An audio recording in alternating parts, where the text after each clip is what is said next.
mądry negacz napisał sobie, że nie ma żadnych większych problemów. O Jezu. Jak tylko wróciłem do firmy, wszystko zaczęło płonąć i biznes jest tak dobry, jak te decyzje właśnie tej osoby, która stoi na jego czele. Dla widzów, którzy oglądają ten materiał, wykreuję kilka pomysłów na jakieś strategiczne zmiany w ich firmach. I to dokładnie o to chodzi, nie? Chcesz sprzedać? To mogę ci dać dwie odpowiedzi. Daj mi prawdziwą.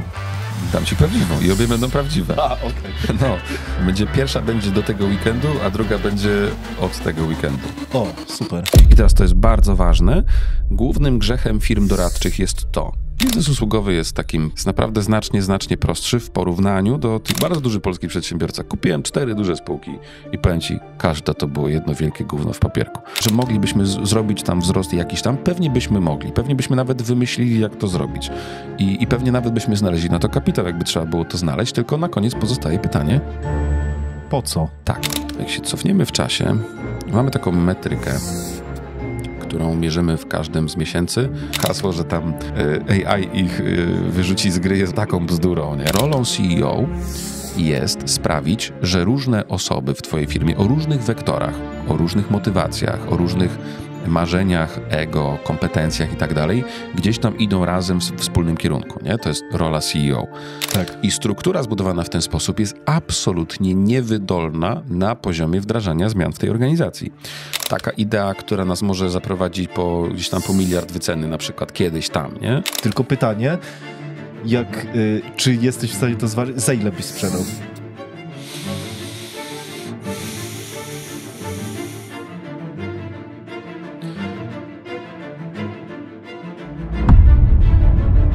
Fajnie, że jesteś, bo daję ci gwarancję, że dziś nauczysz się kilku rzeczy, które zostaną z tobą najpewniej do końca życia.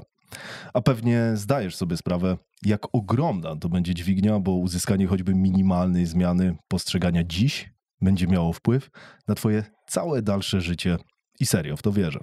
Skąd ma pewność, że tak się stanie? Bo to kolejny odcinek. A pierwszy, oglądając go drugi raz, rozszerzył mi ponownie coś, co nazywam brain capacity. I to w znacznym stopniu. Ale o nim. Nasz dzisiejszy gość wierzy w to, że czasy przewagi wynikające z trzymania wiedzy wewnątrz organizacji minęły bezpowrotnie. A dziś najważniejsza jest zniuansowana wiedza, a może bardziej umiejętność jej implementacji. Są pewne wyjątki, ale dojdziemy do tego. Między innymi z tego powodu to jeden z bardziej otwartych ludzi, jakich poznałem. To ktoś, kto wchodzi na tyle głęboko w dany temat, konsekwentnie i przez lata, że wytwarza dzięki temu swego rodzaju unikalne podejście. I to często w sprawach, które wydają się proste, a prostymi nie są. To jak, ale tak naprawdę robi się biznes, za którym inni podążają, postaram się nas dziś od niego nauczyć. Przed tobą entuzjasta marketingu i sprzedaży B2B i wierzę, że biznesu jako takiego, strażnik kultury organizacyjnej w swojej potężnej grupie biznesowej Wise Group i innych spółkach. W szczegółach Sellwise, AdWise, HireWise, IRSM, Let's Automate oraz fundacji Wise Future University. Podcaster, YouTuber, angel inwestor, a prywatnie według mnie miły, relacyjny gość z misją. Oddaję ci naszego gościa, Szymon Negacz. Cześć, Szymon. Dzień dobry. Fajnie, że wpadłeś. Dzięki. Dzięki, że zaprosiłeś. W Wise Future mnie już nie ma. To robi sama Alicja, ale na miejsce Wise Future jest Finner, to 6. spółka w grupie. Tak, widziałem. Tak? Zastanawiałem się, czy ją wrzucać jako część Wise Group, bo zastanawiam się. Myśmy ją, w sensie Finnerto. Tak, czy tak, wrzucać? tak, Finnerto. Nie, Finnerto zdecydowanie. Wise Group Alicja założyła... Ale nie ma w nazwie Wise Finnerto. Nie ma, rzeczywiście, ale w Lecach też nie ma, ani w IRSM-ie. Alicja założyła fundację w ramach Wise Group i trochę pomagaliśmy jej ją odpalić i potem jak to ruszyło, to Alicja to przejęła i prowadzi teraz samodzielnie. A my tam oczywiście wspieramy jak możemy, nie? Okej. Myślałem, że to też jest ważne. Ale to jest jakby jej byt i bardzo fajny projekt, notabene zdrowia psychicznego dla młodzieży w szkołach, więc fajny temat. Ale Finnerto dołączyło do grupy i teraz mniej więcej od miesiąca można przyjąć. Jest już takim integralnym jej elementem. Okej. Dojdziemy do tego. Dobrze. Ale muszę najpierw ci się trochę przyznać, że chyba tym odcinkiem trochę bardziej się stresowałem niż tym pierwszym. Z drugiej strony nawet myślałem sobie o tym dlaczego, ale może to nie mieć związku z tobą. Ale z drugiej strony to mi taką myśl przyniosło, gdzie zastanawiam się, czy ty wchodzisz do jakiejś takiej, że ty czujesz, że wchodzisz do takiej już super ligi biznesowej. Nie mam takiego poczucia. Nie masz takiego poczucia. Absolutnie.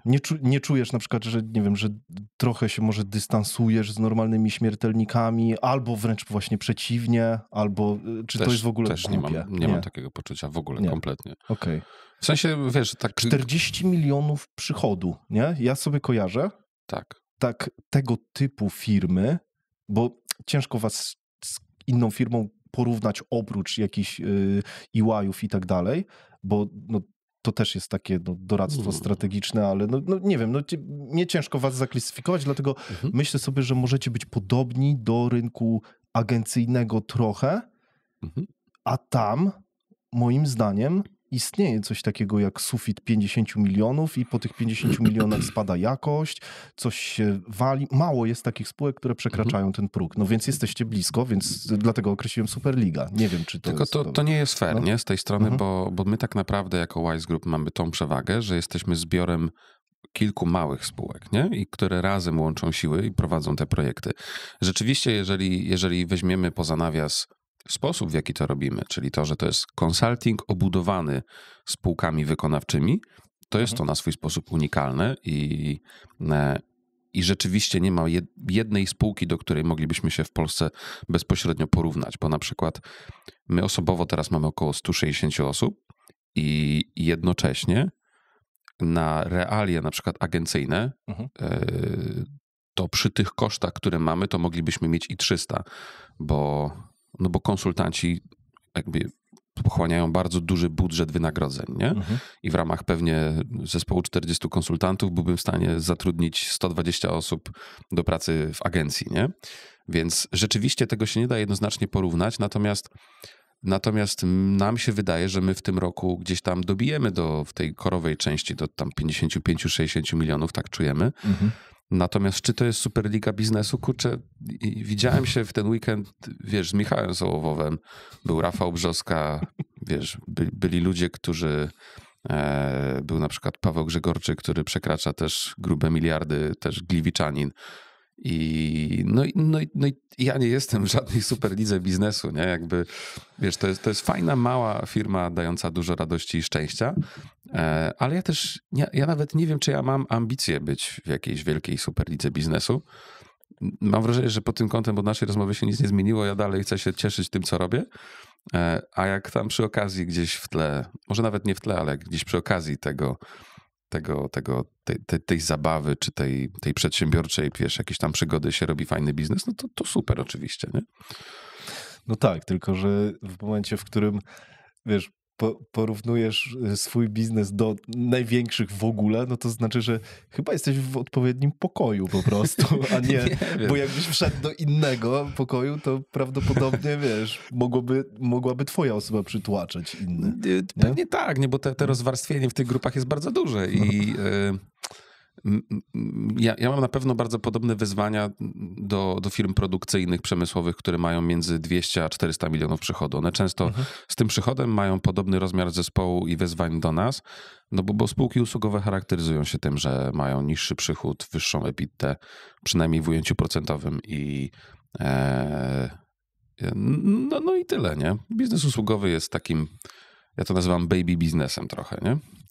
Jest naprawdę znacznie prostszy w porównaniu do tych wszystkich biznesów, które potrzebują, wiesz, ogromnych inwestycji w środki trwałe, umiejętności, wiesz, finansowania, balansowania gdzieś jakichś drobnych ułamków procenta czy to na walutach, czy to na marżach, czy to na zakupach. No to jest naprawdę dobry biznes w tym rozumieniu, nie? Jest taki...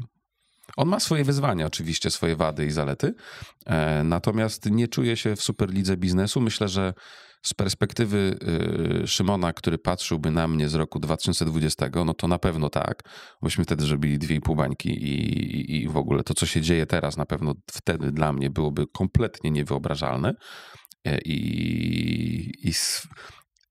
I to jest fajne, natomiast obiektywnie no nie jestem. Może za 10-20 lat kiedyś tam zobaczymy. Mhm. No tak, tylko z drugiej strony mam wrażenie, że te biznesy produkcyjne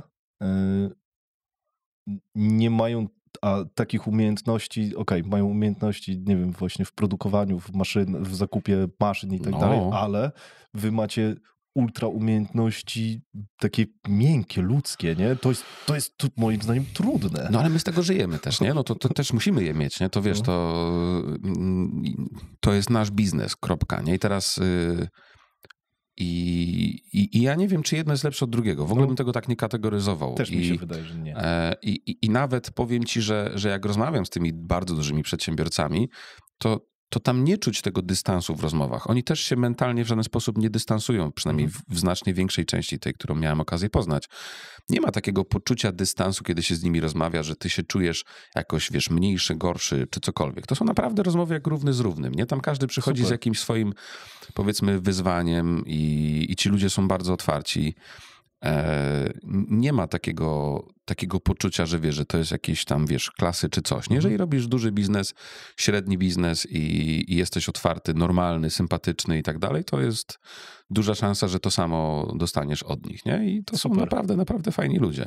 Ale czy oni się też czują jakąś wielką superligą biznesu? No to jest super ciekawe, nie? No bo w spotkaniach, nazwijmy to Superligi biznesu, oni się z kolei porównują do Amerykanów, do zachodu Europy, do Superligi biznesu, nie? No i wiesz. I teraz pytanie, do kogo się porównują ci Amerykanie z Superligi biznesu? Właśnie, no. Nie wiem, ale no to jest tych warstw jest bardzo dużo, nie? I kiedy jesteś gdzieś tam na samym dole, to wydaje ci się, że to wyżej to jest wszystko jedna warstwa. No nie jest, nie? To ich jest tam wiele. To tak, to widziałem ostatnio jakiegoś, nie wiem, czy shorta, czy jakiś film Mark Cuban, to jest ten Tank Shark, tak, wiesz, taki multimiliarder. To właśnie na pytanie innego prawie miliardera o to, jaki ma odrzutowiec, to on mu powiedział, ale który? O który ci chodzi? Tak, są te poziomy. No, dokładnie tak. Śmieszna sprawa.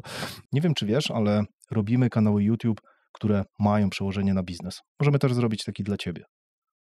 Tak, dla ciebie. Najprawdopodobniej jako jedyna agencja w Polsce stawiamy na ruch organiczny. Nie płacimy za żadne wyświetlenia, budujemy prawdziwą publikę. A robimy to jako jedyni, bo to podejście jest po prostu trudne. Ale nie boimy się wziąć ownershipu za twój wynik. A co ważniejsze, mamy już dowody, że umiemy to robić i że to podejście po prostu działa. Pokażę ci je osobiście. Nawet jeśli, jak niektórzy z naszych klientów, nie wiesz, czy to zadziała w twoim biznesie, obawiasz się występowania przed kamerą, braku czasu czy pomysłów na tworzenie treści, oceny innych, czy po prostu, że ten projekt będzie tak wymagający, że możesz nie dać rady. Może myślisz, że SEO jest lepszą alternatywą lub nie chcesz robić czegoś, co nie przynosi efektów tu i teraz. I nie wiesz, czy da się to przyspieszyć, ale chcesz mieć przecież solidny dopływ jakościowych klientów. Nie przejmuj się. Mamy proces na te i inne twoje obawy. Jeśli to dla ciebie interesujące i chcesz po prostu sprawdzić, bo może sam nie wiesz, czy w twoim biznesie to zadziała, umów się ze mną na wideokawę, klikając link w opisie. Potrafię szybko sprawdzić, czy treści wideo pomogą zbudować z czasem stabilne źródło jakościowych klientów dla ciebie. A wiemy już na pewno, że klienci z kontentu wideo mówią zamiast prześlij wycenę, żebym mógł ją porównać z innymi, zdecydowane oglądam was i chcę pracować właśnie z wami. Umów się teraz, to serio, 2 kliki. Nie czekaj, aż twój konkurent zdominuje twoją niszę. Wracam gadać. Wracając, mówisz, że właśnie poznałeś w weekend, w sensie miałeś okazję obcować z takimi przedsiębiorcami. Co ty robisz związanego właśnie z networkiem? Do jakich grup należysz i tak dalej? Bo mam wrażenie, tak jak ostatnio rozmawiam z ludźmi, że jeżeli ktoś ma już jakiś biznes fajny przychodowo, to pierwsze, o czym myśli, to właśnie, żeby zbudować sobie trochę taką taki dostęp właśnie do tych ludzi, którzy robią też biznes albo na podobnym, albo na wyższym poziomie i nie zawsze to jest takie oczywiste, że ci ludzie w ogóle mają takich znajomych. Kiedyś widziałem jakiś taki dobry materiał z przedsiębiorcą z UK'a, który miał chyba biznes warty $500 miliona wtedy i on mówił o tym, że on nie ma w ogóle przyjaciół, znajomych, przedsiębiorców nawet i tak dalej, więc to się niby wydaje, że tam wszyscy się na górze znają, ale nie do końca. Nie, na pewno nie. No. To znaczy jest różne podejście do tego tematu, bo my spotykamy my ich nazywamy samotnych Mohikaninów, którzy robią to samotnie od wielu, wielu lat i spowiadają się głównie żonie albo jakiemuś bliskiemu przyjacielowi, który często jest spoza biznesu i uważam, że to też jest okej. Jest też powiedzmy przesada w drugą stronę tego spektrum, nie? Czyli ludzi, którzy zamiast zajmować się swoim biznesem, głównie zajmują się, to się nazywa networkingiem, ale ja nie wiem, czy bym to tak nazwał. I gdzieś tam po środku jest pewnie ta część, która i dba o relacje, gdzieś tam je buduje powoli i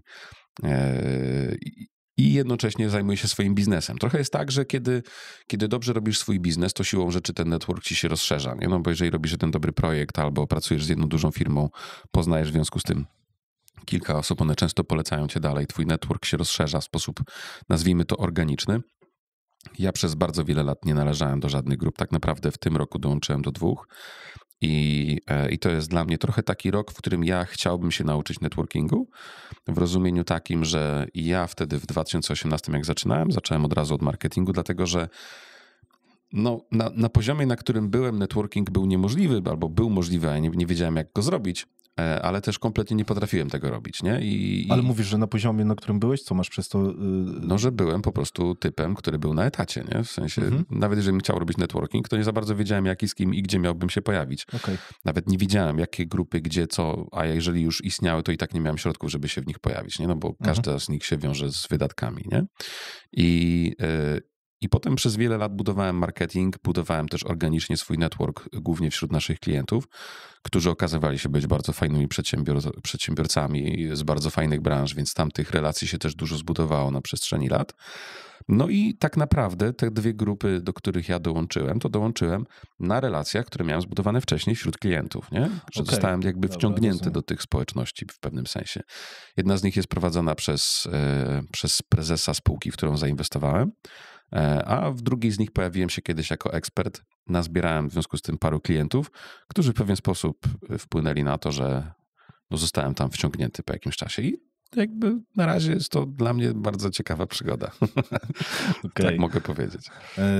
Ty jesteś trochę introwertykiem, tak? Męczą cię chyba takie sploty z jazdy. Tak mi się wydaje. Chyba, że nie, jeżeli to jest z odpowiednimi ludźmi na przykład, czy z odpowiednim klimatem. Znaczy męczą mnie. No. W rozumieniu takim, nie, że ja jestem zmęczony fizycznie, tylko jestem w jakiś sposób zmęczony poznawczo i ja po takim wyjeździe muszę sobie, poczytać książkę, przeleżeć, pobyć trochę sam ze sobą i w jakiś sposób dojść do siebie. Czy to jest jakaś wielka cena? To pewnie nie, ale tak, nie jestem takim lwem imprezowym, konferencyjnym, networkingowym, jakim wielu być potrafi i to jest okej. Zaakceptowałem to w sobie, że tak jest. Każdy dom ma balkony, piwnice, czyli te zalety i te wady, nie? No. Może inaczej by było, gdybyś jednak pił alkohol i tak w połowie na scenie na przykład zrobił show. Nie? No właśnie, tak. To nie, ale rzeczywiście duża część tych grup pije alkohol, tak, to prawda. Okay. Dzieje się tak jak na normalnych imprezach, tak? W sensie normalnych. Kurczę, nie wiem, czy bym tak to nazwał. Gorzej? Ja nie wiem, czy gorzej. Inaczej na pewno. Inaczej, dobra, rozumiem. Ale jak w remizie? Nie, absolutnie nie. Jest pełny fason, tak? Też nie. Ale jest większy przepych na pewno niż w remizie. Okej, dobra. Czyli pączki te dubajskie. Coś w tym stylu, tak to można nazwać. Okej, Szymon, ty jesteś, określiłeś się ostatnio jako entuzjasta. Mi to mega siadło. W ogóle wrócę zaraz do tego tematu, bo to jest dobry temat. Ale chciałbym się tak po ludzku ciebie zapytać, czego ja mógłbym się od ciebie nauczyć, ale nie w takim sensie, że to, co ty sobie, nie wiem, właśnie wykładasz, uczysz ludzi i tak dalej, tylko ja chciałbym wiedzieć, czym ty się teraz jarasz, co na przykład, wiesz, zrozumiałeś ostatnio, co wiesz, co chciałbyś przekazać ludziom i sprawiłoby ci to satysfakcję, wytłumaczenie tego. Wiesz, o co mi chodzi, o taki stan, nie? Mhm.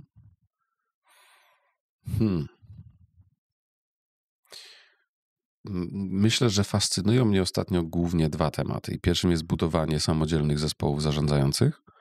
I to jest temat, który mnie frapuje, fascynuje i dużo się o nim dowiedziałem, dużo o niego pytałem, dużo przećwiczyłem u siebie. To jest pierwszy temat.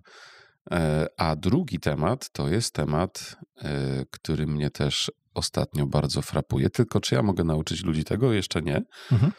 Ale jest to temat budowania biznesu franczyzowego w oparciu o jakąś własność intelektualną, jakiś, wiesz, model biznesowy, który masz i wiesz, że on działa i możesz to gdzieś tam rozbudować. To są na pewno dwa takie tematy, które ostatnio mnie bardzo mocno frapują. No i trzeci, od naszego ostatniego spotkania, które bardzo mocno u nas w organizacji wyrósł, to jest temat budowania strategii biznesowych, wysokopoziomowych, tego najwyższego poziomu generalnie. Od naszej ostatniej rozmowy my w ogóle stworzyliśmy model pracy nad tymi strategiami biznesowymi. I zaczęliśmy Nawet mój znajomy tam był na wyjeździe, super. Mówi, że... W sensie na kampie u nas? Tak, no. O proszę, który? A nie powiem. Nie powiesz. No to właśnie zrobiliśmy model i mocno mnie to pochłonęło do tego stopnia, że bardzo, bardzo, bardzo się tym ekscytowałem. Dużo czasu spędziłem, żeby to zgłębić. Zgłębiam też teraz temat sprzedawania i kupowania spółek. Się okazuje, że to są trochę dwa osobne tematy i dwie osobne perspektywy. Fajnie zrozumieć obie. To jest taka rzecz, która mnie mocno zajmuje. No i pewnie by się jeszcze, wiesz, że dużo rzeczy robię naraz i pewnie więcej jest tych tematów, które gdzieś tam mnie ciekawią, ale to pewnie te najważniejsze tak aktualnie. Fajne. Samodzielne zespoły zarządzające to jest w ogóle chyba temat taki, który często w ogóle tutaj poruszamy, bo ja mam wrażenie, że jest coś takiego, że przedsiębiorcy na pewnym poziomie, kiedy już czują, że robią 15 etatów, a nie 2 czy 3, tak. Myślą sobie, kurde, fajnie by było, jakby to, może te operacje działały beze mnie i tak niby wszyscy to deklarują, że tak jest, ale tak nie ale jest. Tak, no, dosłownie tak. I to jest duży temat, nie? To jest ogromny temat, bo w ogóle jak sobie spojrzysz w większość struktur tradycyjnych firm w Polsce, takich rodzinnych najczęściej, albo takich gdzieś tam w skali powiedzmy między 50 a nie wiem 300 milionów, tak typowo, to najczęściej tam jest prezes, 2-3 dyrektorów i 20-30 kierowników liniowych, którzy raportują do tych 3 dyrektorów. I struktura zbudowana w ten sposób jest absolutnie niewydolna na poziomie wdrażania zmian w tej organizacji. Bo ten jeden prezes na szczycie, który gdzieś tam jeździ, buduje biznes, robi networking, zwał jak zwał, tych 3 dyrektorów, którzy przy tej strukturze gonią własny ogon praktycznie, no to jest bardzo duże wyzwanie. Teraz wiesz, taki prezes, nawet jak sobie powie, kurde, tak bym zbudował, nie? No to przeglądając tych kierowników, jeżeli wśród nich nie znajdzie ludzi, których może awansować o poziom wyżej, a nawet jeżeli znajdzie, to trzeba ich rozwinąć, to jest operacja liczona między rok a 3 lata, nie? Tak. Bo jeszcze jak po drodze gdzieś tam zatrudni jakiegoś dyrektora, on przejdzie okres wdrożenia, ale jednak się zwolni, nie będzie pasował kulturowo. Zanim zbudujesz ten zespół zarządzający, to jest realnie naprawdę rok, 2, 3, może 4, jak robisz to źle, to 6, 7, 8 lat na przykład, nie? No a jeszcze może ktoś się po prostu zwolnić albo umrzeć. No bo to się zdarza, nie? No wiesz, w sensie... No okej, no grubo, wiesz, nie? Ale wiesz, no to się zdarza, nie? Wypadki się zdarzają, nie? Nie, no tak, oczywiście, wiesz, że tak. I na przykład, wiesz, 3 lata ktoś się rozwija i no, kurczę, no... Tak. I to jest naprawdę duży, trudny, smutny temat. On jest bardzo często też w Polsce zaniedbany z innej prostej przyczyny, a mianowicie z tego powodu, żeby struktura była możliwie niska kosztowo, nie? Że teraz jeżeli przedsiębiorstwo jest, co do zasady też, wiesz, państwo nam nie pomaga, koszty energii rosną i Polacy trochę i tracą tą przewagę, powiedzmy, taniej siły roboczej na przestrzeni ostatnich lat, no to oni tak naprawdę teraz, jeżeli są zmuszeni do konkurowania z wieloma krajami ze wschodu, które się łaszą na to, żeby gdzieś tutaj na zachód Europy dostarczać towary, no to oni siłą rzeczy wtedy, wiesz, dbają o to, żeby te koszty stałe, struktury zarządzania były możliwie niskie, co doprowadza do kolejnych patologii, no bo patologią jest to, że na przykład przedsiębiorstwo od 3 lat nie wprowadza żadnych zmian, no bo nie jest w stanie, no bo jak ma to zrobić, skoro ani nie ma na to środków, a nie ma na to manpoweru, oni nie mają czasu, oni się frustrują. Prezes wtedy mówi, no ale nie robimy wyników, w związku z tym zwalnia dyrektora i zatrudnia kolejnego, ale on wpuszcza go w ten sam niedziałający system, nie? Tak naprawdę. I to jest, kurczę, strasznie duży, smutny i trudny temat, bo ja uważam, że cała masa firm w Polsce nie jest w stanie tego przeskoczyć, nie? Że trochę jest tak, że ci prezesi tak naprawdę najlepsze, co mogą zrobić, to jest szaleństwo, co teraz powiem, ale najlepsze, co mogą zrobić, to przez 2 lata spompować sztucznie wyniki na EBITDA i sprzedać ten biznes, nie? I bardzo wielu z nich robi ten krok. Wczoraj rozmawiałem z takim przedsiębiorcą, który stał i mówi, że wiesz, ja przez ostatnie 4 lata, bardzo duży polski przedsiębiorca, kupiłem 4 duże spółki i powiem ci, każda to było jedno wielkie gówno w papierku. Wydmuszka, no. I mówi, due diligence, wszystko pięknie, przeglądaliśmy i w ogóle miało być super i tam oczywiście nie wiadomo, czy to jest wina tych spółek, czy tego przejęcia, czy tego pociągnięcia tego dalej. To nie jest... Czy jeszcze czegoś innego. Czy jeszcze czegoś innego, czy rynku, czy nie farta, czy w ogóle nie wiadomo czego, ale co do zasady, no jest to trudna pozycja, nie? I jeszcze na dodatek, jeżeli co gorsza, ta spółka jest niesprzedawalna, nie? A jest niesprzedawalna, jeżeli ma jakieś, wiesz, niewielkie środki trwałe i tam w sumie nie ma co sprzedać, nie ma żadnej wielkiej własności intelektualnej, którą ktoś chciałby kupić, ludzi, których ktoś chciałby kupić, grupy klientów, obojętnie czego, no to oni... właściciela i z niego zrobić niewolnika, nie? To oni często są w takim rozkroku, mówi, ani nie mogę się od tego odciąć, bo sytuacja mi na to finansowa spółki nie pozwala w rozumieniu odcięcia od operacji, ani nie mogę się tego pozbyć. Kurczę, to naprawdę jest trudny moment w takim przedsiębiorczym życiu, że wiesz, budujesz 20 lat sobie taki, kurde, wiadro betonowe do nogi przypięte, nie? No, masakra. No. W sensie nie zazdroszczę. To jest naprawdę trudny temat, nie? Idzie jeszcze chyba kryzys, tak? Czy idzie?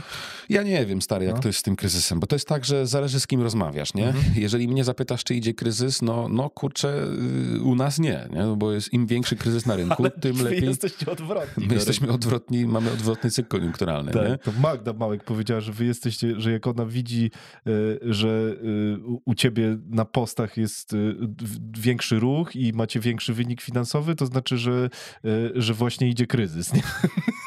Że jesteście papierkiem lakmusowym, takim odwrotnym. Jesteśmy w mikroskali, więc nie sądzę, ale widzimy to, że im więcej problemów jest na rynku, nastroje, wiesz. Nastroje są słabe, generalnie, nie? I to może nie, że słabe, ale jest tak, że jeżeli rynek niemiecki usiadł, na razie jeszcze nie klęknął, na razie usiadł, może zaraz klęknie. I teraz, to jest, wiesz, jednak największy kraj, z którym my współpracujemy, nie? Polski biznes współpracuje. No i teraz, jeżeli oni siadają, siada cokolwiek w Polsce, do tego te ceny energii dokopują, no to nagle się okazuje, że klimat jest taki sobie, nie? I generalnie polski przedsiębiorca charakteryzuje się tym, że jest organizmem o niesłychanej zdolności do adaptacji do aktualnej sytuacji. Ci ludzie się non-stop adaptują i w ogóle, wiesz, hasło, że tam AI ich wyrzuci z gry jest w ogóle taką bzdurą, nie? Że tak. Oni sobie dadzą radę, kropka, nie? Oni to ogarną, nie? Oni ogarniali gorsze rzeczy przez ostatnie lata, nie? A w ogóle bawi mnie swoją drogą, jak ktoś mówi, że tam, nie wiem, ktoś jak zatrudnia 100 hydraulików, to AI mu biznes zepsuje, nie? Kurczę...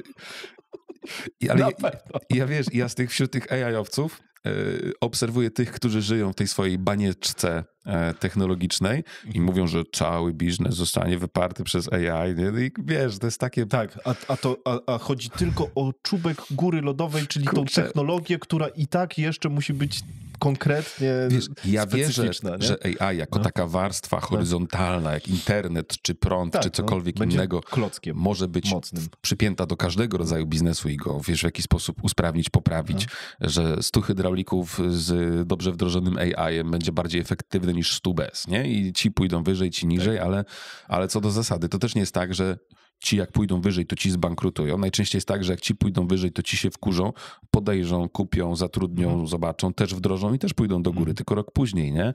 I te mechanizmy, mam wrażenie, że wielu ludzi przecenia. Wczoraj miałem zajebistą rozmowę. Kurde, miałem dużo rozmów fajnych w weekend, bo babka mi mówi, przedsiębiorczyni, biznes około 300-400 milionów i mówi, że wiesz, bo kiedy wchodził internet... No. Ja mówię, okej. Dobrze się zaczyna. No, kiedy wchodził internet, to wszyscy mówili, że nam zabierze pracę i się wszystko skończy. I ona mówi, nic się nie skończyło, tylko wszystko było trochę inaczej. Myśmy się do tego dostosowali, poinwestowali i dalej było fajnie, nie?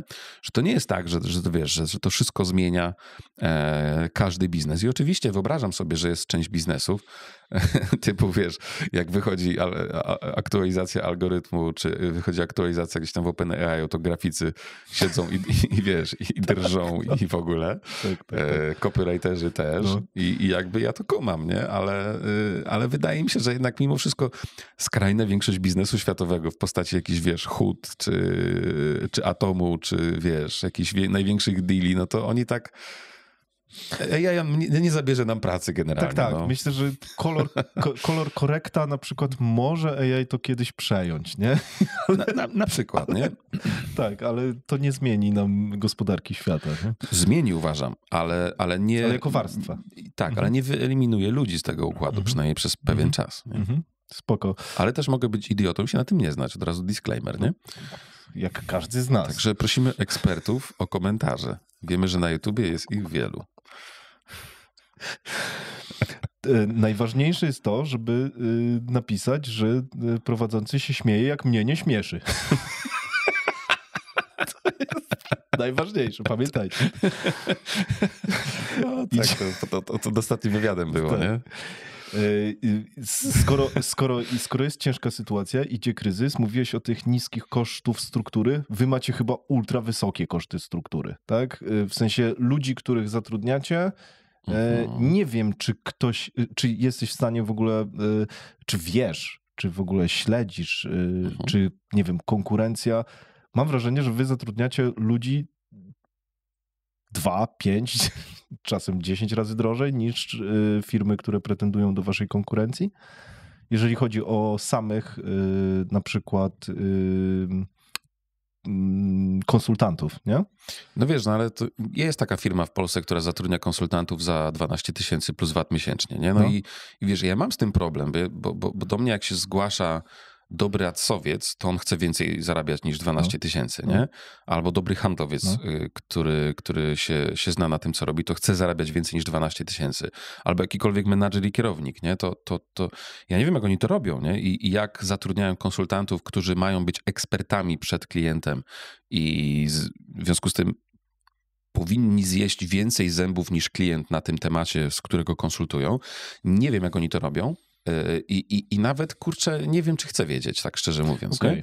W sensie wiem, że na przykład mój szef konsultingu dzisiaj, członek zarządu, był kiedyś na rozmowie w tej firmie i próbował to znegocjować i tam doszedł do 15, no bo tam byli w jednym mieście, mieli do siebie blisko, no i mówi, że absolutnie nie było opcji, więc mnie to w pewien sposób fascynuje, być może i ja na to patrzę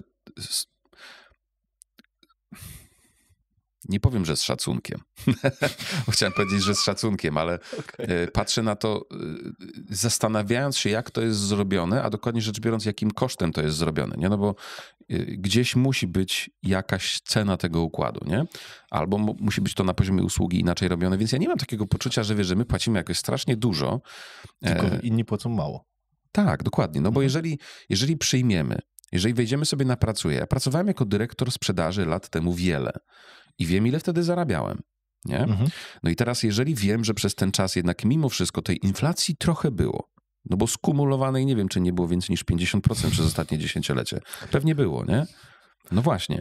Tak bym szacował na pewno. Nie? No właśnie, no to jeżeli było i ja sobie to przemnażam, no to wychodzi mi, że w takim razie dzisiaj, jeżeli ktoś chce pracować jako ekspert konsultant i chce zarabiać mniej niż te, nie wiem, 20-30 tysięcy, powiedzmy, to zadaje pytanie, dlaczego, skoro większość pracodawców na stanowiskach dyrektorskich dokładnie tyle płaci.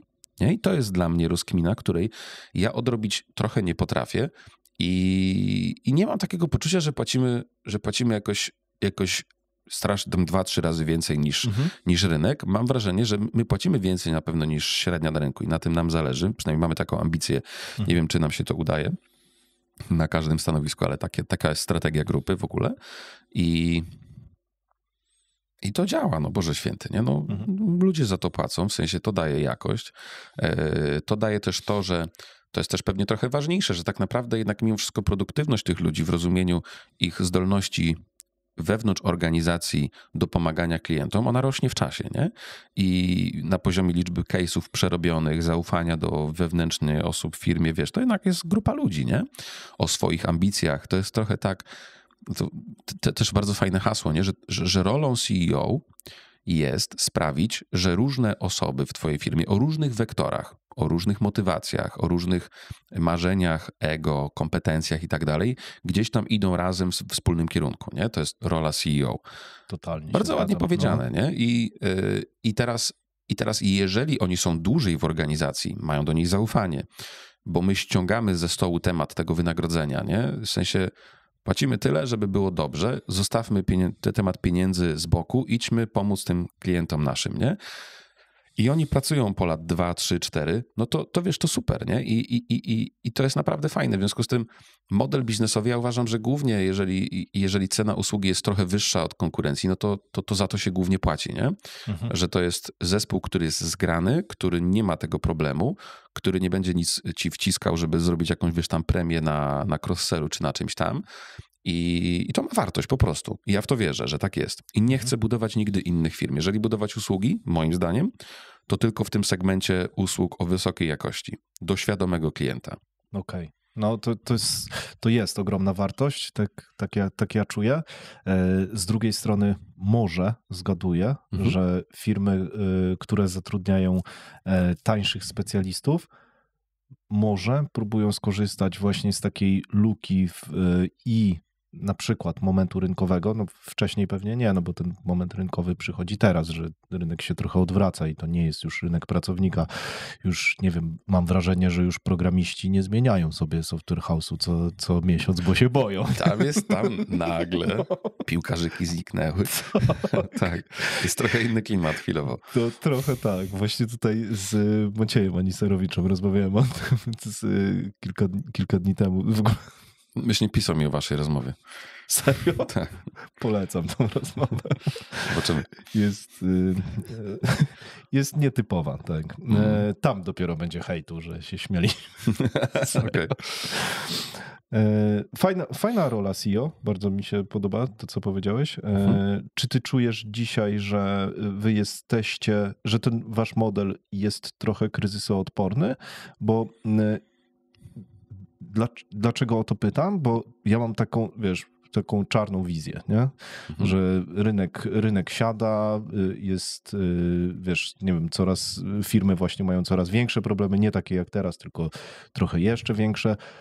I te firmy, które właśnie nie mają takich ultra pewnych, bo ja bym to nazwał, że wy przez to, że macie konsultantów, którzy są trochę przepłaceni też strategicznie w stosunku do rynku, mówię przepłaceni w cudzysłowie, to wy jesteście... Nie wiem, czy przepłaceni. Są uczciwie wynagradzani za wysiłek, ale mówię który przepłaceni w stosunku do rynku, bo rynek nie dopłaca, tak trochę sobie... Wciąż uważam, że to jest uczciwe dla nich, naprawdę. Że to nie jest przepłacenie, że oni naprawdę...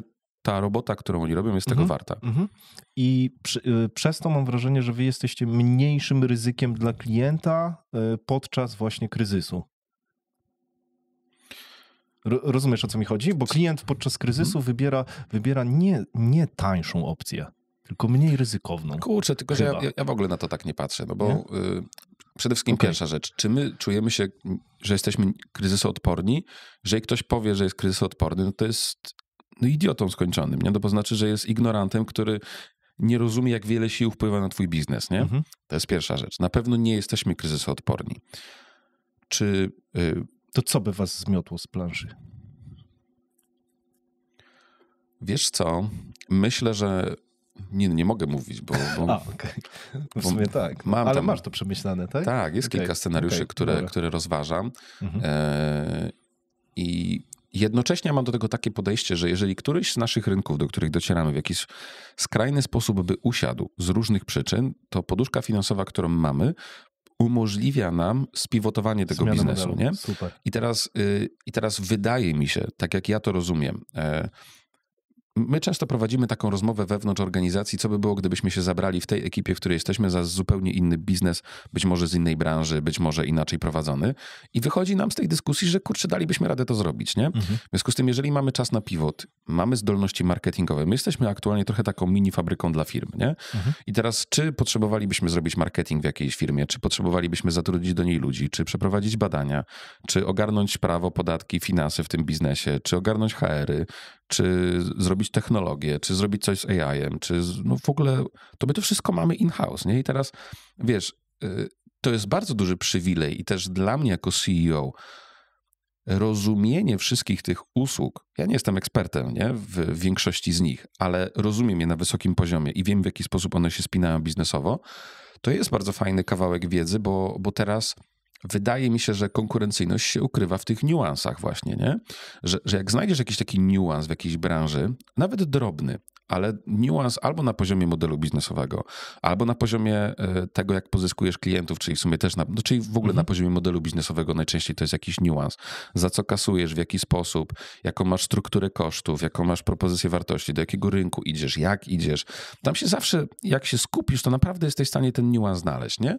I teraz wydaje mi się, że rozumienie wysokopoziomowo bardzo wielu różnych teoretycznie oddzielnych od siebie obszarów, ale jednak łączących się ze sobą, daje możliwość dostrzegania tych niuansów, kropka. Taka jest idea nasza, nie? No i teraz pierwsze, co byśmy zrobili, my mamy już nawet to w organizacji nazwane, że jeżeli do takiego czegoś by doszło, to po prostu siadamy i sobie szukamy tego modelu biznesowego. Natomiast nasz biznes jest też ułożony tak, bo ja mam niską tolerancję na ryzyko, albo bardzo niską. To znaczy, to nie jest biznes, w którym ja chcę bardzo ryzykować, żeby szybko rosnąć. Raczej wpisaliśmy sobie w ogóle w wizję organizacji, że my chcemy rosnąć tak szybko, jak rynek i nasz zespół i nasze zasoby będą to umożliwiać i nie szybciej. Nie chcemy naciągać tej struny, nie mamy w tym interesu, ani się nie chcemy sprzedać, ani nic. Po prostu sobie chcemy komfortowo rosnąć, nie naruszając nas wewnątrz i klientów, nie? Pod kątem jakości dostarczanej usługi i też pod kątem, można powiedzieć, wykorzystania zasobów. Bo ja uważam, że nie jest wielką filozofią, dlatego mówimy o mądrym wzroście, nie jest wielką filozofią super mocno wzrosnąć przez 2 lata na wyeksploatowanych ludziach, nie? I potem w 3. roku zapłacić z tego podatek, nie? I w związku z tym cały model biznesowy jest poukładany pod tą niską tolerancję ryzyka, no bo żaden klient nie ma więcej niż procent przychodu, dalej to się nie zmieniło. Tych linii biznesowych jest dużo, więc siłą rzeczy jest tak, że jeżeli jakaś linia radzi sobie gorzej, a tak jest, na przykład rekrutacja teraz radzi sobie siłą rzeczy gorzej niż na przykład w 2023, nie? Czy tam 2024, może nie. Jest pewnie podobnie, ale tych rekrutacji jest kurka mniej niż było 2 lata temu, nie? Siłą rzeczy, jeżeli jest schłodzenie rynku, to ich się pojawia mniej i super, ale w tym czasie inne segmenty działalności mają się dobrze, nie? Wow, 1% przychodu? Serio? Utrzymujecie? Największy klient. No. Super. To jest zdrowe. W ogóle masz takie, mam wrażenie, właśnie zdrowe podejście, bo ostatnio też to mówiłeś, że nawet niektóre biznesy byś zwolnił, jeżeli chodzi o wzrost. I my to zrobiliśmy. I to jest dziwne. W sensie, może nie dziwne. To jest zgodne z naszą wizją. To jest mało spotykane, bo ostatnio miałem taką rozkminę, bo rozmawiałem z kilkoma przedsiębiorcami, którzy w którymś momencie mieli jakąś taką rynkową falę, która spowodowała, że zwiększyła im się firma i tak dalej. No, możemy się domyślać, co to była za fala. Sporo firm na tym skorzystało i to mówię o firmach, gdzie ludzie pozatrudniali zespoły i mają po 150 osób, więc to nie są małe firmy. I oni mówią wprost: Szymon, ja żałuję, że wtedy nie docisnąłem mocniej. Mówię, kurde, i słyszałem to kilka razy. I wtedy się zastanowiłem, oglądałem później nasz odcinek jeszcze raz i sobie myślę, kurde, a Szymon mówi, że wolniej. Nie? Ale wiesz co? Ja mógłbym powiedzieć, że żałuję, że nie docisnąłem bardziej, bo wydaje mi się, że jakbym docisnął bardziej, to byłoby coś z tego dobrego. Generalnie rozważanie scenariusza B w momencie, kiedy wydarzył się scenariusz A jest... Wiadomo. Jakby, no możesz sobie żałować, nie? I nic z tego nie wynika. Nigdy nie wiesz, czy kwestia szybkiego wzrostu nie wywaliłaby ci wtedy kluczowych 3 klientów, którzy by odeszli ze względu na to, że dałeś gdzieś tam dupy, ludzie wyrotowali, wiesz, ktoś się wkurzył na tą skalę, bo generalnie jest tak, że skalowanie jest trochę takimi, czy wzrost dokładniej rzecz mówiąc precyzyjnie, bo to się tak powinno nazywać. Skalowanie można robić w startupach, a w zwykłych spółkach się robi wzrost. Mimo że w Polsce się przyjęło, że wszystko jest skalowaniem. Tak. I teraz trzeba tak mówić. Natomiast co chciałem powiedzieć? To chciałem powiedzieć, że ten wzrost w spółkach usługowych szczególnie jest trochę taki schodkowy, że są ludzie, którzy czują się dobrze w tej firmie od 5 osób w zespole do 40, nie? Potem zaczynasz wprowadzać jednak inne metody zarządzania, wyznaczania celów i tak dalej, to już przestaje być taki zespół kolegów, wiesz, i to zaczyna rosnąć i nie wszystkim to pasuje, nie? I niektórzy zaczynają odchodzić, poszukując trochę tego sposobu pracy, który kiedyś w tej firmie był wcześniej.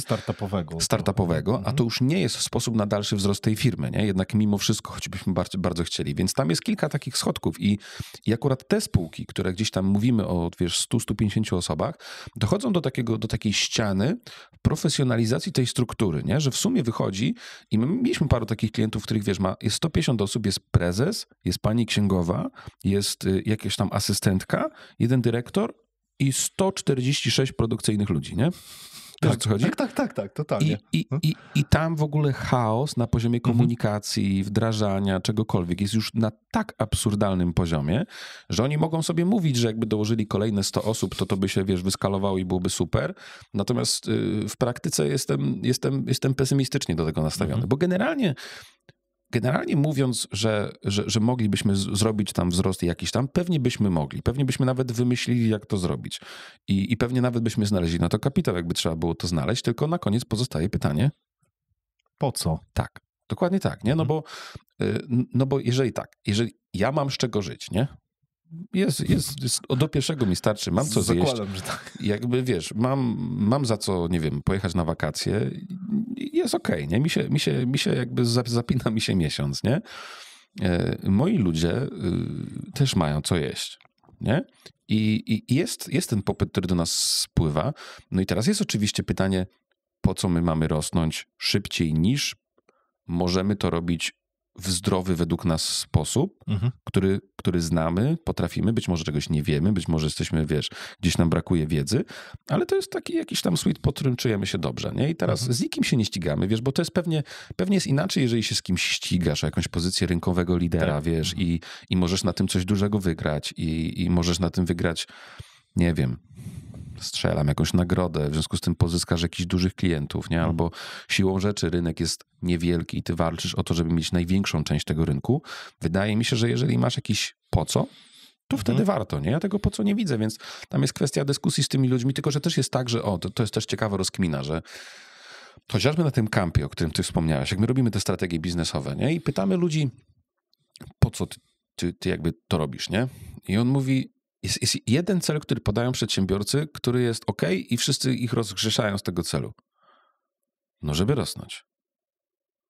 Słyszałeś kiedyś, żeby ktoś kogoś obwiniał w biznesie, że chce rosnąć? Nie. No nie, więc to takie jest logiczne. To jest zajebista odpowiedź, nie? Właśnie to jest domyślna odpowiedź. Tak jest, bo żeby rosnąć. I teraz jest to głupie pytanie, ale po co chcesz rosnąć? I przez moment widać czasami pustkę w oczach tych ludzi, nie? Że oni mówią, jak to? Kurde, no żeby być większym, nie? Mówię, fajnie, ale po co chcesz być większym? No żeby więcej zarabiać. a skąd wiesz, że jak będziesz większy, to będziesz więcej zarabiać? Tak. Mówi, nie rozumiem. No właśnie, nie? Bo to nie jest jednoznaczne. Jeżeli chcesz więcej zarabiać, to wcale nie znaczy, że musisz być większy. Może powinieneś mieć znacznie droższą usługę, do znacznie węższego grona klientów, na znacznie wyższej marży, wolniej rosnąć, będziesz znacznie więcej zarabiać, jeżeli to jest twoim prawdziwym celem, nie? A mówi, w sumie to moim prawdziwym celem nie jest zarabiać. Mówię, a co jest twoim prawdziwym celem? No kurczę, bo ja bym chciał dziecku biznes oddać. Ja mówię, okej, a po co? No, żeby on tak nie musiał, jak ja, się wspinać i tak dalej, nie? Mówię, a wiesz, że w Polsce 8% dzieci chce przejmować biznes rodziców? Mówi, pierwsze słyszę. Tak. Mówię, no to wiesz, to naprawdę znajdź sobie to po co. I my czasami wysyłamy tych przedsiębiorców, wiesz, do takiej odpowiedzi na to pytanie, po co ty to, stary, robisz, nie? I powiem ci, że ja zadaję to pytanie ostatnio wielu różnym przedsiębiorcom, nie? I nawet tym największym, po co ty to robisz? Wczoraj zadałem to pytanie przedsiębiorcy, przeogromny polski przedsiębiorca, miliarder, lat 75, siedział przy stole, wybitna rozmowa o wielu tematach, powiedział mi na przykład, że wiek mężczyzny, wiesz jak się liczy? Znaczy, mam kilka pomysłów, no. Mówi tak, Szymonie, dodajesz wiek żony i dzielisz przez 2. Ja mówię, trochę też w tym nawiązaniu i w związku z tym jestem tuż po 50. Czy ja tak zacząłem liczyć? Czekaj, razy 2 to jest 100, czyli to co, to masz 30-letnią? No mam. Ale jakby abstrahując od tego, nie pamiętam, o czym powiedzieć. Ciekawe, czy tu cenzura nie wejdzie. Nie wiem. To był, wiesz, to realna rozmowa, nie? Rozumiem. Ale zadałem mu pytanie, po co to robisz? No. I on mówi, no, żeby być szczęśliwym i żeby robić fajne rzeczy. I ja trochę potem drążyłem, czym jest to szczęście i tak dalej. I on mówi, no, żeby jakby było fajnie i żeby ten czas dobrze leciał. Ja zakładam, że to nie jest, wiesz, uniwersalna postawa, ale taki gość jest dla mnie bardziej wiarygodny w rozmowie niż ktoś, kto mówi, no, wzrost, chcę być numerem 1 w Europie i tam, wiesz, zjeść wszystkich, ciśniemy i w ogóle hustling, nie? I wtedy ja mówię, okej, w imię czego ten hustling, po co, jaki jest pomysł, jaki jest cel i tak dalej. Jak tam pada odpowiedź, to jestem pełen podziwu, nie? Że ktoś potrafi sobie postawić jakiś cel i wie, po co to robi, nie? No bo to po co jest ci po to, żeby na koniec tej podróży nie odnaleźć pustki w tym wszystkim, nie? No bo to jest najsmutniejsze, nie? Że kończysz tą podróż, ona trwała lat tam, nie wiem, 20, 15 czy ileś i wysiadasz z tego pociągu i tam nic nie ma, nie? Bo nie było po co. I jest depresja. Tak. Chociaż wierzę w to, że są ludzie, którzy rzeczywiście odpowiadają sobie głęboko i na przykład samym militarnym prowadzeniem wojny się jarają, tak jak wikingowie podbijający. I to jest super. Nie? Ale jeżeli to jest świadome. Nie? Jeżeli to jest odpowiedź i on ją zna i znalazł odpowiedź na to pytanie, to jest naprawdę super. To, co ja próbuję powiedzieć w tej części wypowiedzi, to, że każdy przedsiębiorca, widz, który to ogląda, i jeżeli ma jakiekolwiek swoje plany biznesowe, strategie, wiesz, różne hustlingi, nie hustlingi, po co jest ci po to, żeby nie zapożyczać taktyk i zachowań innych przedsiębiorców, nie? Że potrafisz powiedzieć, to jest moje, to nie jest moje, nie? Bo moje po co jest tu, a nie tu. I to ci pozwala, to ci bardzo ułatwia to krytyczne myślenie, nie? I to, żeby potrafić ocenić te tysiące opcji na rynku, które są, nie? Więc jak ja słyszę, że ktoś mówi, że ja mogę tam rosnąć 2-3 razy szybciej, to ja mam do tego duży szacunek, że jakby no fajnie, nie? Może mogłeś, może nie mogłeś, ciężko powiedzieć, ale jeżeli masz jakiś cel, w którym to ma sens, no to lecisz z koksem przecież, nie? Tak, no jest coś takiego. Ja mam wrażenie, że nie wiem, czy my nie mamy gatunkowo domyślnie, że lubimy jak jest więcej po prostu. Czegokolwiek, jak już wiesz. Że tak jest jakiś, wiesz, instynkt zbieractwa. Tak, nie? Pompujemy... Instynkt być może, wiesz, też miejsca w tej takiej drabince, bo ja muszę mieć tam kilkaset milionów, bo kolega ma kilkaset milionów. Wiesz, to też jest jakaś motywacja, nie? No, albo już, wiesz, już wrzuciłem tyle jajek do koszyka, że no po prostu wrzucam następne, nie? I tak na przykład, nie? Zasadą konsekwencji. No, ciekawe. Oliwia. To jest taki temat. Ty go zacząłeś, ja go chciałem bardzo za 100 lat poruszyć, ale bym chyba nie zdążył, tak jak sobie Patrz, ile mam pytań do ciebie. No. Mówiłeś o tych samoorganizujących się zespołach. Tak, dlatego pomyślałem o Oliwii. Kurde, mega ruch. Chyba. Ale pytanie, czy to było tak, że to już się wydarzyło i ty po prostu to powiedziałeś ludziom i to sformalizowałeś i tak się działo, czy nie? Czy rzeczywiście to było takie oddanie oficjalne zarządzania całą grupą? Managing partner, general manager, tak nazwaliście to stanowisko. Dlaczego nie CEO, COO? Dlaczego general manager? Już się opowiadam. Historia jest taka, że ja na przestrzeni roku tego tradycyjnie byłem w Stanach, bo tam już któryś rok z rzędu byłem w Stanach na Sylwestra. I ja sobie robię takie ćwiczenie na początku roku, że rozpisuję swoje największe problemy biznesowe do rozwiązania w tym roku. No i mądry negacz z perspektywy kwietnia, nie wiem kiedy to się ukazuje, mogę powiedzieć, że idiota bez szkoły, po prostu, rozumiesz, napisał sobie, że nie ma żadnych większych problemów. Pierwszy raz w historii tej grupy wchodziłem w nowy rok, w mojej opinii, wówczas, bez żadnych większych problemów. Nie? Super. No wybitnie. Pierwszy raz, bo tak zawsze było tak, że był jakiś bardzo duży problem biznesowy do rozwiązania w tym roku. A w roku 2024 tych dużych problemów biznesowych rozwiązaliśmy, co najmniej 5-6, nie? Takich naprawdę wielkich tematów, wymagających i bardzo duże ilości czasu, pieniędzy i wszystkiego. Nie? No i ja z dumą wszedłem w ten nowy rok i o Jezu.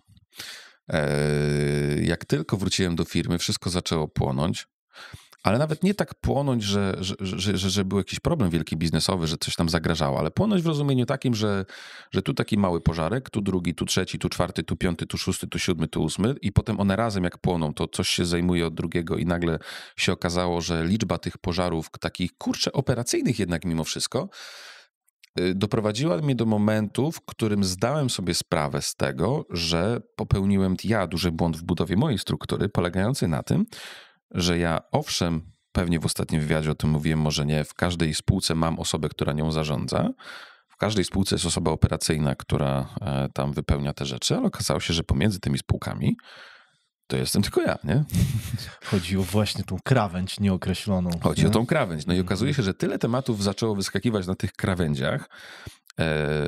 Co do krawędzi, to my zawsze mieliśmy zespół zarządzający, nie? Który dalej go mamy zresztą. Nie? I my jakby na naszych zebraniach tych zarządowych sobie te krawędzie omawialiśmy, podejmowaliśmy jakieś decyzje.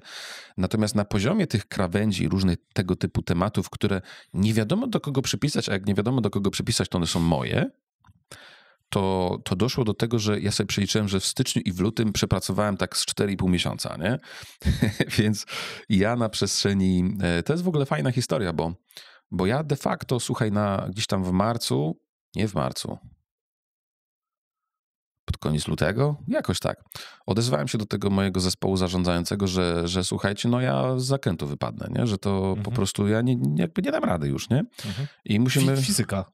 Tak, że po prostu ja już śpię za mało, robię za dużo i po prostu nie jestem w stanie nawet mentalnie utrzymać tych wszystkich tematów, a moim zdaniem ta moja robota największe ROI ma nie w tym, że ja tam ratuję jakiś fuck up na styku dwóch spółek, rozumiesz, tylko jednak mimo wszystko historycznie wszystkie najlepsze rzeczy, które ja wniosłem do grupy, to były gdzieś rzeczy z poziomu rozwoju, z poziomu kreowania strategii, z poziomu podejmowania decyzji i tak dalej, nie?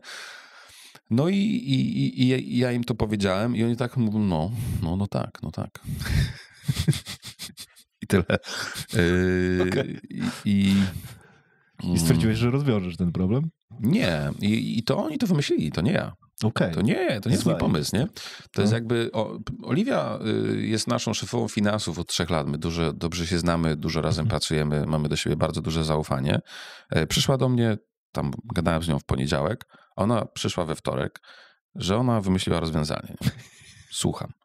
No i ona mówi tak, że przede wszystkim ja na tym etapie jako CEO, który wychodzi z organizacji, to jest nierealne i z tym się zgadzam, że w kontekście mojego talentu, wiedzy do kreowania strategii, rozwoju, rozumienia też wszystkich obszarów naszego biznesu, jestem jednak na dzisiaj niezastąpiony i mało tego, nie chcę być zastąpiony, sprawia mi to radość, chcę to robić. no to jednak i jej zdaniem nie powinienem wychodzić jako CEO, ale powinniśmy stworzyć tak zwaną strukturę macierzową, ona to nazwała, czyli podzielić sobie rzeczywistość na dwa wymiary. Na wymiar teraźniejszości, wszystkiego, co z teraźniejszością związane, z operacjami, z wyzwaniami bieżącymi i tak dalej, i na temat przyszłości, wszystkiego, co związane z przyszłością, z tematami i tak dalej. Czyli stworzyliśmy strukturę macierzową, w której w zależności od tematu idzie on albo do mnie, albo do Oliwii. I teraz w sumie jest to bardzo fajne rozróżnienie, nie? No bo jeżeli masz temat związany z przyszłością, czyli z tym, że zastanawiasz się, jak zmienić strategię swojej linii biznesowej, to on trafi do mnie. Zrobimy razem warsztat z liderem biznesowym i przepracujemy ten temat. Jeżeli natomiast masz wyzwanie z tym, że nie wiem, ktoś ci wyrotował, jest jakiś konflikt, trzeba dać podwyżkę, jakiś klient, jest jakiś problem, jakiś tam, wiesz, trzeba podjąć jakąś decyzję, źle wyceniamy usługi, źle robimy umowy, wiesz, tam trzeba zmienić jakieś coś tam w jakimś procesie, no tych tematów jest bazyliard, nie? Tak. No to jest teraźniejszość przecież, nie? I to bardzo łatwo nazwać. No i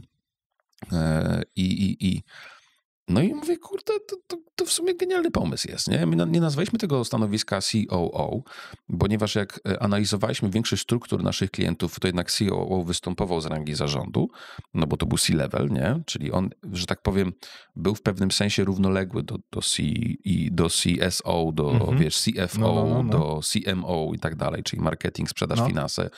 A my chcieliśmy zbudować strukturę, w której jednak ten GM wychodzi na sam szczyt organizacji, nie? Czyli jest też zwierzchnikiem tego zespołu zarządzającego, nie? W rozumieniu takim, że no jednak najwięcej tych tematów dotyczących punktów styku no było właśnie na linii z zespołem zarządzającym, nie? Więc nazwaliśmy to GM, dobra, żeby on jakby wyszedł o level wyżej, natomiast to nazewnictwo ono jest średnio istotne, nie? Tak naprawdę. No. Ale ciekawe, że właśnie tak nazwaliście, bo czuję, że tam właśnie była rozkmina, nie? O której mówisz, nie? No tak. No i rzeczywiście to działa już od ponad miesiąca. Myślę, że mogę powiedzieć, że to jest mój najbardziej radosny miesiąc przedsiębiorczości od bardzo, bardzo wielu 10 miesięcy. Czyli mówimy pewnie na przestrzeni 2-3 lat. Jest to absolutnie doskonałe, bo mam takie poczucie, że ja już tam naprawdę nie wnoszę wartości. Mało tego. Ja już byłem hamulcowym na poziomie tej teraźniejszości, no bo co się okazało? Okazało się, że ludzie nie są ślepi, widzą, że ja jestem zarąbany robotą, więc czy trafiają do mnie wszystkie problemy z teraźniejszości? No? Nie trafiają, nie? Czyli jestem hamulcowym. Tak. Czy ja mam mental i czas, żeby wysłuchać tych ludzi na takim poziomie dokładności, na jakim powinienem? Absolutnie nie. Czy ja mam tak duże zrozumienie... mentalu też oceniasz, że nie masz, tak? Że nie mam, że jestem po prostu, wiesz, że jeżeli to jest 64. temat od rana, rozumiesz? I ktoś przychodzi i mówi, ale skup się. I wiesz, i mam Dawaj. Okej. I ja już, wiesz, i na przykład były takie tematy, że Oliwia do mnie przychodzi i mówi, czemu ty to podpisałeś? Nie wiem, dali mi, wyglądało mądrze, nie? Mówię, ale to jakieś tam, wiesz, papiery do szkoleń gdzieś tam do kogoś, nie? Mówię, kurczę, no nie wiem, nie? I wiesz, no po prostu jest taki moment, jeszcze u nas jest problem taki, że pewnie gdyby to było 160 osób w ramach jednego modelu biznesowego jednej spółki, to jeszcze pół biedy, nie? Ale w momencie, w którym my łączymy tych modeli biznesowych ze sobą bardzo dużo, no to zaczęło to być bardzo męczące wyzwanie. No i teraz w ogóle potem analizowaliśmy, ilu naszych klientów działa w ogóle w takiej strukturze. No. Raczej nie znaleźliśmy nikogo, kto działa dokładnie w takiej. Mamy oczywiście wielu klientów, którzy mają COO, który zajmuje się wdrażaniem operacyjnie strategii założeń, które z niej wynikają i tak dalej. Natomiast w sumie, jak tak szczerze spojrzymy na obowiązki tego COO, to jest krem, mydło i powidło od sasa do lasa i nawet biuro posprząta, jak będzie kryzys. I w sumie wyszło nam, że nie mamy wzorca tej struktury u nikogo i trochę kreujemy to sami, bo większość firm na naszym etapie zrobiłoby tam wielkie przekaz, sukcesja, nowy CEO, co byłoby bzdurą efektywnie, nie? No bo to nie jest prawda, nie? Prawdą jest to, że ja jestem dalej. Prawdą jest to, bo to jest też rozkmina dla mnie ciekawą, czyli odszedłeś od operacji, czyli stracisz kontakt z rzeczywistością. Guzik, nie? No właśnie. Bo ja dzięki temu mam w końcu czas, żeby wejść w tę operację, nie? Czyli o to miałem pytać dokładnie. Czyli teraz, jeżeli jest wyzwanie w jednej ze spółek, to ja mam mental i czas na to, żeby wejść w tę operację, poznać je, zobaczyć je. Mało tego, jak sobie wszedłem w wysokopoziomową strategię grupy i poszczególnych spółek, to też sobie w tym miesiącu wyznaczyłem punkty, gdzie mam braki wiedzy, nie? W sensie, gdzie mam braki wiedzy operacyjnej przez te ostatnie 2, 3, 4 lata, co nie wiem, jak się dzieje, jak się produkuje, gdzie jakby straciłem panowanie w pewnym sensie.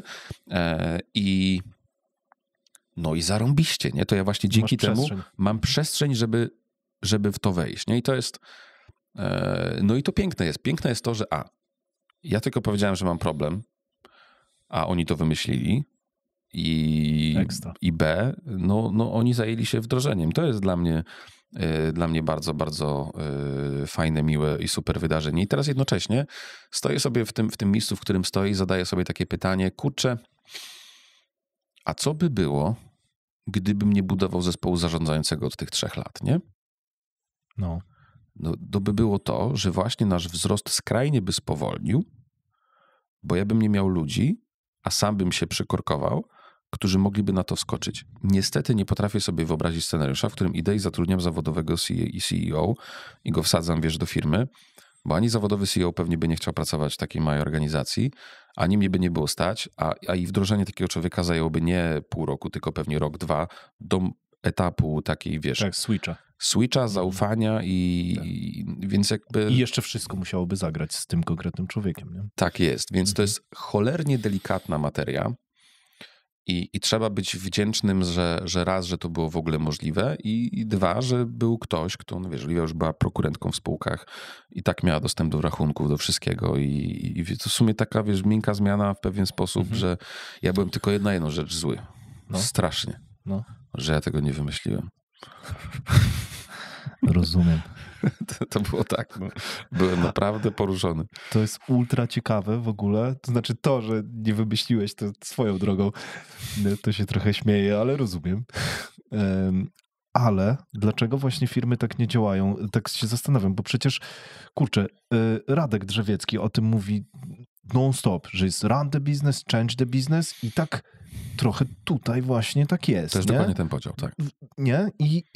I on o tym mówi bardzo często, nie? Łatwo jest pewnie o tym powiedzieć. Swoich materiałach. Ale trudniej jest to wdrożyć. Tak, ale jak to powiedziałeś, że ten podział, on nie istnieje, taki formalny, no to rzeczywiście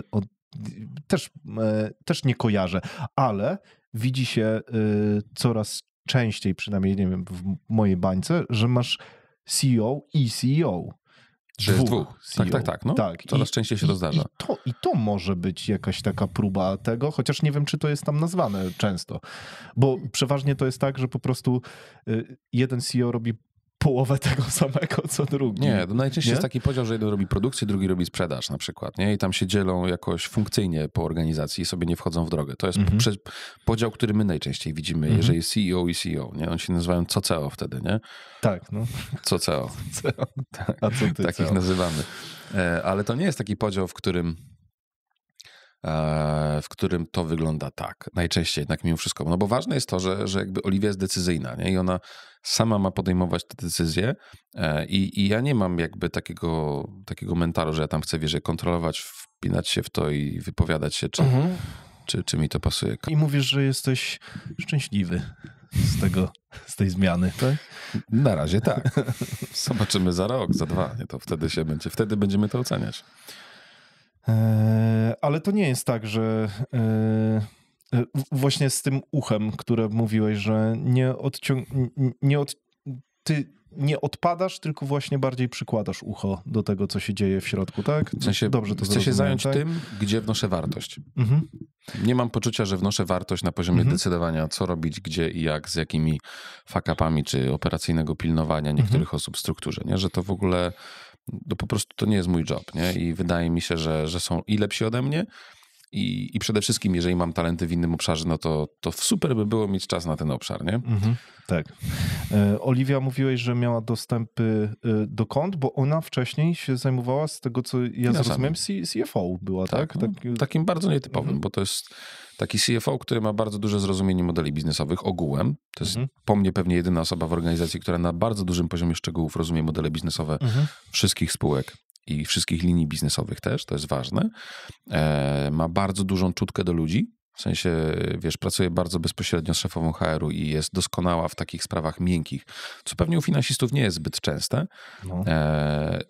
I jednocześnie przez te 3 lata większość takich rozkmin logicznych wystartowanych w organizacji to były jej rozkminy, nie? Że w jakimś obszarze nie domagamy, że gdzieś coś jest nielogiczne, że i to ona startowała te rzeczy, nie? To ona ma dużą łatwość widzenia tych tematów i też takiego bardzo, bardzo logicznego dochodzenia do rozwiązania. Nie jutro, za 2 tygodnie, tylko ona ma bardzo dużą łatwość łączenia kropek, nie? I stąd ona po prostu.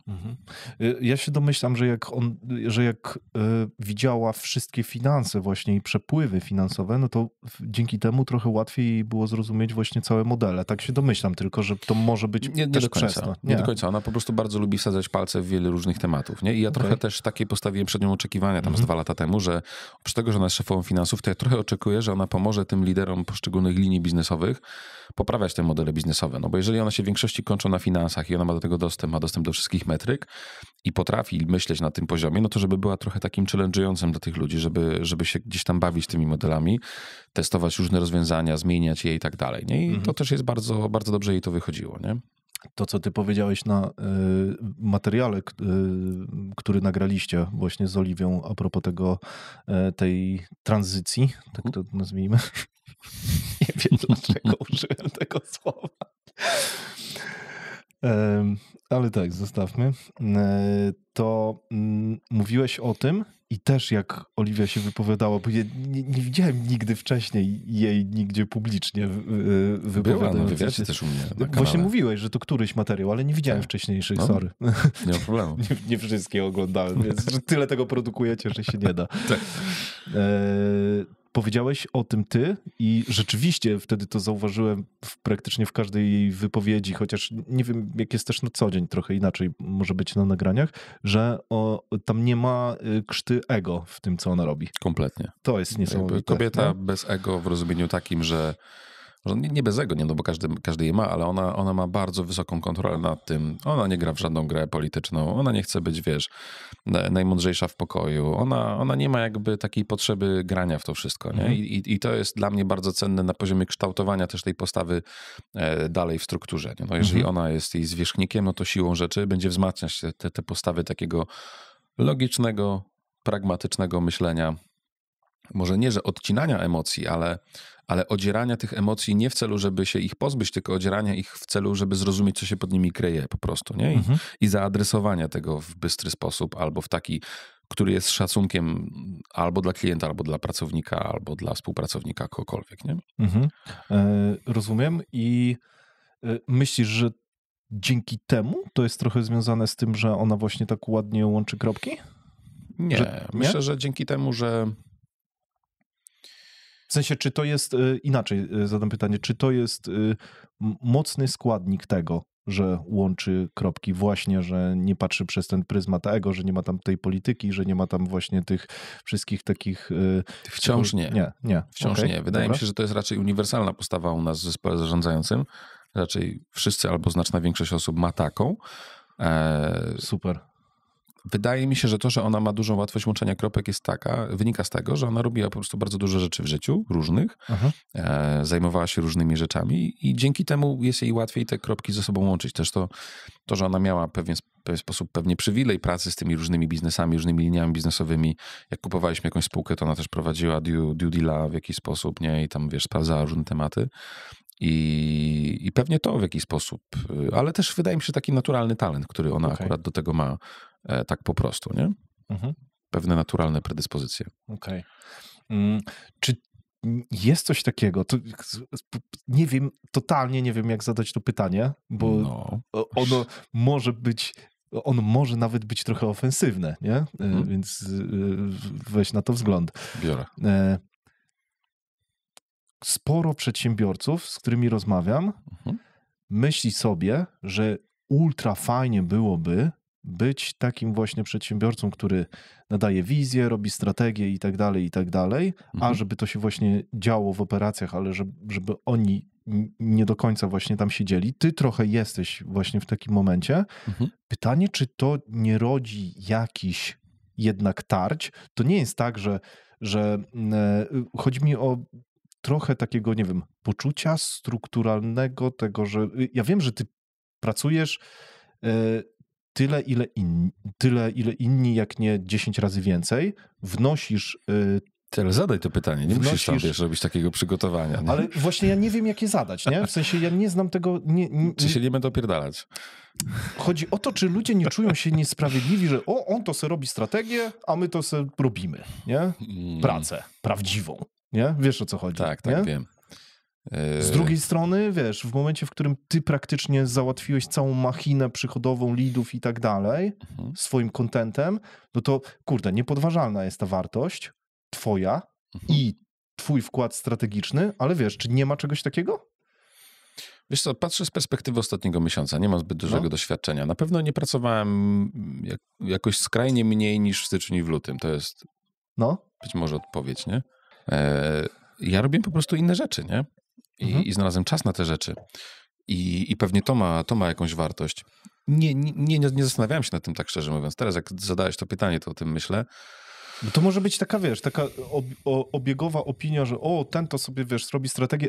Dlaczego też o to pytam? Bo mam znajomego, który ma biznes, wziął sobie do biznesu wspólnika, gdzie on praktycznie robi cały ten biznes, a ten wspólnik raz na jakiś czas przyjeżdża, coś powie o wizji i tak dalej i to się też nie klei z tym, co się teraz dzieje, nie potrafi zakazać rękawów i jest to trochę odrealnione i po prostu nie wkłada według niego takiej, wiesz, dużej pracy w to, nie? U ciebie na pewno tak nie jest, ale jest taka trochę obiegowa opinia, bo ten od wizji to co on takiego robi tak naprawdę, nie? Nie wiem, ja robię całą masę tematów, więc mi jest trudno się odnieść. Ale też nigdy nie zastanawiałem się nad tym, czy ktoś w mojej firmie widzi, że robię masę tematów, czy nie. Trochę jakby robię, bo robię, nie? I tyle. Nie wiem, czy ktoś powinien się tym interesować, ani nie wiem nawet, czy się interesuje tak zupełnie serio. A widziałeś w jakichś firmach właśnie konflikt na takiej... Tak. Wspólników szczególnie, nie? Wspólników szczególnie, którzy się podzielili operację i strategia. Dokładnie. Widziałem wielokrotnie, ale to rzeczywiście często było tak, że ten od strategii nie dość, że nie wiedział, co to jest strategia i jak się ją robi i był odrealniony w jakiś sposób, bo ja mam w ogóle problem z takimi ludźmi, którzy tytułują się ludźmi od strategii i od rozwoju i od wizji i tak dalej i jednocześnie w rozmowie z nimi słyszę, trochę między wierszami, a trochę w wierszach, że oni nie za bardzo wiedzą, co to jest za praca, nie? I na czym do czego ona się sprowadza, nie? Że tak naprawdę jeżeli to nazwiemy, to ja sam mam trudność w oddzieleniu tego, co jest moją pracą, a co nie jest, nie? No bo teraz tak, dzisiaj nagrywamy w niedzielę, nie? I teraz jak jestem tutaj z tobą, to jest moja praca, czy nie? Większość ludzi mówi, że tak. No a ja nie wiem na przykład, bo ja też nie potrafię Ja przyjeżdżam, gadamy sobie, jest fajnie, poprzedni wywiad był ciekawy, te rozmowy w ogóle u ciebie są takie trochę terapeutyczne. To jest tak, że czasami nie wiesz, że nie wiesz, co myślisz na dany temat, dopóki na to nie odpowiesz, nie? I nie zderzysz się z tą odpowiedzią. Więc to jest fajne doświadczenie i ja na przykład nie postrzegam tego jako pracę. I teraz na przykład jak siedzę w domu, nie? I gdzieś tam teraz mam jakąś tam, powiedzmy, zajawkę na kilka tematów, które niby połączenia z biznesem nie mają, ale nagle się okazało, że mają, jak w nie wszedłem. Nie? No to praca była, czy nie była, nie? I ja wewnętrznie swojemu zespołowi zarządzającemu mówię o tym, że jeżeli na dzisiaj masz tak, że masz cały tydzień wypełniony i musisz robić taski, nie masz jednego dnia, żeby połazić i się ponudzić, to źle jest, nie? Generalnie. Jeżeli masz czas na to, żeby zderzyć się z nudą być może przez jakiś czas, to jest bardzo dobry czas. W momencie, w którym, wiesz, zderzasz się z nudą, to wtedy na początku najczęściej ten początek nudy jest odpoczynkiem od przeładowania układu nerwowego sprzed, 2-3 tygodni. Tak. To są ludzie jednak mimo wszystko, nie? Ja im wszystkim tłumaczę, że nikt tu nie gra w sprint, nie? Wszyscy gramy w długoterminową grę, w związku z tym macie o siebie dbać nie tylko na poziomie fizycznym, ale na poziomie, wiesz, mentalnym, żeby mieć przestrzeń, capacity mentalne, żeby zauważać te wszystkie rzeczy w tej organizacji. I reguła jest taka, że jak jesteśmy w takim, nazwijmy to, niskim sezonie, to wtedy nagle znajdujemy różne obszary do poprawy, nagle wymyślamy pomysły, wiesz, i ja naprawdę w to wierzę, że na tym najwyższym poziomie organizacyjnym osób, które nadają ten kierunek, bieg i tak dalej, to jest cholernie istotne, żeby mieć przestrzeń w głowie na to, żeby nad tymi rzeczami pracować, nie? I tyle. I w ogóle uważam, że często firmy właśnie nie pracują nad strategią i rozwojem, bo ta praca jest kurka niepoliczalna, nie? I że wielu dyrektorów i ludzi z tego najwyższego poziomu ma takie poczucie, że jak siedzi i coś rozkminia, to praca w ogóle nie była, nie? Tak. I wiesz, to ja w weekend powinienem robić albo wieczorami. No przecież szaleństwo jakieś, nie? Kurczę. Tak. Rozmawialiśmy tutaj właśnie a propos takiej dyskusji, którą kiedyś miałem z jednym z przedsiębiorców, który mówił, że właśnie miał wyrzuty sumienia, że czyta książkę, nie? W ciągu dnia, która no ewidentnie wiesz, no, dotyczy biznesu i tak dalej. To jest temat tricky. Tylko to jest strasznie delikatna materia, bo jak ja teraz sobie myślę, kurczę... Ale Warren Buffett 6 godzin czyta książki, to jest jego etat, nie? No ale wiesz, i teraz zastanawiam się, decyzję, nie? Wielu ludzi teraz może słuchać naszej rozmowy i powiedzieć, Boże, jaka bzdura, bo jak ja bym pozwolił moim ludziom się nudzić, to oni by nie pracowali, przecież nie będę za to płacił i w ogóle dramat, nie? I okej, no i fajnie. I każdy ma rację, na dobrą sprawę. Trochę. Kurczę, nie wiem właśnie, czy każdy, nie? No. Bo naprawdę wierzę w to, że jeżeli ci ludzie nie mają czasu na to, żeby szukać sobie tematów i rozejrzeć się po organizacji... Ja też wierzę, że przestrzeń musi być. To kurczę, ja nie wiem, jak oni zajmą się tą zmianą, wiesz, rozwojem i tak dalej, nie? Że to nie jest tak, że te pomysły strategiczne... Teraz masz wymyśleć pomysł na rozwój tej linii, nie? Albo pomysł na to, gdzie tam, w którą grupę. Kurczę, te pomysły się ich szuka. Tu się idzie na spotkanie, tam się czyta książkę, tu się ogląda materiał, ten, który nagraliśmy. Pewnie czysto statystycznie dla widzów, którzy oglądają ten materiał, wykreuje on kilka pomysłów na jakieś strategiczne zmiany w ich firmach. I to dokładnie o to chodzi, nie? I ja się nad tym, podsumowując odpowiedź na twoje pytanie, nie zastanawiam się nad tym.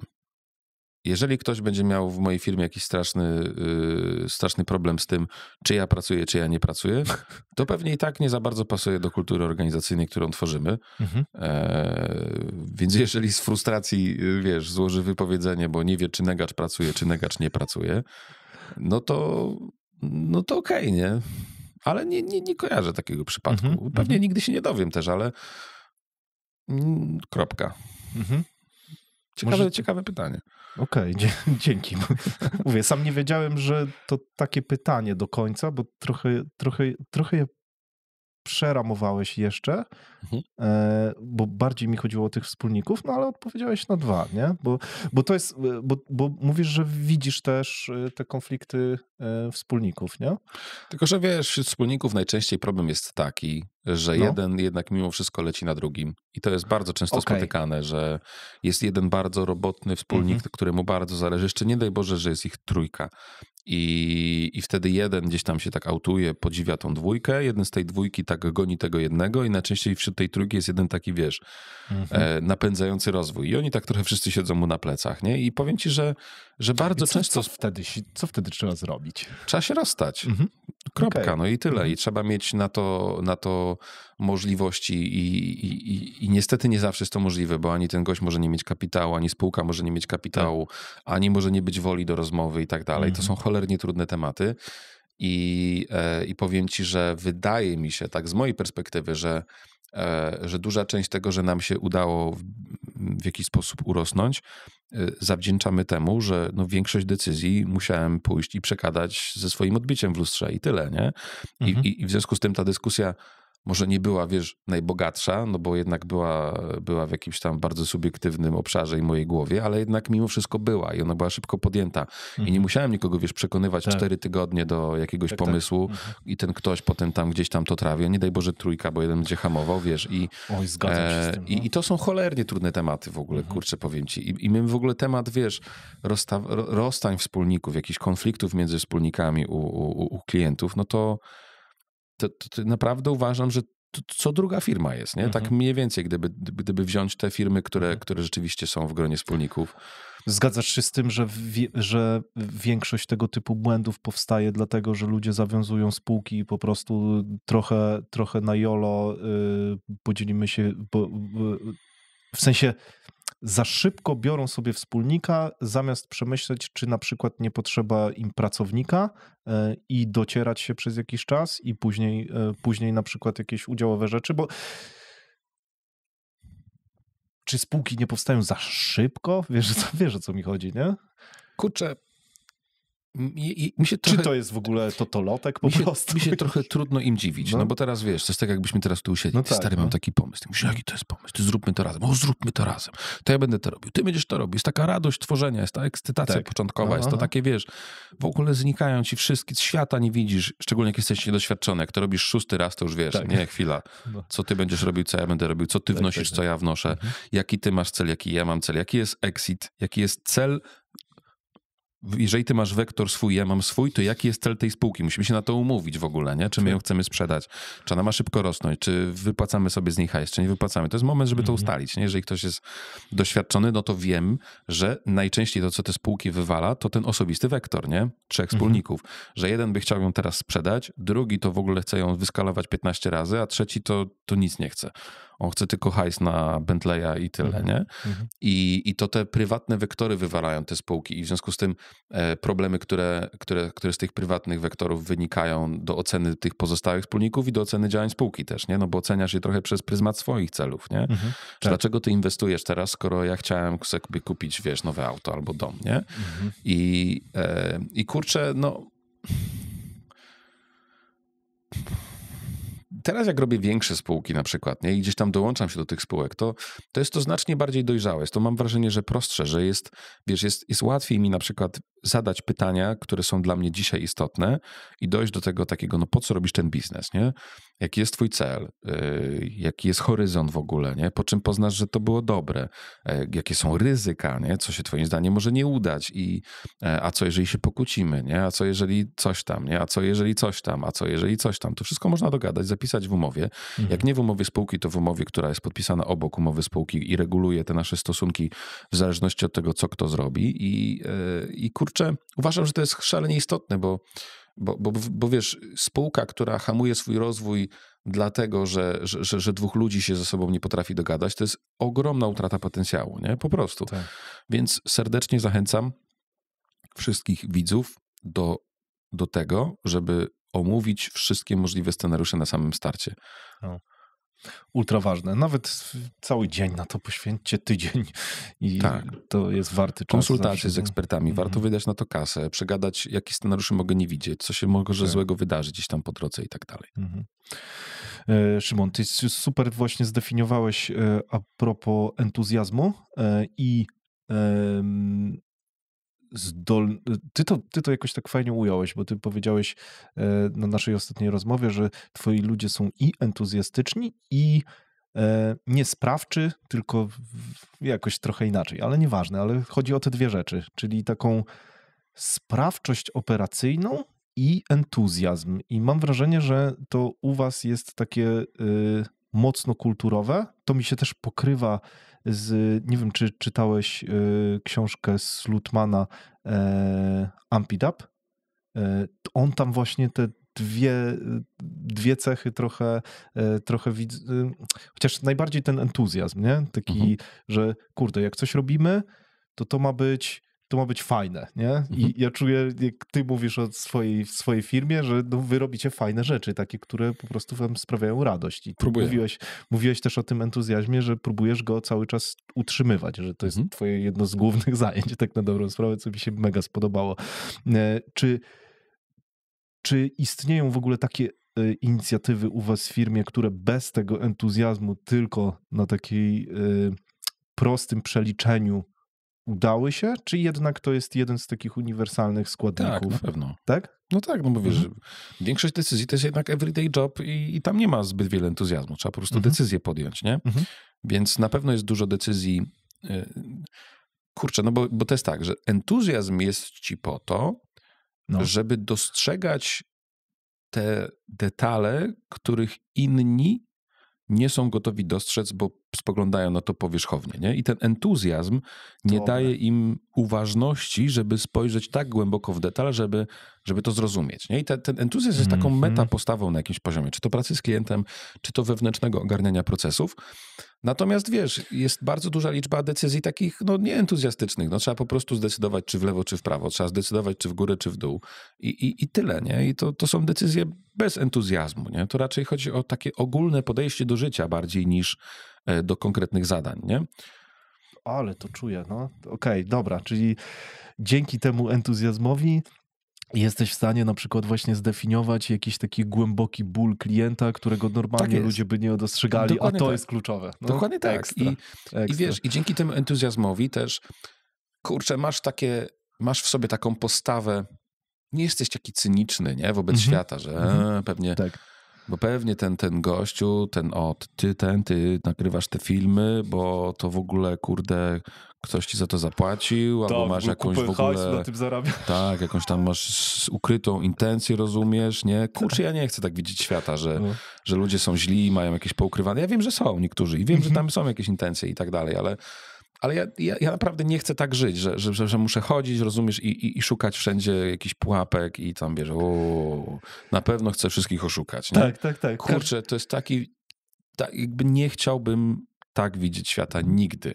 Każdego, kto tak myśli, a propos właśnie tej intencji, na przykład tego nagrywania, zapraszam, nagrajcie 50 odcinków, 5-godzinnych, to wtedy zobaczycie, jaką niesamowitą intencję trzeba mieć, żeby to się udało. Trzeba mieć duży entuzjazm, to tyle mogę powiedzieć. Trochę tak. Bardzo duży. Dokładnie. Mówiłeś w naszej ostatniej rozmowie, że nie chcesz stać się w przyszłości takim gościem, który mówi takie prawdy objawione. Czyli trochę właśnie kompleks Boga dotyka cię czasami przez to, że tyle dobrych strzałów miałeś? Tak wprost właśnie. Nawet jeśli to pewnie nie jestem dobrą osobą, żeby odpowiedzieć na to pytanie, bo pewnie nikt, kto ma, to nie odpowie, że ma. Oj, nie wiem. Natomiast... Jeżeli masz taką, wiesz, sinusoidę, wiesz, życiową, to ja jestem w stanie powiedzieć w przeszłości, że mogłem mieć takich momentów sporo. Nie? To jest w ogóle ciekawe pytanie, bo ja jestem w takim momencie kariery mojej, że ja się coraz częściej czuję trochę głupi, nie? I chociażby nawet na poziomie decyzji z tą strukturą, nie? Że ja na to nie wpadłem i byłem, wiesz, w jakimś tam takiej kolejnie kminienia, że to jak CEO to trzeba zamienić na innego CEO, nie? I nie potrafiłem z jakiegoś powodu wyjść z tej kolejny, nie? I w ogóle nie wpadłem na to, że można to rozwiązać inaczej. Więc nawet w kontekście teraz tych moich spotkań z przedsiębiorcami, ja się czuję ekstremalnie mały i ekstremalnie głupiutki w ogólnym ujęciu biznesowym, nie? Jeżeli chodzi o mój obszar, sprzedaż, marketing B2B i wszystko, co z nim związane, oczywiście nie mam kompleksów i chętnie się zmierzę merytorycznie z każdym, kto by chciał. Natomiast na pewnym etapie biznesu dochodzisz już, mam wrażenie, że na początku jest tak, że masz takie poczucie, że jestem taki świetny, nie?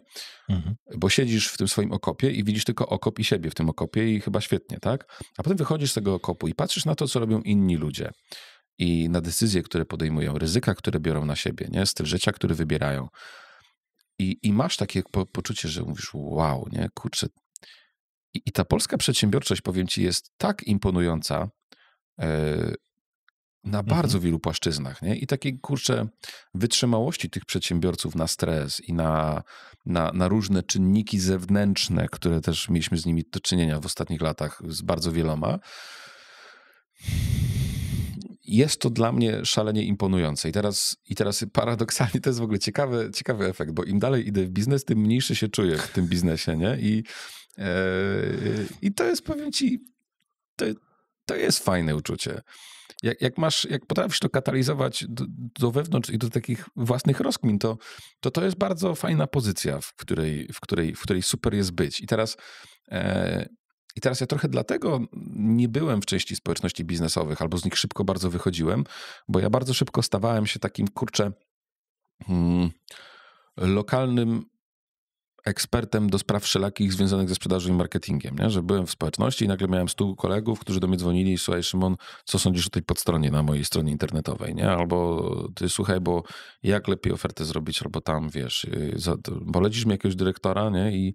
I stawałem się takim gościem, który dzielił się tym, czego się nauczył jednocześnie nie za bardzo byłem w stanie się czegoś nauczyć na przykład, nie? Albo mieć takiego poczucia, że się czegoś uczę, nie? Że coś jest dla mnie inne, nowe, nietypowe, nieznane, imponujące, wychodzące poza, moją percepcję, czy tam moją tą wąską kolejnę sprzedaży i marketingu B2B albo grupy, do której docieramy. Uważam, że to jest, że jeżeli ktoś się tak nie czuje, to dużo wysiłku, jeżeli byłbym widzem, włożyłbym w to, żeby trafić w wiek gdzieś, gdzie mogą się poczuć... Zmienić pokój. Tak, że zmienić pokój, nie? Że jeżeli właśnie... Okay. To jest w ogóle, wracamy trochę do początku rozmowy, jeżeli ta Superliga nie czuje się Superligą i patrzy na dokonania ludzi poza Polską, no to jest kurczę, fajne to jest po prostu, nie? Tam jest oczywiście, powstaje pytanie, no jakby po co i dlaczego dalej to ciągnąć i w ogóle. Ale super jest się czuć głupim, uważam. To jest ekstra. No, ja dokładnie do takich samych wniosków dochodzę, że im dalej, tym właśnie mniej ego, mniej tego poczucia, że kurde, wiem wszystko i tak dalej, tylko że to jest tak skomplikowane i tyle pokory potrzeba, żeby to budować. Tak, i mało tego, mam wrażenie, że ci, którzy są takimi self-made'ami na naprawdę ultra szczytach, to są właśnie ludzie, którzy oczywiście są wyjątki, ale w zdecydowanej większości przypadków to są ludzie tacy, którzy są bardzo humble i potrafią mieć dystans nawet do tego, co wiedzą. Rozmawiałem tutaj z jakiś czas temu z Dawidem z Uwaga Naukowy Bełkot, Dawid Myśliwiec, i on jest taką postacią, która moim zdaniem też dąży do prawdy, tak jak ty, bo ostatnio nawet to powiedziałeś, że to było mega fajne, bo odpowiadałeś na jakieś pytanie, ja się tak zaśmiałem, jak oglądałem później ten odcinek, odpowiadałeś na jakieś pytanie, nagle się zatrzymałeś i mówisz, nie, wróć, dążmy do prawdy. I tak stwierdziłeś, kurde, nie no, prawdziwsze jest coś innego, w locie sobie tak powiedziałeś, nie? I to jest fajny dialog. I właśnie Dawid powiedział tutaj coś, co mega mi utkwiło w pamięci, że on często zadaje sobie pytanie, jeżeli jest ukierunkowany na dany temat i ma jakąś ugruntowaną opinię na dany temat, to zadaje sobie pytanie, jaki argument albo co musiałoby się stać, żebym zmienił zdanie. I jeżeli tego nie może znaleźć, to znaczy, że jest w bardzo złym miejscu, jeżeli chodzi o myślenie o tym temacie. Totalnie mi zagrało, nie? I takie właśnie dążenie do prawdy, o którym ostatnio mówiłeś, ja mam wrażenie, że im jest człowiek wyżej, tym więcej ma takich właśnie frameworków i takiej postawy, nie wiem jak po polsku to nazwać, taki humble do świata, nie? Ja nawet nie wiem, czy humble, nie? Bo to jest taka delikatna równowaga pomiędzy pokorą, a jednak byciem śmiałym, nie? Wśród tych przedsiębiorców, tak, że oni mają w sobie jedno i drugie. I nie wiem jak to nazwać, nie wiem czy to ma nazwę. Też nie wiem jak to nazwać, ale jakby tak, są takie momenty, kiedy są pewni siebie i oni prą, bo w coś wierzą i jednocześnie potrafią, mieć tą postawę taką pokorną wobec swoich decyzji, świata i tak dalej, nie? Tak. I ja nie wiem, jak to nazwać, jak to określić. I jednocześnie mam na pewno takie poczucie, że doświadczenie w ramach rozwijania biznesu jest tym, co to kreuje, nie? No bo wiele razy masz rację, natomiast znacznie większą liczbę razy nie masz racji jednak mimo wszystko, nie? I to budzi tą pokorę, buduje ją też w ramach upływającego czasu, więc nie wiem. Ja myślę, że to jest, w sensie u mnie mentalnie jest to powiązane właśnie bardzo mocno z ego, bo jeżeli mamy gdzieś taką soczewkę tego ego na świat, no to moim zdaniem, ja mam inną definicję ego niż ogół, więc jak ja to mówię, to nikt się ze mną nie zgadza, ale bo no i bardzo dobrze. U mnie ta definicja jest dużo szersza, nie? Jeżeli chodzi o ego, ale to pewnie niektórzy już zauważyli. Jakie ty masz podejście właśnie do autorytetów? Kto dzisiaj jest twoim autorytetem? Od kogo jeszcze się uczysz? Bo mówiłeś o tych przedsiębiorcach. Masz takich ludzi, od których w jakiś sposób dzisiaj czerpiesz tą wiedzę? Nie wiem, czy wiedzę, bo tu chyba nie chodzi o wiedzę, tu właśnie chyba chodzi o podejście już i nastawienie postawy, właśnie jakieś tego typu rzeczy. nie wymienię ci jednego nazwiska. To jest duża grupa ludzi, tak wewnętrznie, jak i zewnętrznie. To znaczy jednak mimo wszystko ludzie, którzy u nas wewnątrz pracują, są bardzo dużą inspiracją dla mnie. Na pewno bardzo duże grono naszych klientów, czy ludzi, których znam, też jest na swój sposób imponujące. Wiesz, bo tych postaw jest też bardzo dużo. Od właśnie gościa, który mówi, że zrobi 1 miliard w 3 lata, a teraz ma 30 milionów i on w to wierzy i ma na to pomysł. I super jest to obserwować z boku, nie? I być takim, wiesz, świadkiem w tej podróży. I po tych, którzy właśnie mówią, że ich celem jest już tylko szczęście i tam, wiesz, i fajne projekty, nie?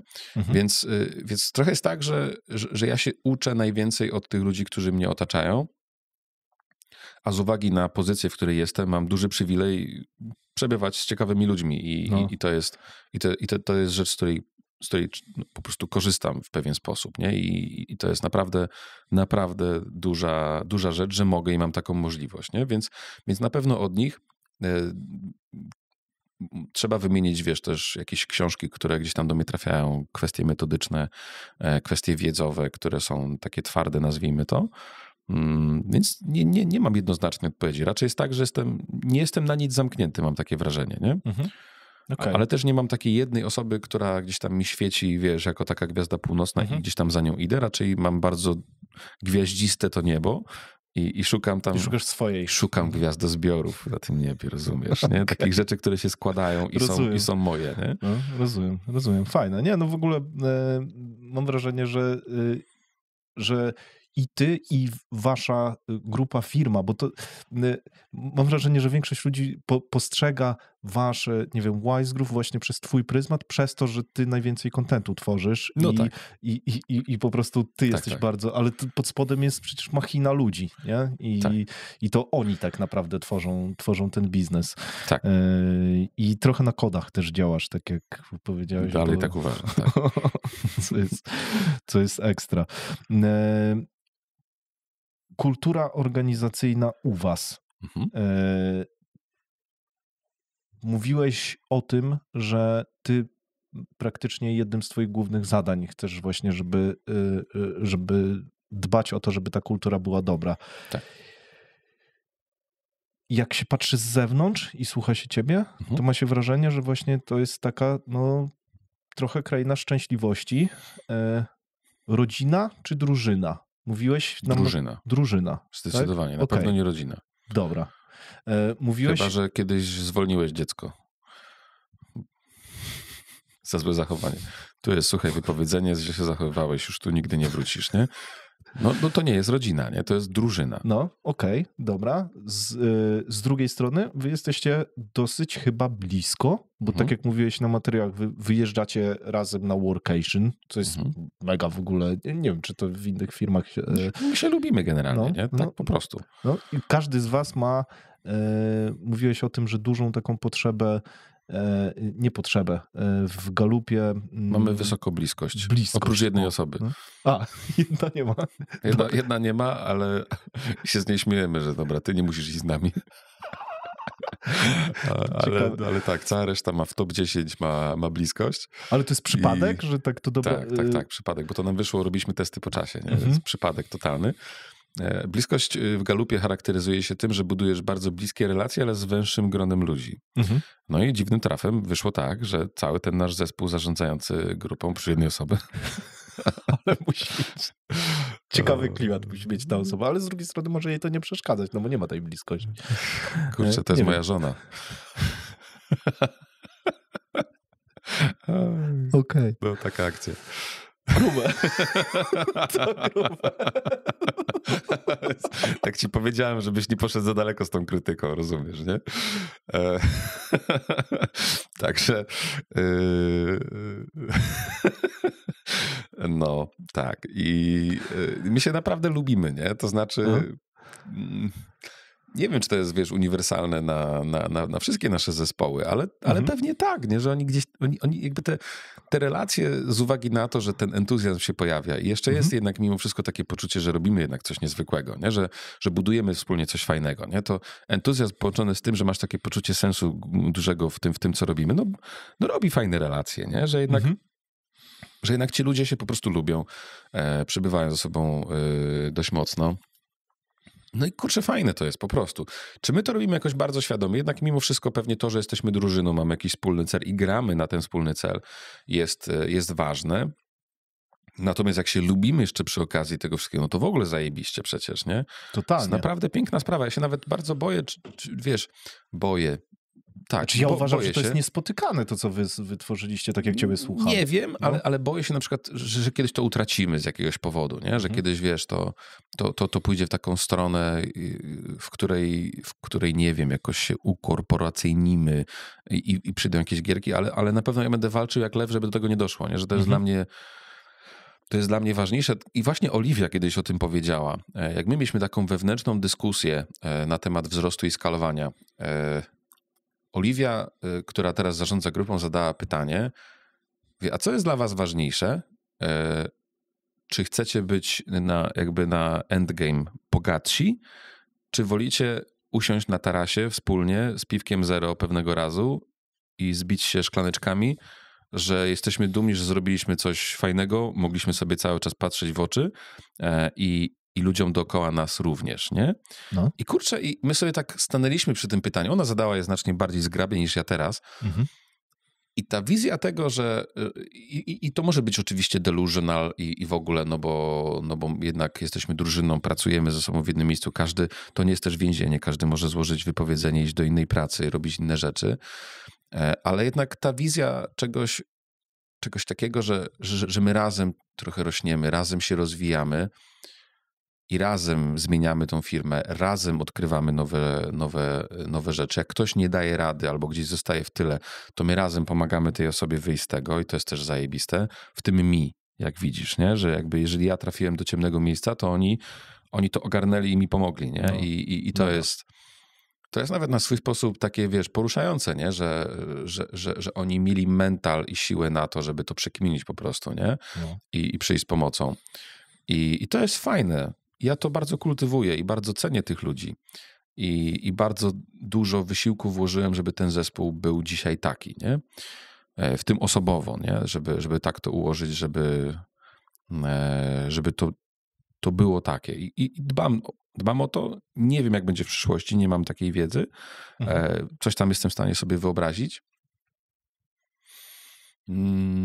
Natomiast na pewno nie powiem, żebym rękę oddał, bo to nie o to chodzi, ale oddałbym. Kurwa, nie mają ręki. Bo bym nie miał ręki, nie? Ale naprawdę bardzo ufam tym ludziom, nie?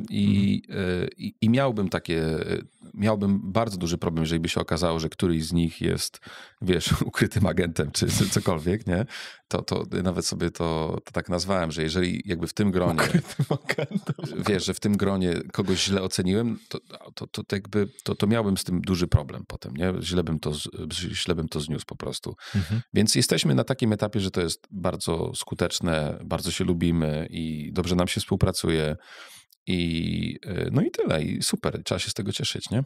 No totalnie. Bo mówię, to wydaje mi się, że to jest trochę niepowtarzalne. Że nie wiem, to jesteśmy jak taka mała armia, nie? Lepiej nas nie denerwować generalnie, tak na to patrzę, nie? Tam są takie rzeczy, które nas jakby denerwują i to wtedy jesteśmy w ogóle jak czołg, nie? To w ogóle, wiesz, bo jak się zgramy w tym gronie i zaczniemy coś robić wspólnie i to kurczę, to w ogóle... Ale w sensie mówisz militarnie, w sensie, że moglibyście zgnieść jakąś konkurencję? Nie. Jakby czołg na problemy, myślę, że tak to można nazwać, na wyzwania różne, nie? No bo one się pojawiają i jest tak, że my wtedy wyciągamy to na tapet i przegadujemy i po prostu, wiesz... I rozwalacie ten rozwalamy ten temat, nie? I zrobiliśmy to już 1600 razy przy naprawdę tysiącach tematów. I to powoduje coś takiego, że wiesz, że patrzysz w bok, nie? I masz obok ludzi, którzy wiesz, że pójdą z tobą walczyć, jak będzie trzeba, nie? I to jest zajebiste po prostu, nie? Zajebiste, totalnie. No. Ekstra. Mówiłeś, że 3 rzeczy są dla ciebie ważne ostatnio, że chciałbyś chodzić w trampkach, wysiadać z fajnej fury. Mam trampki. Z fajnej fury też wysiadasz. Mówisz, że za głośno. Trochę tak, ale w środku mówisz, że nie przeszkadza. Nie. Latać z pisakiem i rysować różne wizje po ścianach, że te 3 rzeczy są takie dla ciebie ważne. No, to teraz już bardzo jest. Super, do tego doszedłem w tym marcu teraz. Tak? Bo głównie tym się zajmuję teraz, nie? I właśnie chciałem zapytać, czy coś w ogóle się zmieniło w tym temacie, czy to jest to jest tak, jak było. No tak, no i teraz właśnie, to wiesz, ta zmiana to jest w tym kierunku właśnie, że ja mogę latać z pisakiem i rysować te strategie zmiany, decyzje i tak dalej. Kurczę, kiedyśmy gadali, pamiętasz? Rok temu. I nagrywaliśmy to kiedy? Jaki miesiąc? O kurde. Wydaje mi się, że luty, może styczeń. To mogę sprawdzić bardzo szybko. Bo wtedy będzie mi się łatwiej odnieść, natomiast wtedy jeszcze nie miałem pojęcia, z jakimi wyzwaniami będę się mierzyć. No. Natomiast no właśnie wyszliśmy z tego, nie? Mówiąc wprost. To nie był prosty rok. Teraz sprawdzę. Ciekawe. Tak, luty. Koniec lutego, 22 luty. No. Tak, to było dużo wyzwań po tym lutym.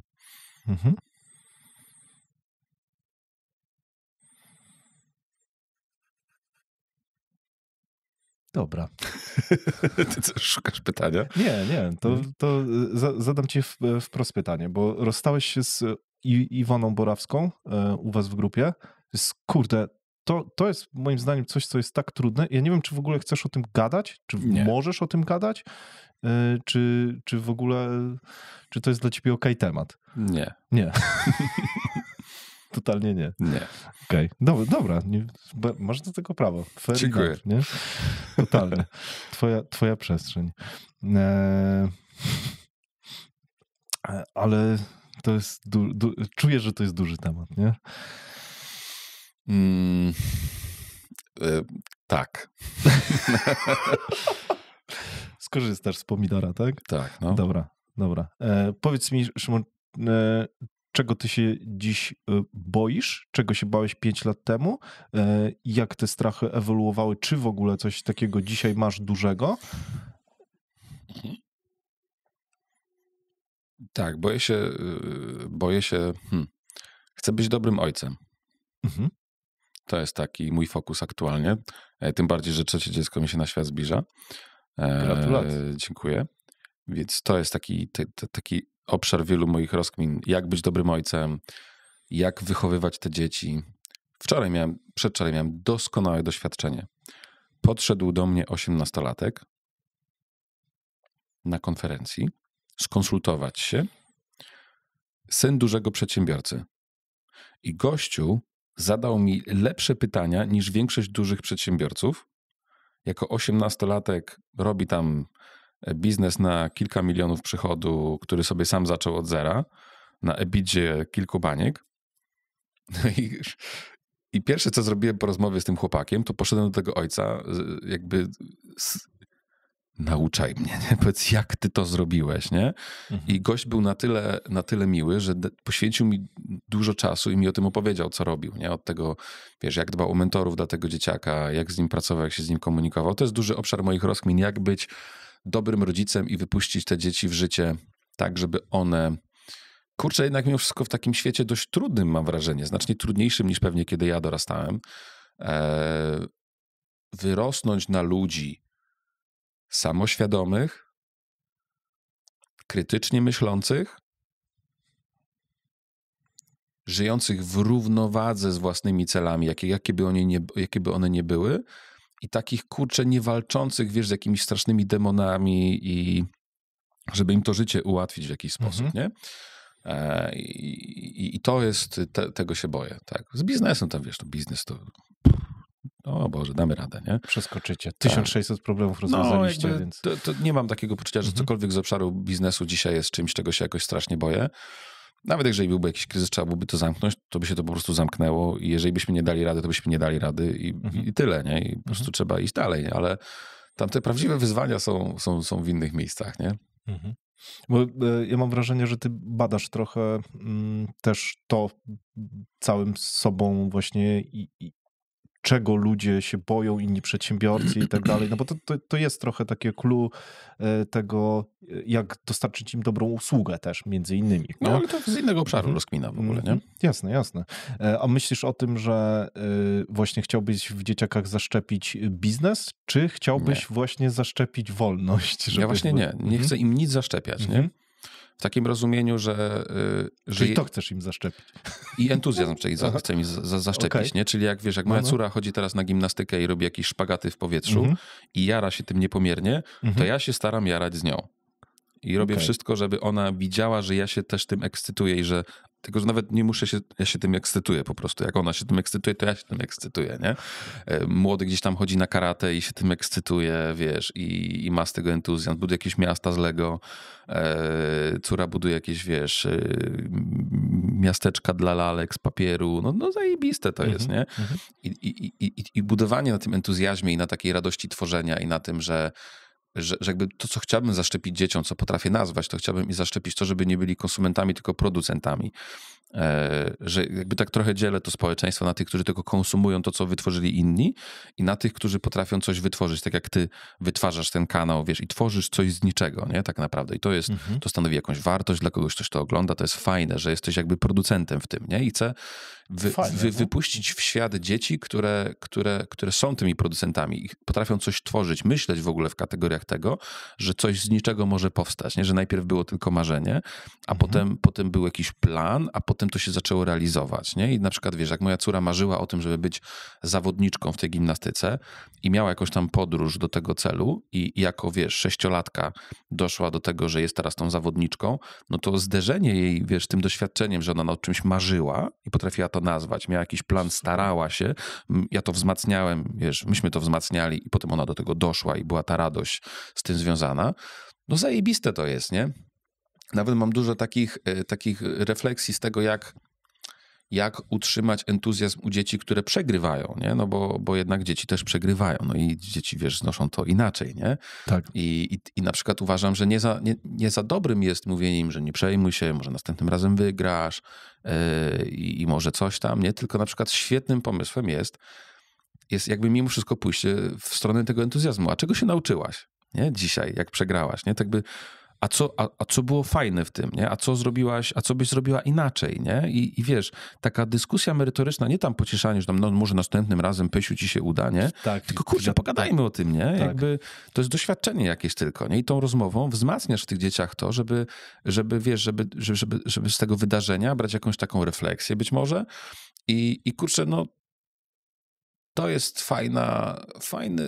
fajny obszar, w którym ja się nie czuję mocny i który świadomie zgłębiam i zastanawiam się, jak to robić tak, żeby być dobrym ojcem. Ostatnio córka moja dostała zegarek z kartą SIM, taki wiesz, żeby mogła wysyłać wiadomości. I wysłała mi głosówkę, wiesz, kocham cię, tatusiu, nie? I to są fajne rzeczy, nie? Kurczę. Rozwala, nie? Tak, no pieprzyć ten biznes w ogóle, to wszystko nie ma znaczenia w tym wymiarze oczywiście, tak. nie? Tak, zgadzam się totalnie. Ale mi się podoba twoje nazwanie tego, że są producenci i konsumenci, bo ja też do tego dokładnie tak samo podchodziłem w dzieciakach, ale nie miałem tego nazwane. Ja widzisz. No super, fajnie, że to nazwałeś. Ja nawet uważam, że rozmowa o porażkach, właśnie jak się wydarzyła porażka, chociaż ja chyba mam trochę mniej takie ludzkie chyba podejście. Musisz wygrać. Nie, bo my rozmawiamy o porażkach na zasadzie takiej, że wiesz, że szukamy przyczyn. Przyczyną przeważnie jest to, że był za mały trening, no i następnym razem trzeba się bardziej przyłożyć. Ale widzisz, i teraz chciałbym, żeby to ona to powiedziała. Tak, no. Żeby mogła trenować więcej, nie? Tak. Mówię i fajnie, a nie, że no widzisz, mówiłem ci, że masz więcej trenować, tak, nie? Takiego podejścia to nie lubię, bo to jest to trochę przegięcie już, no, ale tak. A tatuś konkurował z tym drugim tatusiem i ty miałaś wygrać, nie? Bo ten drugi tatuś, co tu siedział na publiczności, to myśmy się tak mierzyli wzrokiem i tam się uruchomiło nasze ego, rozumiesz, nie? I dzieci są narzędziami w walce dorosłych o ich ego. No ja pierdzielę, nie? To jest straszne, stary. Tak, no, dorośli realizują swoje ambicje swoimi dziećmi. No masakra po prostu. Tak. Fajną rzecz powiedziałeś kiedyś, że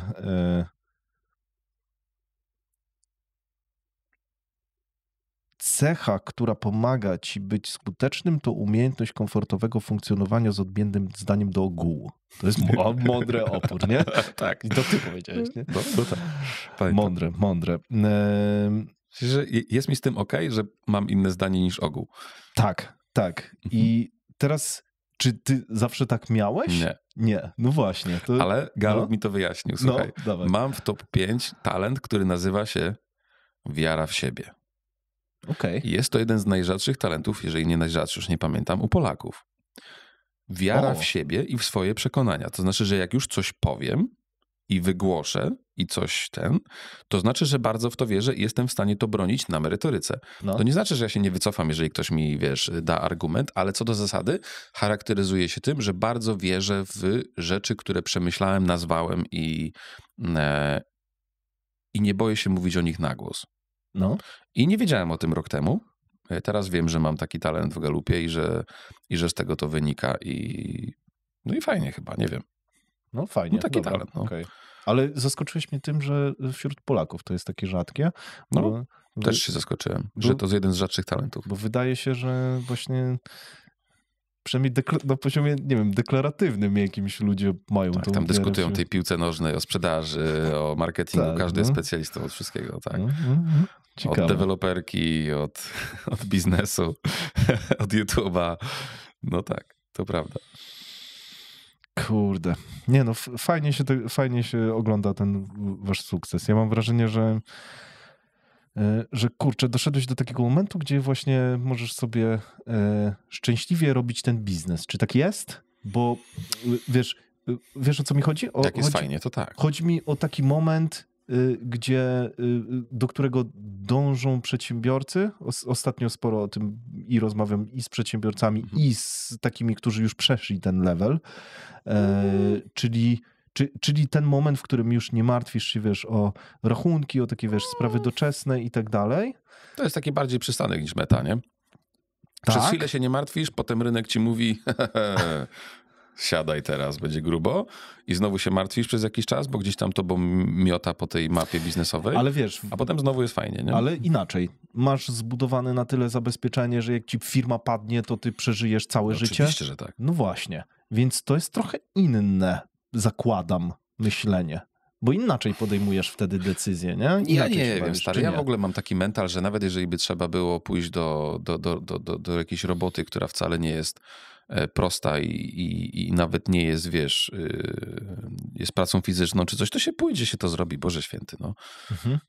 Jakby damy radę, no nie? Okej, czyli to nie jest tak, że u ciebie na przykład ten moment, w którym zbudowałeś sobie zabezpieczenie, zmienił ci mental i... Nie, no zmienił pod kątem tego, że ja się mniej stresuję lokalnie znacznie, nie? Że jakby...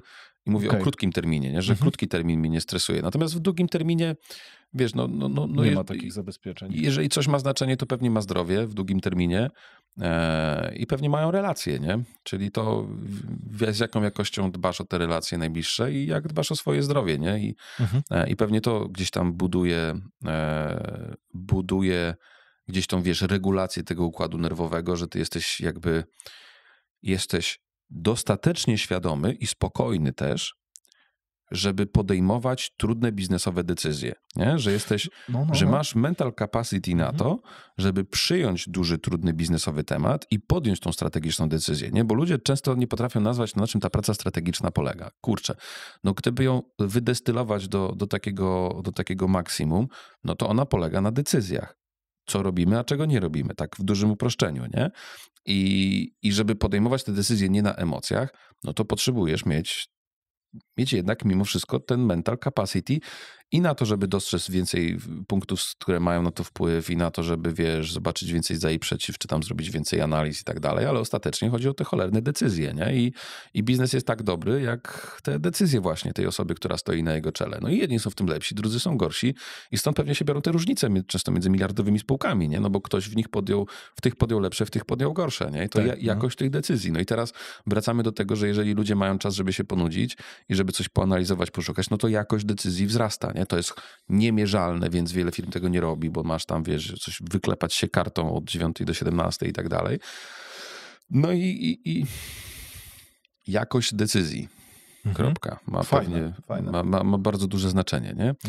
I teraz, żeby podejmować jakościowe decyzje, no to znowuż krytyczne myślenie i to, żeby mieć dużo wiedzy z różnych obszarów, żeby trochę chłonąć, żeby być otwartym też na inność, na to, co robią w innych branżach, jak to robią i tak dalej, nie? Żeby trochę się tym bawić być może, nie? Ja uważam, że ta wolność też trochę polega na tym, że podejmujesz te decyzje w oderwaniu od prywatnego majątku i prywatnego dobrostanu. To jest pewnie ważne, nie? Że w momencie, Super, nie? że ten moment przedsiębiorczości, w którym potrafisz oddzielić te decyzje od tego, czy ty będziesz miał na rower dla dziecka, czy nie będziesz miał, to jest ten zajebisty moment przedsiębiorczości, nie? Że potrafisz budować biznes już z kapitału, który jest gdzieś tam w tych spółkach, albo w ogóle nie z twojego kapitału i nie masz, 100% ekspozycji na ryzyko w swoim biznesie, tylko ktoś to ryzyko z tobą dzieli, bo jesteś tam, udziałowcem, inwestorem, whatever. I pewnie to jest fajny moment, nie? Że możesz się tym bawić i gdzieś tam odcinać to od swojego prywatnego majątku, nie? Fajną rzecz ostatnio powiedziałeś, która dała mi do myślenia, że wszyscy muszą mieć zdanie na twój temat. To nie muszą, że sobie rezerwują prawo do tego, żeby mieć tak, jakieś zdanie na mój temat. Nie wszyscy też, tylko ci, którzy gdzieś tam są w tej bańce pewnie sprzedażowo-marketingowej. Wydaje mi się, ja się to w ogóle dało mi mocno do myślenia, bo ja się też nad swoim myśleniem zastanowiłem i mówię, kurde, masz rację, nie? Masz bardzo dużą rację w tym, że ale nie wiem, czy to jest tak, że bo nie ma tam złej intencji. Nie ma, jest tylko dysonans poznawczy. Tak. No tak, no i w ramach dysonansu poznawczego możesz albo zgodzić się z kimś, albo powiedzieć, że pierdzieli głupoty i się nie zna. Nie, tak. No bo wiesz, dysonans poznawczy bierze się z tego, że na przykład, nie wiem, ty wierzysz, że nowoczesny marketing to jest bzdura i nagle pojawia się jakiś gościu, który mówi, że na nowoczesnym marketingu zbudował biznes, no i to ci tworzy dysonans, mówisz i teraz musisz rozładować to napięcie, no i rozładowujesz i mówiąc, no bo to taki pewnie debil, rozumiesz, wciskacz, sprzedawca, ćwok taki zwykły i zamykasz sobie tą rozkminę wewnętrzną. I to jest ta opinia, którą wyraziłeś w jakimś osobistym celu jednak mimo wszystko, nie? Najczęściej nie jakoś dogłębnie przemyślana, nie bazująca, na obiektywnych faktach, to opinia po prostu, nie? Tak, my nie mamy domyślnie czegoś takiego, żeby nie mieć opinii właśnie na temat, który jest na tapecie, a że ty się pojawiasz też. A każdy lubi mieć jakiś temat. Ja ostatnio oglądałem na przykład takie wywiady, gdzie tam chodzą po ludziach, dlaczego pan uważa, że ten prezydent jest fajnym kandydatem, nie? I ktoś mówi, panie, debil, idiota. A dlaczego? Nie będę mówić. I idzie, nie? I idzie dalej. A co o tym kandydacie? W ogóle oszust, panie i złodziej i tak dalej, nie? A dlaczego?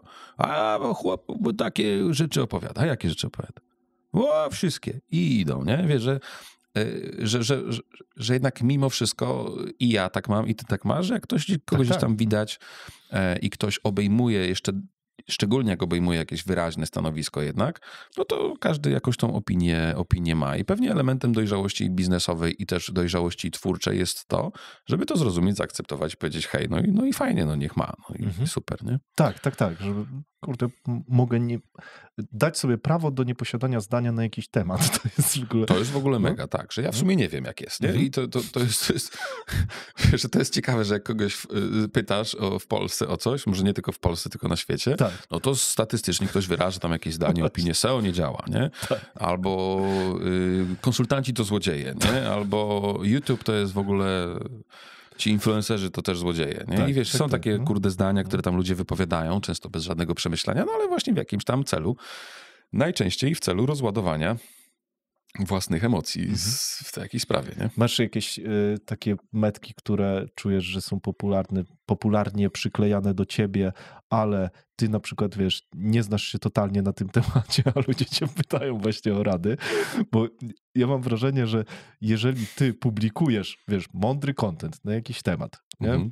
W twojej bańce, to ja też to mam, że przez długi czas myślałem, że ty masz mądrą opinię na każdy temat, skoro mówisz tak mądrze za każdym razem. Wiesz, o co chodzi? No jest tam taki bias poznawczy, a przecież są rzeczy, na których się nie znasz. To jest masa tych rzeczy, to prawda. Więc, miałeś kiedyś takie sytuacje, że ktoś cię pyta, że właśnie ludzie cię pytają o coś, gdzie ty nie masz totalnie kompetencji i... Tak, masa rzeczy. Nie? Ostatnio miałem jakiś tam hejt na Twitterze i nie tylko, bo nagrałem recenzję marketingu spółki Tekst, która akurat zupełnym przypadkiem traci na giełdzie od dłuższego czasu, nie? Bo oni mają taki problem, że tam jest dość duży, no nie duży, ale jest odpływ klientów w spółce i oni to tłumaczą tym, że zmieniają profilowanie klientów na większych, nie? No ale jest odpływ klientów, nie? W związku z tym sentyment jest taki, że tam trochę ta kapitalizacja na giełdzie im spadła. No i ludzie mówią,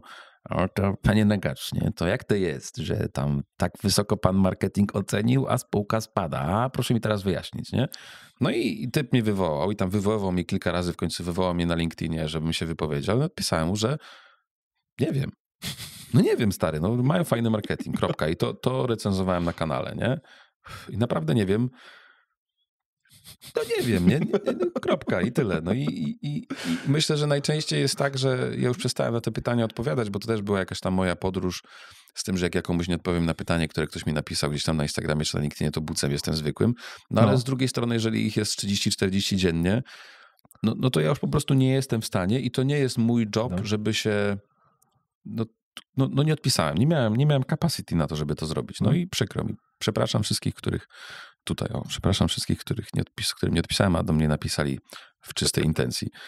Ale te pytania bywają naprawdę bardzo różne, nie? Tam, nie wiem, doradź mi, jaki zapis w umowie spółki zapisać ze wspólnikiem, nie? Albo, doradź mi, jak najlepiej zacząć biznes we Francji w branży meblarskiej, nie? Albo tam doradź mi, jak rozwiązać taki konflikt z pracownikiem, nie? Albo, no masa tego jest, nie? I co do zasady, nie wiem, nie? Czytasz jeszcze komentarze pod na przykład filmami? Tak, wszystkie. Tak? Ja tym sam menedżuję. O, serio? No, tego nie ma dużo. Na YouTube jest malutki nasz, nie? Okej, no tych komentarzy nie ma set czy tysięcy, jak na niektórych kanałach. Jeżeli ktoś widzi u mnie jakikolwiek post czyli to ty odpisujesz pod imieniem zawsze. I nazwiskiem Szymon Negacz w całym internecie, to zawsze jestem ja. Nikt w moim imieniu nigdzie nie puszcza postów i pewnie jeszcze długo nie będzie puszczał. Mało tego, nikt w moim imieniu nie pisze też postów i komentarzy. Wszystko, co jest pod moim imieniem i nazwiskiem, jest napisane i wysłane przeze mnie. Czyli jak obrażasz w komentarzach, to na pewno ty. Tak. No tak. Nie, no to ci się rzadko zdarza. Chociaż... Nie wiem. Wcale... Był chyba taki okres, gdzie częściej, mam wrażenie. Miałem taki okres, miałem paru takich adresatów, których... Nie, że chciałem im utrudnić życie, ale chciałem być ich magnesem do rzeczywistości i realiów. Być może. Rozumiem. No. Trochę do organizacji, do twojego zarządzania organizacją chciałem przejść. Wy używacie tablicy Hoshin-Kanri, tak? To jest... Nie. Nie, ale używaliście. Też nie. Też nie. Dobra. To w takim razie to ciekawe, no bo ja to usłyszałem chyba. Hoshin-Kanri to jest metodyka tworzenia i później kaskadowania strategii w organizacjach, w ramach której jest stosowany cykl Deminga, który jest nazywany też jest PDCA i to cykl Deminga stosujemy do poprawiania, znajdowania przyczyn źródłowych i wdrażania usprawnień, doskonalenia procesów. To super, generalnie. Że się o to zapytałem. Dobra. Tak, a sam Hoshin to jest taki, powiedzmy, bardziej japoński, powiedzmy, odpowiednik balance scorecardu. Tak, no. Balance scorecard jest trochę węższy, bardziej finansowy, bardziej odarty z emocji, z wizji i tak dalej. Hoshin jest taki bardziej, no właśnie japoński, nastawiony na to doskonalenie i taki bardzo linowy, nie? Okej, i z tego narzędzia nie korzystacie, bo to w takim razie musiałem sobie to wymyślić. Jakby mocno się pewnie inspirujemy różnymi założeniami, które w metodyce były. Inspirujemy się do wyznaczania naszej strategii, do tego, że jest ta jakaś, bo w Hoshin jest na przykład prawdziwa północ, tak coś się nazywa. No i może prawdziwej północy nie mamy, ale nazywamy to azymutem, nie? Na który idziemy, na który się optymalizujemy. I ten azymut jest wspólny dla wszystkich spółek z grupy, nie? I to są takie rzeczy, które właśnie o to miałem pytać. I czy ty masz takie podejście, żeby synchronizować z tym celem strategicznym praktycznie wszystkich i wszystkich. No super. Tak, no bo inaczej po co to wszystko, nie? Znaczy, dopóki jest to w Wise Group, no bo mam jakieś inwestycje poza Wise Group, no to one nie są optymalizowane na azymut Wise Groupa, nie? Dobra, no to właśnie to chciałem się dowiedzieć, bo są konsultanci, którzy mówią, że wcale nie, że nie wszystko powinno się i nie wszystkich w organizacji powinno się synchronizować pod ten cel. Ale nie, no to byłoby szaleństwo, nie? No bo przecież no mi też jest bliżej do tego. To przecież jeżeli jesteśmy razem drużyną, która ma jakiś azymut, na który idzie, nie rozprzestrzeniamy się, wiesz, wektorami w każdą stronę świata i dołączamy do tej grupy jakiś nowy podmiot, nowy zespół, nowe coś tam, no to z zasady po to, żeby lepiej nam się szło na ten azymut jednak mimo wszystko, nie? Czy wszyscy muszą o tym wiedzieć, jaki jest ten azymut w organizacji? Nie jestem przekonany, że tak jest. Czy dla wszystkich to jest istotne? Też nie jestem przekonany. Pewnie jakbyś zaprosił HR-owca, to on powie, że każdy w firmie bardzo chce znać misję i wizję. Kurczę, mimo wszystko w realiach polskich organizacji, bardzo często jak gadamy z ludźmi, to oni przychodzą do pracy na 8, wychodzą o 16 i git. I odbijają się kartą, zrobili co mieli zrobić i naprawdę nie mają żadnej wielkiej misji i wizji. Tak. I możecie mnie za to spalić na stosie, jeżeli chcecie. Natomiast naprawdę widujemy takich ludzi w firmach, czasem jest ich większość nawet, tak bym powiedział. I teraz bardziej jest to moim zdaniem istotne dla jednak mimo wszystko poziomu strategicznego, żeby sprawdzać, czy te decyzje, które podejmujemy na poziomie poszczególnych spółek, czy wspólnie się na ten azymut sumują, czy my w ogóle decyzje, które podejmujemy, czy nas przybliżają do tego celu. I on jest bardziej po to, nie? Żeby był taką właśnie gwiazdą północną, nie? Żeby gdzieś tam, jeżeli płyniemy, no to generalnie gdzieś tam, nie? Nie wiadomo trochę, gdzie to jest i kiedy tam dopłyniemy, bo strategia określa na podstawie tego azymutu, gdzieś tam daleko stawia sobie cel trochę bliżej, taki bardziej konkretny, który na ten azymut nas prowadzi i ten cel jest taki już bardziej namacalny. Tam możemy już dyskutować o jakichś planach, taktykach, żeby do niego dotrzeć i on jest jednak mimo wszystko w tamtym kierunku wyznaczony, nie? Ale jest już bardziej namacalny. Nie? I teraz generalnie otoczenie biznesowe sprawia, że ten cel taki najbliższy, duży, osiągalny, już nie wiem czy cel, czy to bardziej miejsce, można tak to nazwać też, jest coraz bliżej. Nie? Czyli coraz krócej są te czasookresy, są coraz krótsze, kiedy te strategie mają datę ważności. Nie? A jak firmy, które wy konsultujecie, spotykasz też takie, które mają też taką synchronizację na takim poziomie, na jakim wy macie? Tak. Pewnie to nie będzie większość, ale oczywiście, że tak. Ale tak? Tak. I to są czasami bardzo takie azymuty, wiesz, mieliśmy gościa na kampie, który mówi, że jego azymutem jest zobaczyć swój produkt na półce sklepowej w każdym kraju w Europie na przykład. Nie? I to jest bardzo precyzyjny azymut, on mi się podoba, jest fajnie nazwany i git. Nie? Ktoś tam ma azymut taki, że chce być w top 3 graczy europejskich, bo i tam jest jakiś fajny powód do tego. I super, nie? I to jest fajny azymut, na który można iść. Ktoś na przykład, kiedyś słyszałem taki azymut, że ktoś chce mieć firmę, nad którą nie zachodzi słońce. Czyli tam, wiesz, mieć tam na całej kuli. To był prezes firmy, w której kiedyś pracowałem. I w końcu jak założył spółkę w Australii kiedyś, to już mógł powiedzieć, że tak jest. Nie? I mamy to. I notabene bardzo fajna historia, bo się z nim spotkałem w ten weekend. I to było dla mnie bardzo miłe doświadczenie, no bo kiedyś u niego pracowałem lat parę i się spotkaliśmy, wiesz, na spotkaniu biznesowym i on mi radził, jak podejść do sprzedaży spółki, na co zwrócić uwagę i tak dalej. Bardzo fajne doświadczenie i takie dla mnie fajne, nie? Super. No fajne. I jeszcze macie relację taką zdrową, tak. Zdrową. Po latach. No. Wiesz. Fajnie. Chcesz sprzedać? To mogę ci dać 2 odpowiedzi. Daj mi prawdziwą. Dam ci prawdziwą i obie będą prawdziwe. Okej. No, pierwsza będzie do tego weekendu, a druga będzie od tego weekendu. O, super. No, to jest ciekawa rozkmina, bo generalnie nie, bo ja uznaję, że Wise Group jako biznes doradczy jest źródłem kapitału i wiedzy, który mogę usamodzielnić operacyjnie i tę wiedzę i kapitał zanieść dalej i na tym zbudować kolejny duży biznes. Okej. To tak mówiłem dotychczas, natomiast po tym weekendzie zostałem przemaglowany przez dużych przedsiębiorców, którzy próbowali mi wyjaśnić, że to jest absolutnie beznadziejne podejście i mieli nawet sensowne argumenty, nie? Bo właśnie rozmawiałem z gościem, który mówi i wiesz co, Szymon, i powiem ci, że przez 12 lat pracuję za darmo.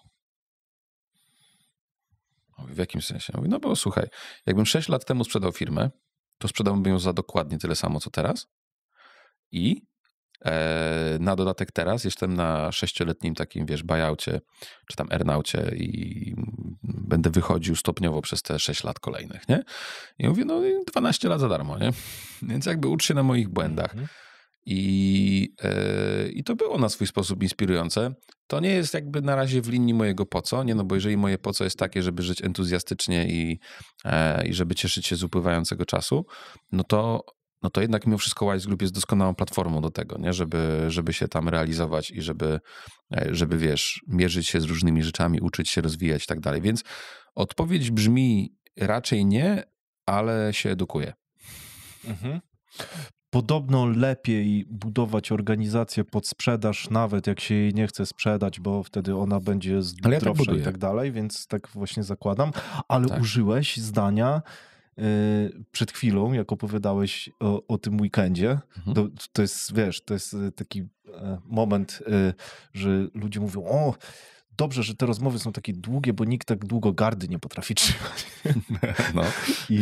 A przed chwilą powiedziałeś, że no, człowiek, który doradzał ci w sprzedaży, nie? Więc dlatego ja zapytałem o sprzedaż. Chociaż i tak miałem to doradzał mi w sprzedaży? To znaczy? No właśnie doradzał ci a propos sprzedaży spółki. Tak, no. Tak to ująłeś, nie? Więc dlatego stwierdziłem, kurde, może ty przygotowujesz to do sprzedaży rzeczywiście. Z drugiej strony, no nie boisz się tego tematu. To był gość, który sprzedał spółkę po prostu, nie? Rozumiem. Tylko tam jest, wiesz, kurczę, w momencie sprzedania spółki powstaje masa problemów. No. Powstaje pustka. Masz masę kapitału, z którym panicznie chcesz coś zrobić, no bo leży, bo traci na wartości, Jezus Maria, inflacja i zje mi 3% i tak dalej, nie? No. Czy tam 5, czy ileś. I ja nie wiem, nie? Generalnie mamy mental taki, że jeżeli ostatnio zgłosiła się firma, która chciała nas kupić w kontekście przeprowadzenia jakiejś tam operacji konsolidacyjnej w Polsce w tym segmencie spółek naszych, nie? Czyli tam powiedzmy marketingowo-doradczych, a my się wydaliśmy dla nich podmiotem na tyle ciekawym, że jako taki parasol moglibyśmy tę konsolidację przeprowadzić. No, mało tego mamy już w niej doświadczenie, no bo ten Wise Group parę tych spółek ma, nie? No. Natomiast no jakby nie.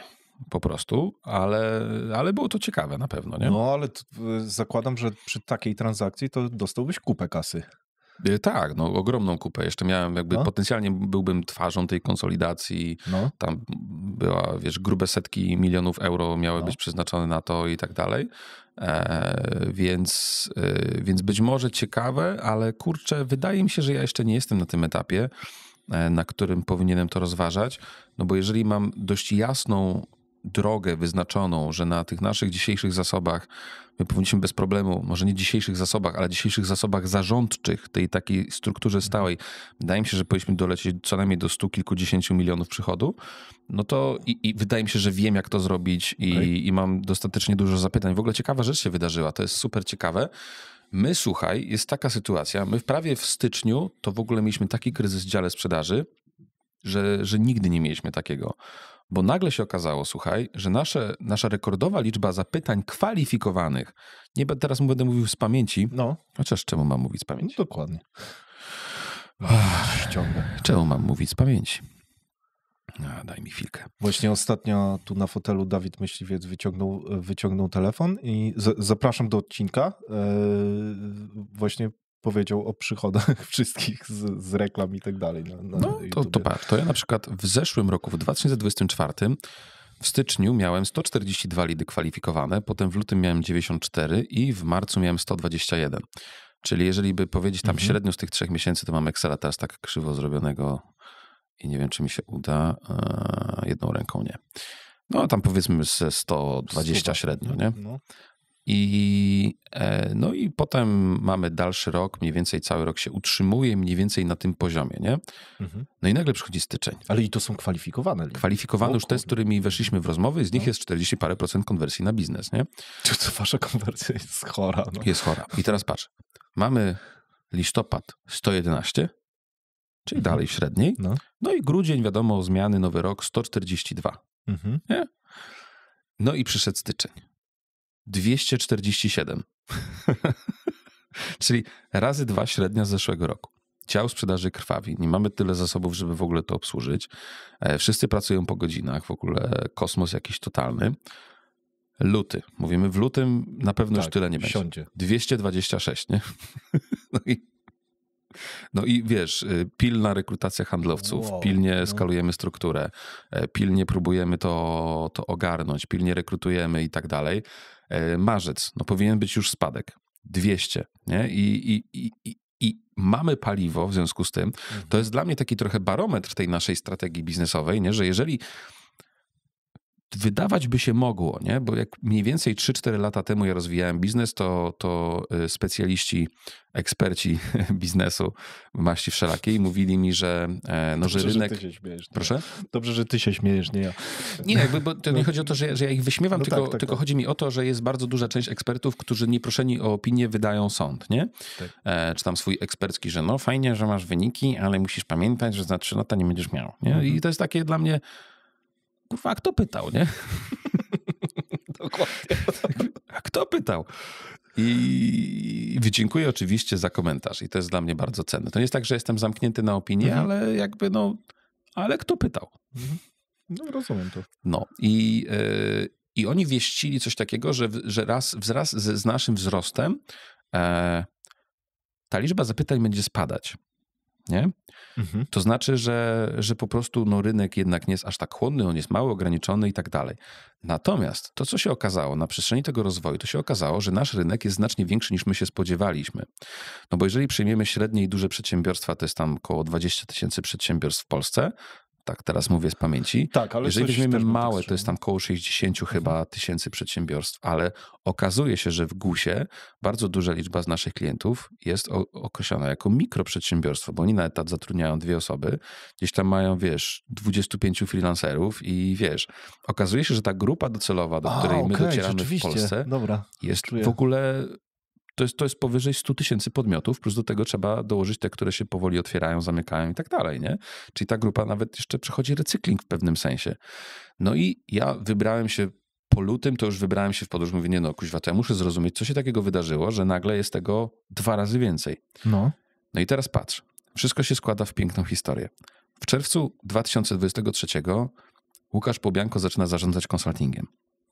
Jego głównym celem jest skrajne zwiększenie jakości doradztwa na linii z klientami, zwiększenie jej satysfakcji, wszystkie metryki jakościowe tego, jak robimy doradztwo. W ramach jego inicjatywy zmienia proces rekrutacji konsultantów. Powstaje inkubator przyszłości, o nim chyba ostatnio opowiadałem. Tak, i on powstał, jest doskonały w ogóle, działa absolutnie wyśmienicie. I nasza skuteczność na projektach wzrosła jakoś w ogóle niebotycznie w porównaniu do roku 2021-2022. I co się wydarzyło, słuchaj? Wchodzę w analizę, bo w styczniu jak wszystko płonęło, to jakoś tak nikt nie miał czasu, żeby się zastanowić, skąd to się wzięło. I się okazuje, że to też byłbym w stanie wyciągnąć, tylko z jedną ręką znowu będzie trudno. Mniej więcej połowa z tych leadów to są polecenia.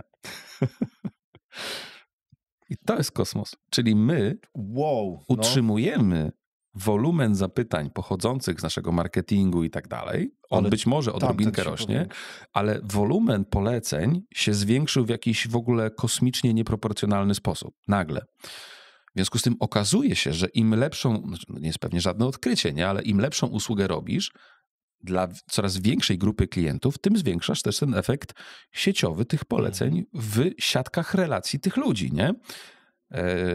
I to jest niebotyczny wpływ na biznes, nie? Że tak naprawdę nie mieliśmy większych budżetów, nie było niczego, co miałoby sprawić, że to nagle na nas spadnie, nie? No ale był styczeń, a nowy styczeń, nowa ja, jeszcze klimat na rynku jest jaki jest, no i ten wolumen jest kosmiczny absolutnie dla nas, nie? W związku z tym, czemu miałbym teraz rozmawiać z kimś o sprzedaży, skoro wiem, że ja na tym wolumenie, który teraz do nas trafia, jestem w stanie się pewnie razy 2 pomnożyć. Niby tak, ale mógłbyś też to udowodnić, że wiesz, że w takim układzie wycena będzie jeszcze, wiesz, wywindowana grubo. Ale po co, skoro to fajne jest, nie? Można, zróbmy to, nie? Kurde, stary. Nie, no, ja wiem, nie? Ja czuję, że to jest, wiesz, tylko pytanie, czy jesteś w stanie to zważyć? Za ile byś sprzedał?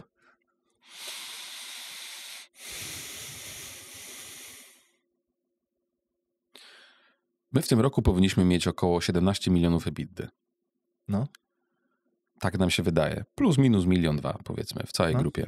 Z czego nie wszystko widać w KRS-ie, no bo jest dalej mój JDEK, który sprzedaje szkolenia online i to jest osobna linia biznesowa powieszona na JDEK-u i tego nie widać, że to jest też dużo kasy. Nie sprzedałbym za mniej niż mnożnik 10 na pewno, czyli nie sprzedałbym taniej niż za 170 milionów. Czy sprzedałbym za 170 milionów, też nie wiem. Natomiast czy ktoś by dał mnożnik 10 na spółkę usługową, wciąż powiązaną bardzo mocno wizerunkowo z founderem? Szczerze wątpię. Musiałby być szalony, ale... Ale my mamy plan, żeby też wizerunkowo mnie przesunąć. Nie? I to się dzieje i może nie dzieje się najszybciej na świecie, Ale takie już, rzeczy można robić wolno. Już mamy próbne skutecznie. nagrania, już wszystko poszło, nie? Już jakby wiesz. I to jest bez sensu o tym dywagować, tak mi się wydaje, nie? Że jakby to jest tak nieracjonalny scenariusz, a ani ja nie wiem, co bym zrobił z tymi pieniędzmi. Tak, bo to jest największy problem. Tak, ani nie wiem, czy ktoś chciałby je zapłacić, więc rozważanie tego scenariusza na dzisiaj jest czysto wirtualne po prostu, nie? Ale ja lubię takie wirtualne rozkminki. One też dają do myślenia trochę. No tak, pewnie tak. Pokazują jakiś tam sposób myślenia, zakładam, nie? Tak.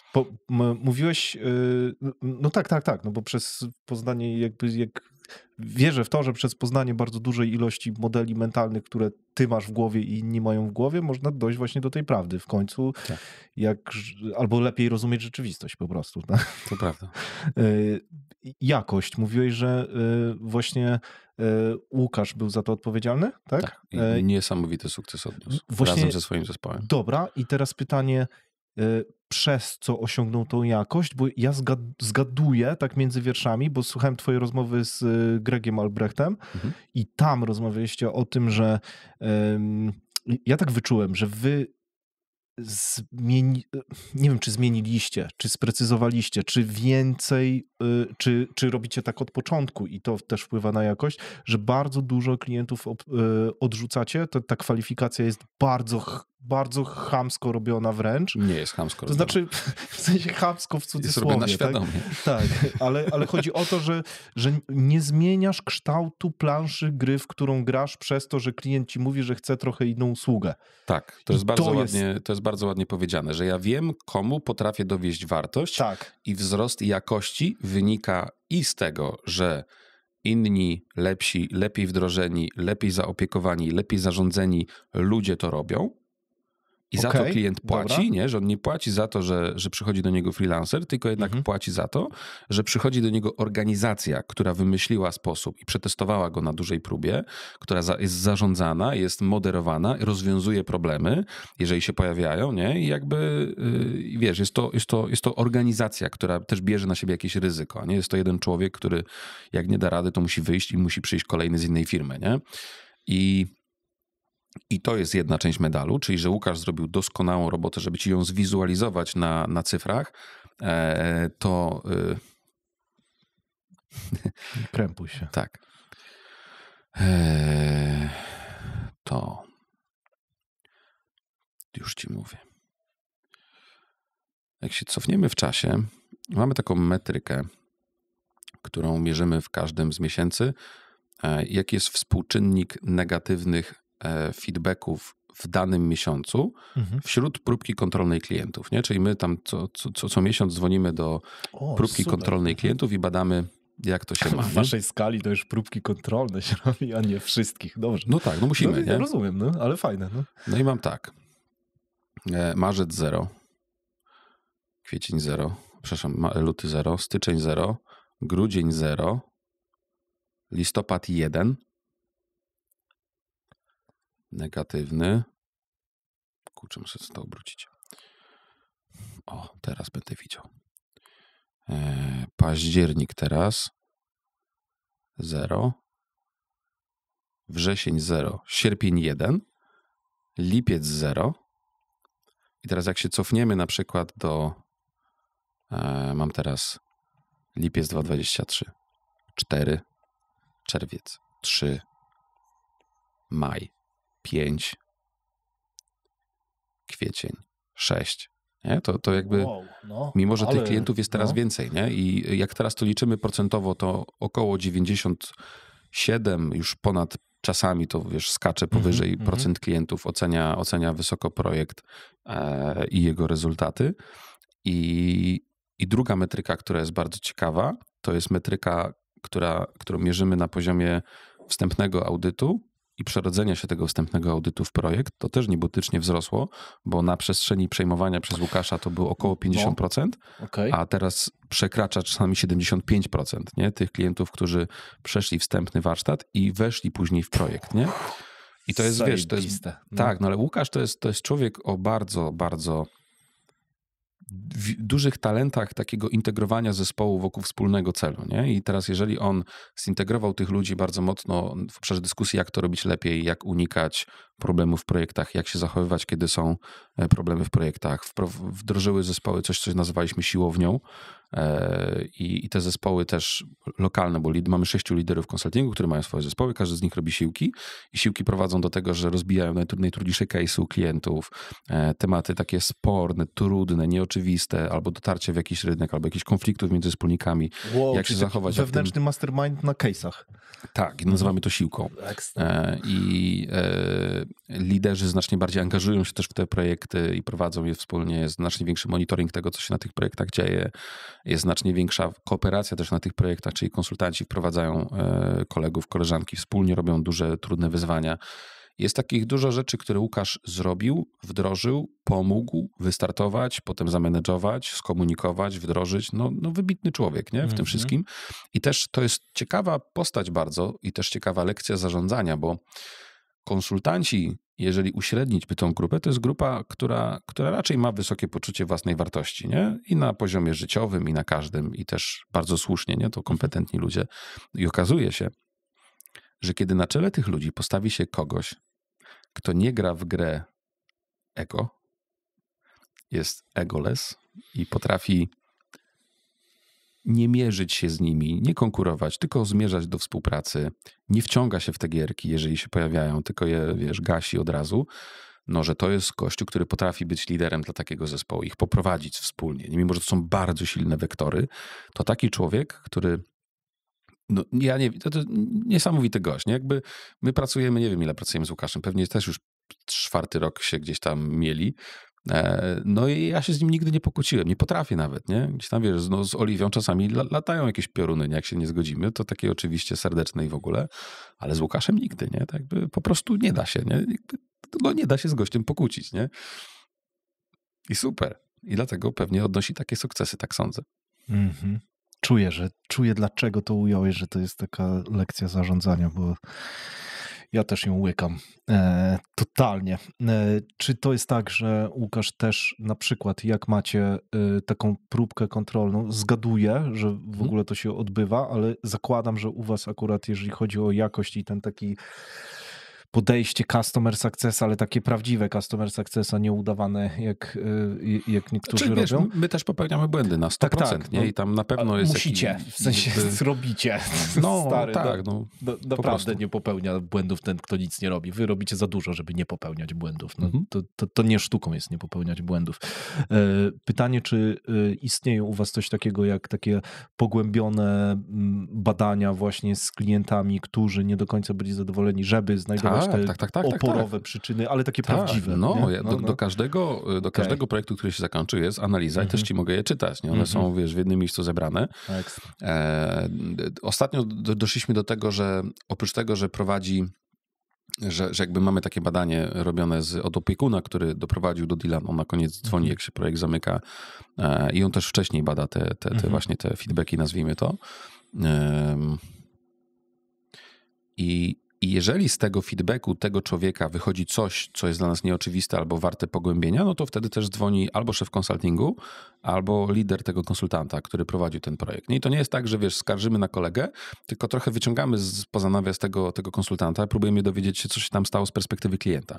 To, że też perspektywa klienta jest jakaś, niekoniecznie oznacza, że jakby... Że jest prawdą. Że przyjmiemy ją bezrefleksyjnie, bo często no już się nauczyliśmy, nie, że te perspektywy bywają niemerytoryczne. Nie? Że na przykład dowiadujemy się tam, nie wiem, że konsultant tam, nie wiem jak to nazwać, ale był taki zbyt osowiały, nie? Taki, żeby był bardziej dynamiczny, nie? No i pytamy, no ale to czego brakowało, nie? Co źle robił? Nie wiem, nie potrafię tego nazwać, ale był taki jakby bardziej dynamiczny był. No i my nawet mimo pogłębienia nie za bardzo wiemy, co z tym zrobić, nie? No bo przecież nie zadzwonimy tam do konsultanta, powiemy, że Andrzej, musisz być bardziej dynamiczny na warsztatach. Ja zapyta, czyli mam tańczyć, skakać, biegać, nie wiem, nie? No ja też nie wiem właśnie, nie? I to są takie rzeczy, z którymi nie potrafimy nic zrobić i to bardziej zrzucamy na karp tego, że no to jak ludzie z ludźmi, no to też tam musi być jakaś chemia i to jest najczęściej oznacza jakiś brak tej chemii i my na to kładziemy nacisk, i my nawet doradzamy klientom się na początku, że jeżeli jest ten wstępny warsztat, nie? I masz taką refleksję, że kurczę, ten człowiek to ci nie do końca pasuje, to powiedz o tym, nie bój się o tym powiedzieć, to jest normalne i wtedy poszukamy innego konsultanta w zespole, z którym być może złapiesz lepszą chemię, nie? Bo to jest naprawdę ważne, że jak już idziesz w ten projekt i on ma trwać rok, 2, 3, 5 i mamy razem zrobić duże rzeczy, no to lepiej, żeby to był ktoś, z kim poczujesz flow, nie? Bo po prostu więcej wygramy na przestrzeni tej podróży, nie? To totalnie czuję, bo... No to jest, wiesz co, to jest sztuczne. To znaczy nie, to jest prawdziwe, ale nie żywe. O. Takie masz. Nie wiem, czy kojarzysz takie kwiatki. Takie Chińczycy produkują, nie? Takie w tych te szklane? Nie, normalne kwiaty, tylko że mogą stać 200 lat, no bo są, wiesz, bo pociągnęły sobie jakąś żywicę epoksydową czy coś do środka i są naturalnym czymś, co jest jak wypchane zwierzę, nie? Okej. Dziękuję ci za tą refleksję. To bardzo ciekawa informacja jest. Widzowie, jesteście na pewno bardzo poruszeni. Zostawcie info w komentarzach, czy was to porusza. Tak, ale to jest dobry biznes, no bo wiesz, kwiaty, główny problem, no to, że szybko więdną. No tak. Są takie, które nie więdną nigdy. Jak moja miłość do sprzedaży. Ale ja się zastanawiam dlaczego, nie? Czy to jest dlatego, że cały czas są nowe wyzwania? Strzelasz? No tak, ono się non-stop zmienia tam wszystko cały czas. I to myślisz, że to dlatego, tak? Nie, jakby pewnie dlatego, że w jakiś sposób czuję, że coś rozumiem w tym obszarze, nie? Okej. Czyli to ci sprawia satysfakcję, tak jakbyś grał na PlayStation mniej więcej. Tak. Myślę, że to jest dobre porównanie, nie? Że masz jakieś takie poczucie eksperckości w jakimś obszarze, nie? I ono jest fajne, nie? No, w sumie to mi się składa, bo jak zauważyłem ostatnio, że ludzie często mówią, o, to jest w końcu coś, na czym ja mogę powiedzieć, że się znam i dlatego to robię. Nie? Tak, dokładnie. No. Okay. To jest dobre porównanie. Dobra. Okej.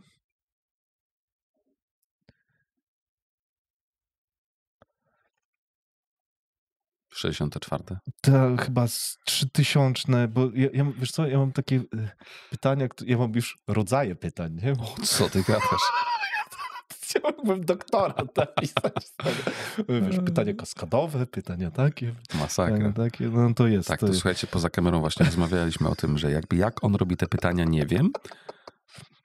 Znaczy powiedział, że po prostu robi je długo i zajęło mu to 15 godzin. I ja mu wierzę.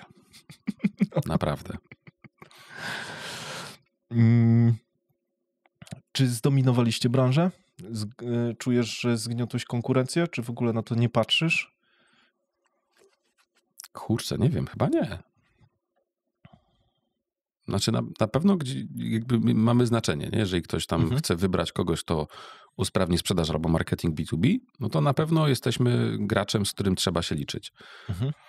Tak bym to nazwał. Są porównywalni do was gracze? Uważam, że nie. Czy uważasz, że wasza propozycja wartości jest najlepsza na rynku dzisiaj? to jest podchwytliwe pytanie.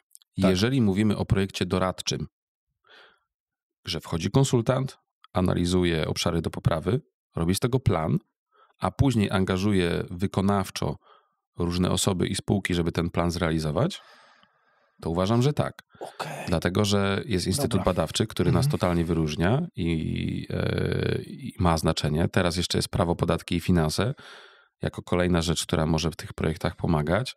Wiesz,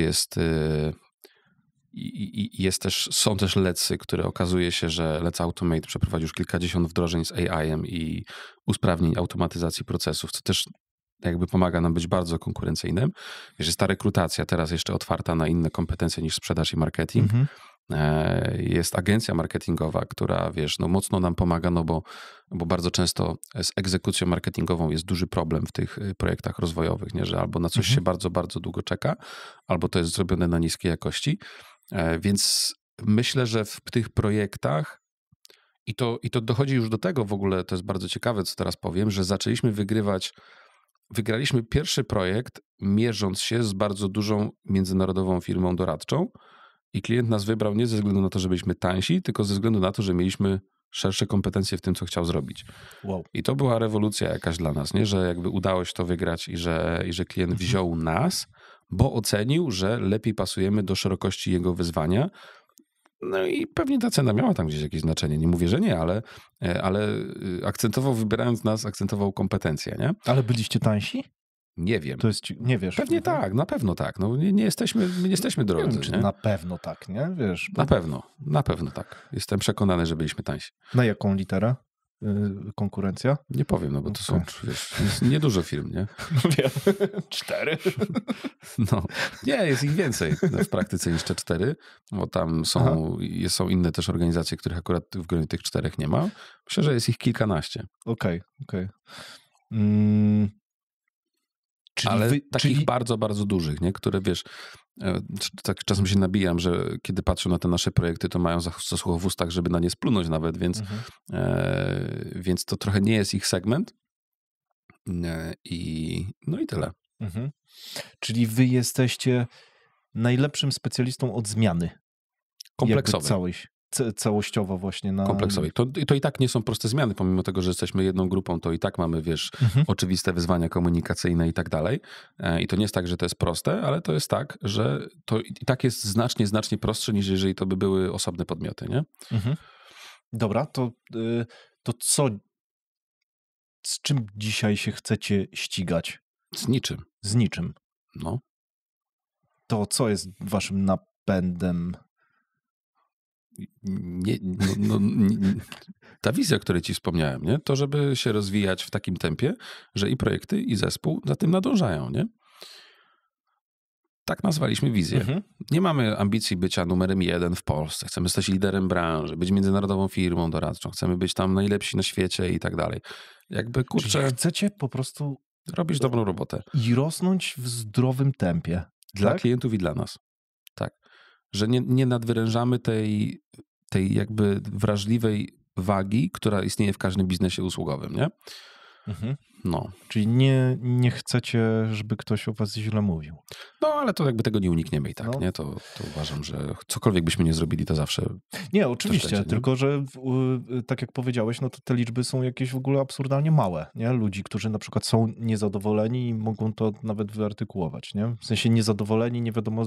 Nie, jakby uważam, że one nie są jakoś małe, nie? Myśmy zepsuli całą masę projektów, myśmy o tym gadali na pewno rok temu, pamiętam. No, rozmawialiśmy o tym, no. I to wiesz, i to nawet nie jest czasami tak, że my musieliśmy coś zepsuć, mogliśmy nie dowieść jakichś, wiesz, oczekiwań, które w nas pokładano, które może były nieproporcjonalne wobec tego, co było ustalone na poziomie deala na przykład, nie? Że i to się często okazuje. Mówię, no ale byliśmy na to umówieni. No ale się spodziewałem czegoś innego. Ale czego? No nie wiem, czegoś więcej. Ale czego konkretnego? No właśnie nie wiem, ale czegoś więcej, nie? I są takie rzeczy, takie historie, że czasami to niezadowolenie jest raczej źródłem jakichś wewnętrznych oczekiwań, które nawet nie zostały zbudowane przez nas, nie? Ale na przykład przez... nie wyartykułowane w ogóle. Tak, ale ani wyartykułowane na żadnym z etapów, nie? Że to gdzieś tam było zbudowane na oczekiwaniach, nie wiem, dopowiedzianych przez kogoś albo przez nich samych, nie? Więc nie mam takiej ambicji, ale żeby jakby nie mówiono o nas źle, że to jest dla mnie bardzo ważne, ale nie wiem, czy to jest najważniejsza rzecz ze wszystkich. Nie? Myślę, że znacznie ważniejszą dla mnie jest to, żeby się rozwijać tak, że nie niszczysz ludzi, którzy doprowadzają do tego rozwoju. O, fajne. Że nie rośniesz kosztem tych ludzi, że nie jesteś taką pijawką rynkową, która zajmuje się zawodowym eksploatowaniem ludzi jak jakiś złóż ropy niemalże, że rekrutujemy jakiegoś ambitnego gościa i skoro jest ambitny i chętnie bierze na siebie tematy, to zarzucamy go taką ilością pracy i odpowiedzialności i wszystkiego. On w nadziei, że tam na końcu jest jakaś super nagroda albo w ogóle z innych przyczyn, angażuje się ponad miarę, pracuje po 14 godzin dziennie przez, 5 lat i potem, nie wiem, pada mu efektywność i ty robisz z nim, feedback, mówisz, słuchaj, no co tu dużo mówić, no musimy się rozstać, bo kiedyś byłeś bardziej efektywny, nie? I wyrzucasz człowieka, bo już nie jest, eksploatowalny. Tak w ogóle uważam, że cała ta wojna z pokoleniem Z na rynku, że tylu teraz to będzie ostre, co powiem. No. Będziesz miał do intro. No. Że wielu przedsiębiorców ma problem z pokoleniem Z, bo to jest chyba pierwsze pokolenie, które nie daje się wykorzystywać, nie daje się łatwo nadużywać w pracy. Co jednak mimo wszystko było motorem napędowym całej masy organizacji. Tak. I jeszcze jest, moim zdaniem. I jeszcze jest być może. Tak. No. I jest mnóstwo korpo, które tak działają. Nie wiem. Być może. Ja wiem. Nie podam nazw, bo może będą naszym sponsorem. Jest. To się nazywa kapitalizm. No, ostre zasady tu są, wiesz. Ja widzę Kasa, właśnie. Wiesz. Szanuję to. Na pierwszym miejscu. Każdy ma jakieś swoje po co. Czy to jest tak, że dzisiaj wy jesteście już trochę inną kategorią firmy niż właśnie na początku? To, tak, że dzisiaj, zdecydowanie. Jak to ewoluowało w czasie? I jaki w ogóle był twój pomysł na początku, a jaki jest teraz? I jak on będzie ewoluował w przyszłości, skoro to ewoluuje? Na początku moja wizja była taka, że firmy potrzebują doradztwa i pomocy w tym, żeby postawić sprzedaż i marketing. Nie? Że jak my im powiemy, jak to zrobić, to oni to zrobią i to będzie zrobione. To był pierwotny pomysł i on przez kilka lat sprawił, że jesteśmy tu, gdzie jesteśmy. Natomiast ja w czasie rozwoju zrozumiałem, że firmy znacznie bardziej dzisiaj potrzebują egzekucji spójnego pomysłu na machinę wzrostu w organizacji. Czyli nie tylko tego, że masz jednego dyrektora, drugiego dyrektora i trzeciego i oni mieli jakieś swoje pomysły. Prezes wrzucił w swoje. Do tego jest cała zaszłość historyczna tej organizacji i to sprawia, że oni coś robią, ale to zazwyczaj jest nieefektywne, bo jest ze zlepkiem bardzo wielu inicjatyw, bardzo wielu pomysłów różnych ludzi. I teraz to, co jest naszą rolą dzisiaj największą, to jest wziąć ten zlepek, który dzisiaj robi organizacja, obejrzeć go z każdej strony, obejrzeć rynek, na który oni trafiają i powiedzieć, że to jest stare, to nie działa, tego nie robimy, budujemy na nowo. Tu jest nieefektywność bardzo duża w tej strukturze. Tu przegapiliście to, że jak decydowaliście osobno, to jest de facto podwojenie jakiejś tam struktury, to jest nieoptymalne. Tu jest coś tam, tu jest coś tam, tu jest coś tam. I teraz to jest bardzo ważne. Głównym grzechem firm doradczych jest to, że oni przychodzą i opowiadają, co można byłoby zrobić, ale tego nie robią. Nie? I teraz uważam, że w nowoczesnym konsultingu największy nacisk powinien być na egzekucję nawet niedoskonałego planu, ale egzekucję jednak. Niż wytworzenie doskonałego planu. Niż wytworzenie doskonałego planu i zaprezentowanie go na slajdach. Nie? Że teraz jeżeli masz nawet niedoskonały plan, ale postawisz na egzekucję niedoskonałego planu i wiesz, jak go doskonalić on the way, to jest znacznie bardziej efektywne w zmieniającym się bardzo środowisku, w takich czasach, gdzie po prostu z półrocza na półrocze ten biznes się zmienia i wszystko się zmienia, że jednak mimo wszystko króluje egzekucja. I teraz dlatego postawiliśmy na spółki egzekucyjne, które otaczają konsultanta, bo to jest dzisiaj jego największą przewagą z mojej perspektywy, że w momencie, kiedy wiemy, że wyjście na jakiś rynek wymaga od nas postawienia marki, postawienia strony lądowania, odpalenia reklam na jakimś rynku, zatrudnienia ludzi na ten rynek, zastanowienia się, jak to ubrać w kontekście układu spółek, podatków, zastanowić się nad badaniami na tym rynku i tak dalej, to my to wszystko potrafimy zrobić i to szybko, nie? I to jest przewaga, która jest niebotyczna, nie? Bo teraz wiesz, w kontekście, w którym ktoś wybiera sobie agencję marketingową i zaczyna porównywać, czy LPEC kosztuje tutaj 3000, a tutaj 4,5, to w kontekście operacji, w której my do wygrania na rynku mamy u klienta, nie wiem, 40, 50, 100 milionów złotych, to różnica, czy ten LP kosztuje 3 czy 4,5 w ogóle przestaje mieć znaczenie.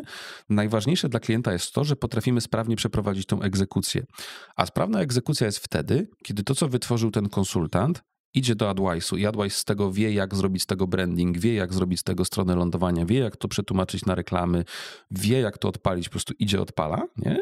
To potem idzie do HireWise'u i HireWise wie, jak z tego, co wypracował konsultant, zrobić rekrutację na szefa tego zespołu, jak to poprowadzić, którą stroną.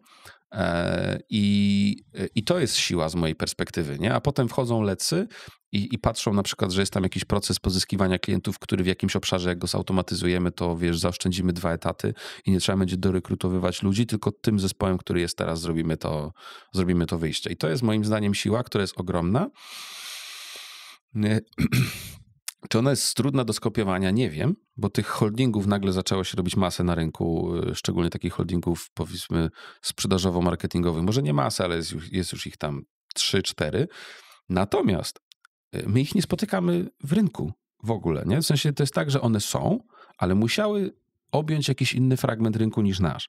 Bo jeszcze ani razu nie spotkaliśmy się u klienta z którymś z nich, nie? Żeby klient mówił, że albo zrobimy ten duży projekt z wami, albo z tym drugim, nie? I serio? ani razu, nie? Się nie zdarzyło, żebyśmy spotkali kogoś z nich w prawdziwym rynku. Z tych nowych, takich małych, budujących się holdingów sprzedażowo-marketingowych, ich jest tam, nie wiem, powiedzmy z 4, które kojarzę, nie?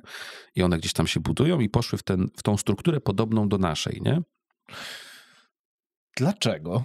Nie wiem. Jak zgadujesz? Uważam, że podejrzewam najbardziej inną grupę docelową, nie? Że to jest ciekawe, wszystkie te holdingi są znacznie bardziej marketingowe niż sprzedażowe, znacznie bardziej marketingowe niż biznesowe.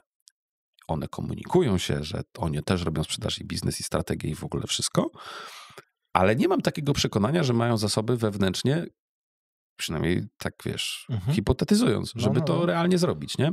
A my jesteśmy najpierw biznesowi i sprzedażowi, dopiero później marketingowi, nie? Że jednak ten marketing jest narzędziem w celu biznesowym, nie? Używany bardzo świadomie, a nie celem samym w sobie, nie? Na przykład. Nie wiem, czy wiesz, o co mi chodzi. Totalnie wiem, o co ci chodzi. No to podejrzewam, że to jest powód, dla którego ich nie spotykamy.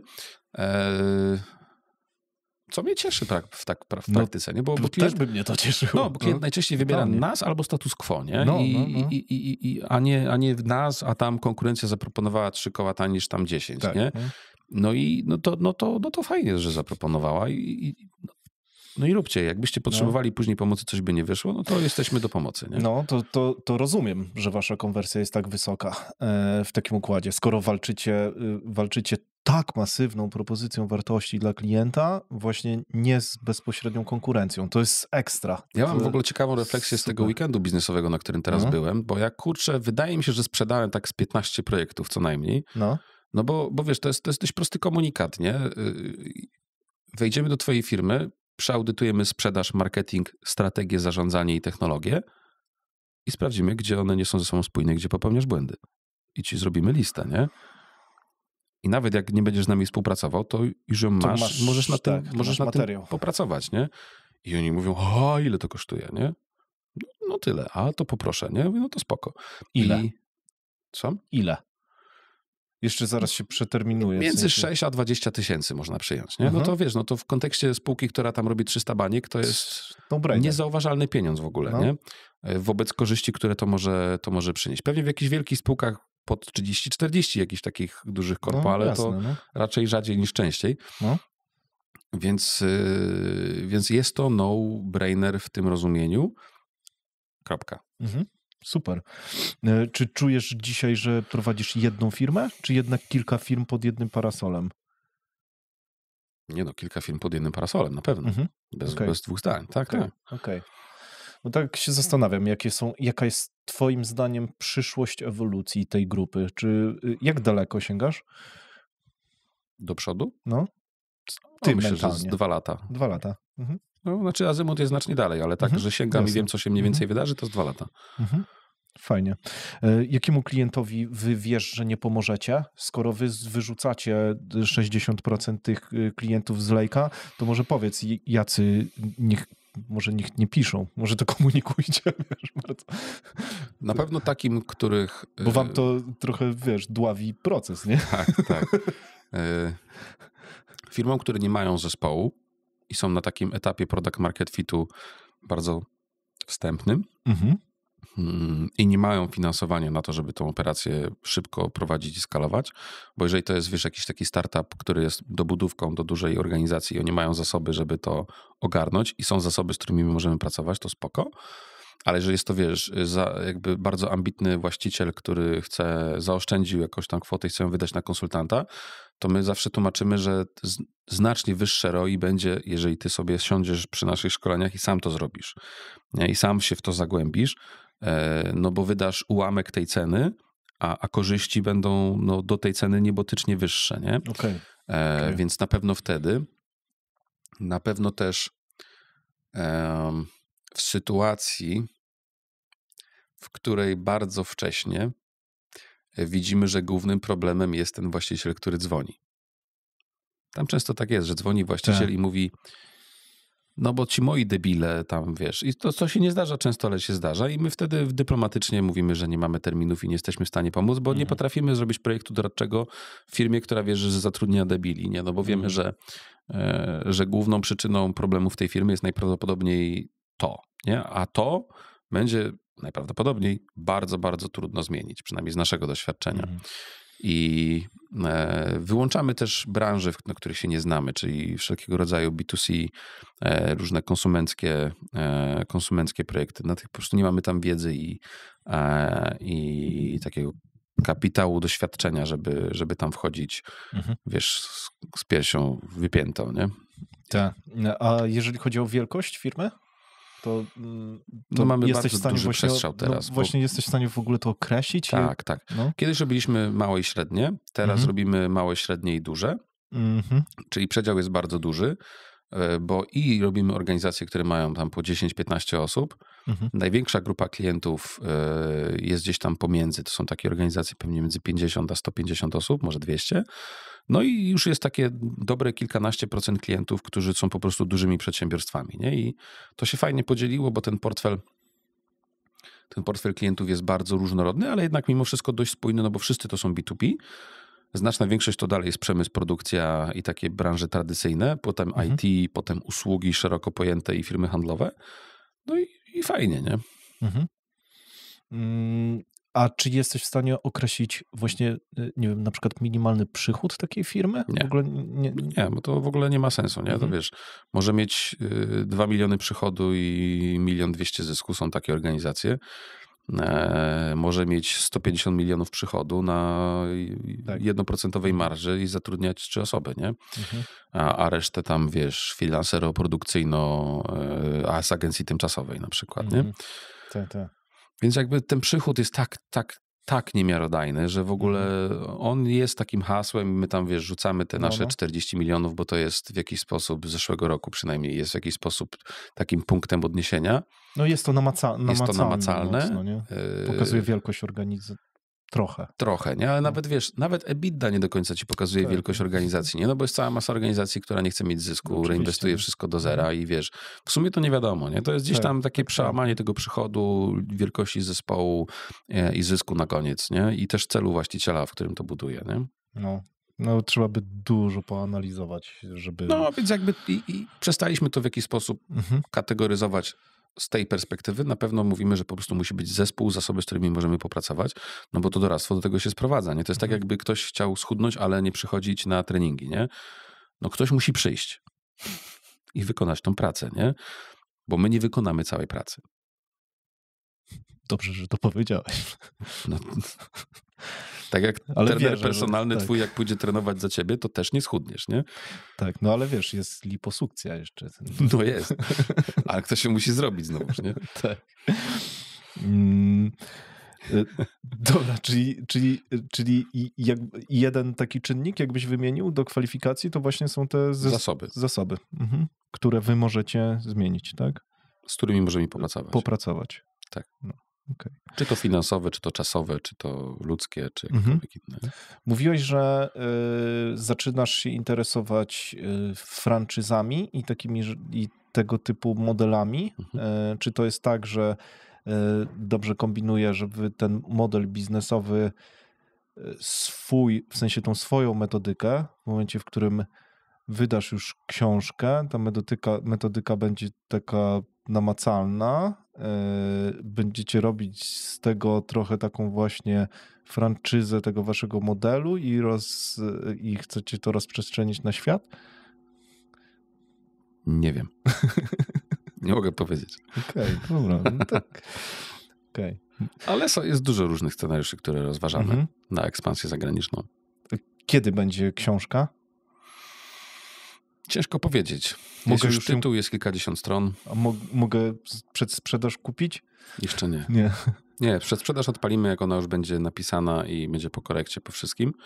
To dopiero wtedy odpalimy przedsprzedaż. Bo ja mam tak, że wiesz, napiszę, potem się zastanowię, potem wstrzymam, potem coś tam. Ale jeszcze nigdy nie było tak daleko, nie? Żeby już był tytuł, żeby był wstęp, żeby była struktura całej książki, co, gdzie, w którym, żeby było te kilkadziesiąt pierwszych stron i to jest już taki etap, na którym no i to powstało wszystko też w ostatnim miesiącu, nie? To też jest dzięki Oliwii w pewnym sensie. Okej, czyli dzięki tej przestrzeni, tak? Tak, masz w końcu to jest czas świeży temat, że to się w końcu ruszyło, nie? Super. I no to jest fajny projekcik, nie? I tutaj uważam, że mój wkład i mój czas może mieć w przyszłości dużą wartość, nie? Może mieć dla organizacji, też dla ludzi, którzy to chłoną, nie? Mega, no ja czekam. Dziękuję, czyli kupisz? Kupię, w sensie na pewno. Dziękuję. Tak. No, to dobrze. Nie wiem, ile to powinno kosztować, bo się nie znam, ale tam będziemy... Ja też nie wiem. Też nie wiem. Albo za darmo, albo drogo.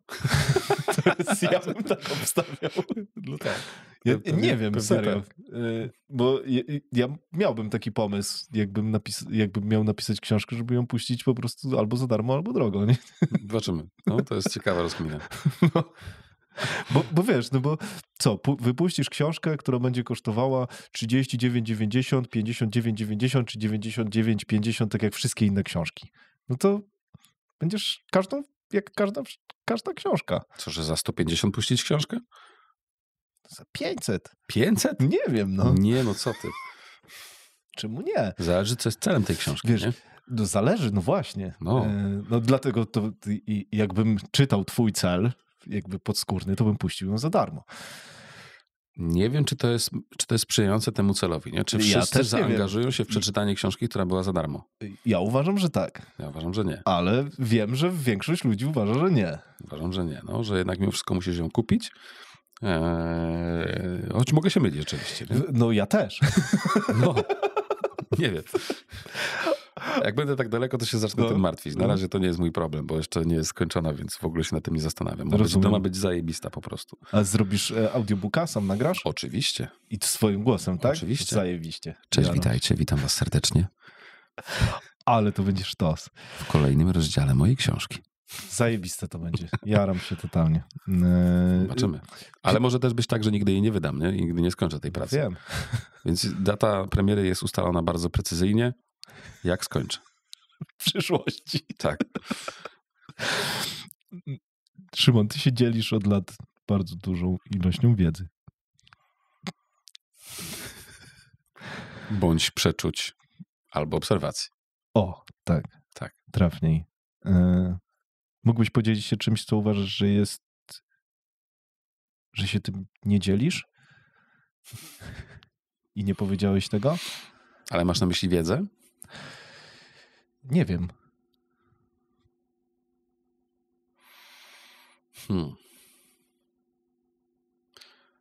No, mógłbym powiedzieć, co to jest, ale i tak o tym nie powiem, bo nie dzielę się bardzo wieloma takimi drobnymi detalami naszego modelu biznesowego. O, to skumałem. No. To jakby do dzisiaj we wszystkich treściach jest tak, że są takie rzeczy, które bardzo chronię i które dla tych, którzy się inspirują tym, co widać i próbują w jakiś sposób to naśladować, brak zrozumienia tych detali, których ja świadomie nie poruszam, prowadzi ich raczej w maliny niż w sukces, nie? Tak. I to jest ważne, że wiesz, że to nie jest tak, no muszę jednak chronić jakąś własność intelektualną, czy to dlaczego to działa. I o tym nie mówię rzeczywiście. I jest tak, że na przykład to jest też ciekawe, że oprócz mnie dzisiaj wszystkie detale zna tylko Oliwia. Okej. I jak została GM-em, to ją zabrałem na spotkanie, mówię, teraz ci wyjaśnię. Nie?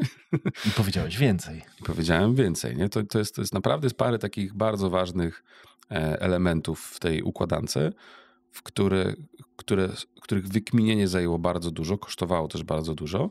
No i siłą rzeczy trzeba te rzeczy chronić, nie? I to nawet jest tak, że nawet wychodzę z takiego założenia, że nawet nie wszyscy muszą o tym wiedzieć, jakie są te rzeczy i z czego one wynikają. Nie, niektóre rzeczy po prostu robimy i tak jest. I mogą nie znać ich wagi, że tak powiem, w modelu biznesowym i w całym konkurowaniu na rynku. Ale są rzeczy, które są turboważne i w które bardzo wierzę, że zaprowadziły nas tu, gdzie dzisiaj jesteśmy. I tam nadwyrężenie tego modelu w różnych obszarach jest ryzykowne, więc tego nie robimy, nie?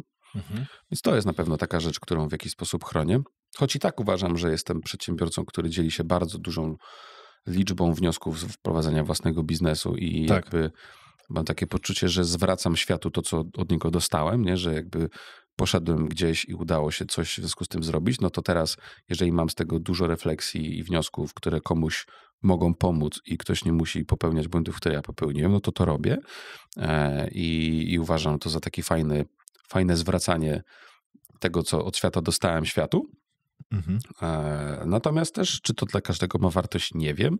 Podejrzewam, że jest jakaś grupa ludzi, dla której ma, szczególnie ta, która gdzieś tam jest na, powiedzmy, te 2 etapy wcześniej przede mną i gdzieś tam mnie naśladuje, goni, czy inspiruje się w jakiś sposób, nie? Bo tak naprawdę, wiesz, jak ja budowałem biznes, no to tych ludzi, którzy mówią, co zrobili dobrze, co zrobili źle, co im zadziałało, a co nie, to jest naprawdę garstka w sieci, nie? Tak. Tych, którzy, wiesz, opowiadają w teorii, jak można rozrobić rzeczy, jest owszem wielu. Natomiast wiesz, jak zderzasz ich, już miałem okazję poznać takiego eksperta w tym miesiącu, którego zacząłem zderzać z jego opiniami, zadawać mu pytania doprecyzowujące, co uwielbiam robić. No i odbił się absolutnie. Okazuje się, że to wiesz, to są takie populistyczne hasła, frazesy, które się fajnie niosą, ale nie ma za nimi głębszej rozkminy, doświadczenia i dowodów skuteczności, nie? I to jest, kurde, ciekawe bardzo, nie? Trudny temat to jest, nie? Bo to się niesie. To jest trudny temat, bo jakby poznałem w swoim życiu, kurczę, jakby to dyplomatycznie powiedzieć, ekspertkę, ekspertów, który, kurwa, co za lawirowanie w ogóle. Na ABS. Którzy w dużym uproszczeniu na potrzeby budowania marki osobistej, edukowania rynku mówili jedno, a na potrzeby budowania biznesu robili absolutnie drugie, nie? I to nawet nie jest tak, że to było trochę spójne. To jest tak, że to było po obu stronach równowagi, nie? I na pytanie było przeciwstawne. Dlaczego mówisz to, a robisz tamto? Raz, że nie było odpowiedzi takiej świadomej, nie? Było raczej taka pustka w oczach. Co 2, no było gonienie za zasięgami i za pewną wizją tego, jak chce być w rynku postrzegany, albo jak dobrze powinno się być postrzeganym przez rynek na LinkedInie czy tam gdziekolwiek i dobudowywanie retoryki do tego, nie? I kurczę, ja nie wiem, czy to jest dobra droga, albo wręcz, ja to rzadko mówię, to nie jest dobra droga, nie? Po prostu. Że w momencie, w którym, i uważam paradoksalnie, że też bardzo, bardzo wielu dyrektorów sprzedaży w rekrutacjach nam to robi, nie? Że oni na rekrutacji mówią jedno, tam zespoły trzeba tak do każdego podejść, zmotywować, zrozumieć ich motywację, trzeba budować procesy i w ogóle. I oni na poziomie deklaratywnym pięknie o tym potrafią opowiedzieć, natomiast jak potem widzimy ich w akcji, no to jest przeciwstawne. Oni idą, drą się na ludzi i nie budują procesy, tylko wsiadają w auto i sami jadą sprzedać, nie? Czyli jest coś takiego być może w tych ekspertach sprzedaży, że tam. Bo teraz w ogóle każdy może być ekspertem sprzedaży, bo tam poopowiadać o tych pierdach, że tam musisz mieć grupę docelową, musisz zbadać ich problemy, musisz zrozumieć, co ich boli, musisz dać im jakąś wartość, musisz to mądrze zakomunikować, musisz mieć strategię. W ogóle, wiesz, możesz to dowolnie pomieszać i to zawsze brzmi mądrze, robi wrażenie na kimś i to ma ma to jakiś tam sens. Natomiast do tej retoryki teraz, żeby w ogóle się wyróżnić jako ekspert na rynku, to bardziej trzeba mówić o tym, jakie masz doświadczenia w tym obszarze, jak coś realnie zbudowałeś i jakie to spowodowało problemy i wyzwania, a nie jak to zrobić tak ogółem, nie? I teraz ten szczegół jest dużo bardziej wartościowy niż właśnie to. Tak, nie? I teraz sam próbuję to w jakiś sposób równoważyć, bo często jest tak, że bez tej ogólnej wiedzy ludzie nie potrafią docenić tego szczegółu, więc o tej ogólnej wiedzy też trzeba trochę pouczyć. Potem do tego powinien być ten szczegół i te doświadczenia, które się z tym wiążą, ale kurczę, uważam, że dzisiaj bycie takim organicznym ekspertem sprzedaży i marketingu, który zaczyna nagrywać odcinek, że tam musisz mieć dużo rzeczy, nie? To już musisz mierzyć konwersję z etapu na etap. Nie, uważam, że najlepszym hasłem jest, że trzeba zrobić do tego strategię. Okej, tak. Strategię i teraz jest tak, kuźwa, w marketingu to jest strategia na wszystko.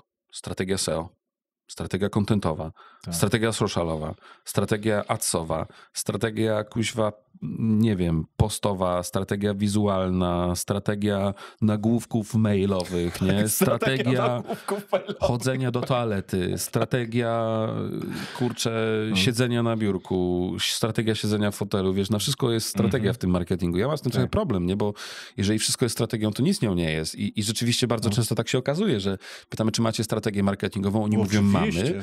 I my patrzymy na tą strategię i się okazuje, że to jest jakaś taka hybryda strategii marki z masą taktyk adsowo jakiś tam, nie? I to jest nazywane strategią. No mówię, słuchajcie, no to generalnie ja nie wiem, czy tak jest, nie?